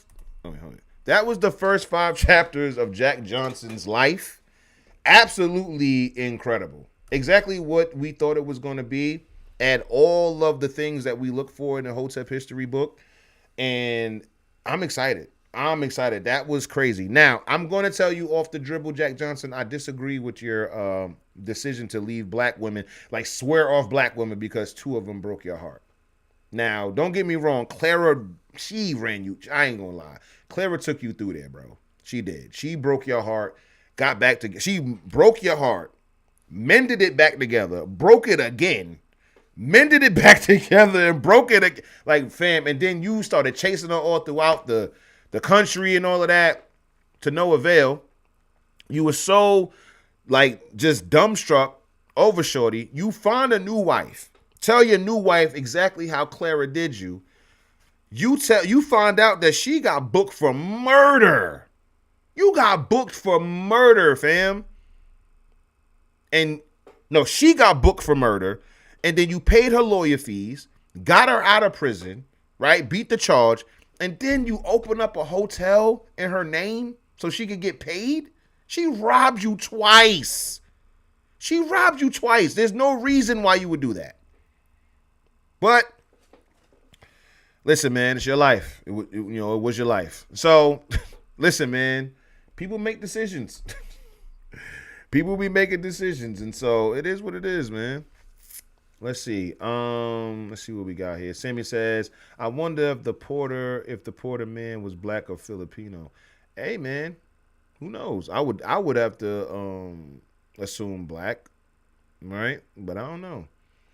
Mr. X says, "Yep, I just watched the trailer of that movie. They got the black woman trying to fight the white woman." Wait, it's a new movie? Or it's old? I got it. Let me think we can end on that. Let's see. What's the name of it again? She said The Great White Hope.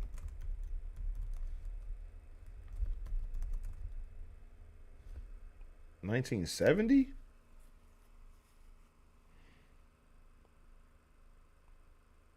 Oh, wow. It's available on Netflix and all that. Okay. Let's see. Let's check it out.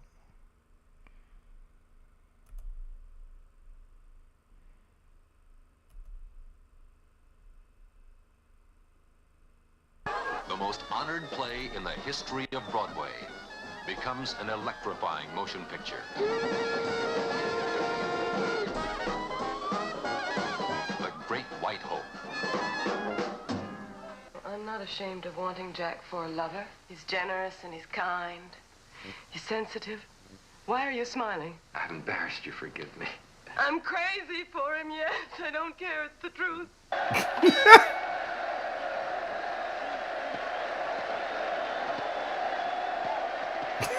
How would you like it if he claims the belt's his because you won't fight him? How would you like it if the whole damn country says, Brady let us down. He let a loudmouth nigger be champion of the world? As a Broadway play, The Great White Hope won 2 Antoinette Perry Awards. For Best Actor, James Earl Jones. Now, most white folks, of course, are behind the White Hope. Brady's the redeemer of the race and so on. But you, Jack Jefferson, are you the Black Hope? I'm black and I'm hoping. Any idea, Jack, why you smile when you're fighting? I'm a happy sort of person and it always feels good, huh? And when I'm fighting, I feels double good. So what do I want to put a face on for? And besides, it's a sport, right? Like a game. Well, I like whoever I'm hitting to see that I'm still his friend. For Best Actress, Jane Alexander. Why can't you wait and give me one chance to make you happy? Only one! I swear I've never had one! As a Broadway play, The Great White Hope won the Pulitzer Prize for playwright Howard Sackler. Here I is! I'm in the prime of my life. I'm gonna fight. I got my turn to be the champion of the world. I'm taking my turn.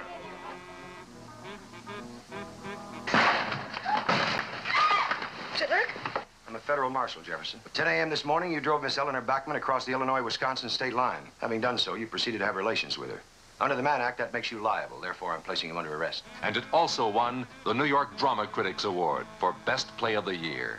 You're not your own man anymore, Jack. Now you're old. How can you be your own man when they have you? They do and you know it.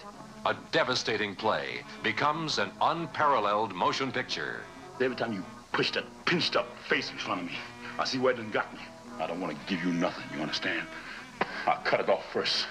Hombre, you give me a break, for God's sake.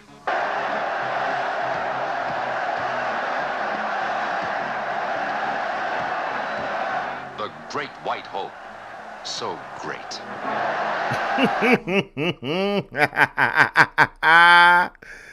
Oh, man. Okay, that might be what I'm watching tonight. I ain't gonna hold you. That might be what I'm watching. Oh, my goodness. Let's see. Tremaine says, Sammy says, Sammy looks great back in his day. Where Tremaine says, this is like seeing Morgan Freeman as a young man. James been old my entire life. Cliff says, what up, peoples? Hope all's well. I'll have to re-listen to the show tomorrow. Just tuning in. Life be lifing, but thank God for it. Absolutely, Cliff. You already know you welcome, gang. You always welcome. It was a great show tonight. Great show.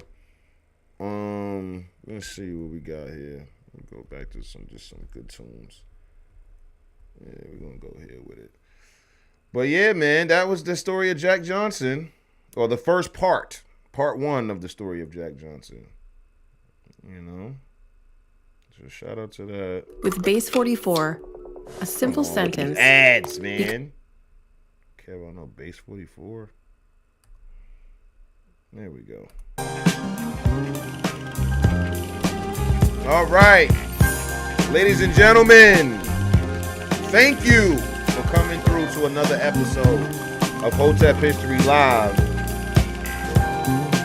I've been your illustrious host with the most, President Hotep Dudes. You guys have been absolutely amazing. Thank you for all of the new people that's been coming through. You guys are absolutely welcome. Make sure that you come back Wednesday, 7 p.m.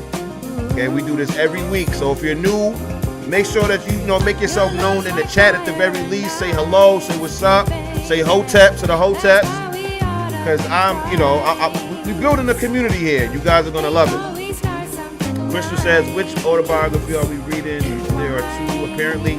The one we're reading is In and Out the Ring. Or In the Ring and Out, or something like that. That's the one we're reading. Thank you guys again. We learned a lot today about Jack. Now, as always, you cannot have the future without the present. You can't have the present without the past. We don't study history to live in the past, but to order our steps in the present so we can positively affect our future. Thank you guys again. Like I said, we'll be back here 7 p.m. on Friday. And also, I got a little special treat for the Patreon subscribers this month. A couple things coming through that I'm working on. So look out for that. Make sure you're subscribing to the Patreon. Patreon.com/HotepHistory, man. And as always, man, Hotep and Bill.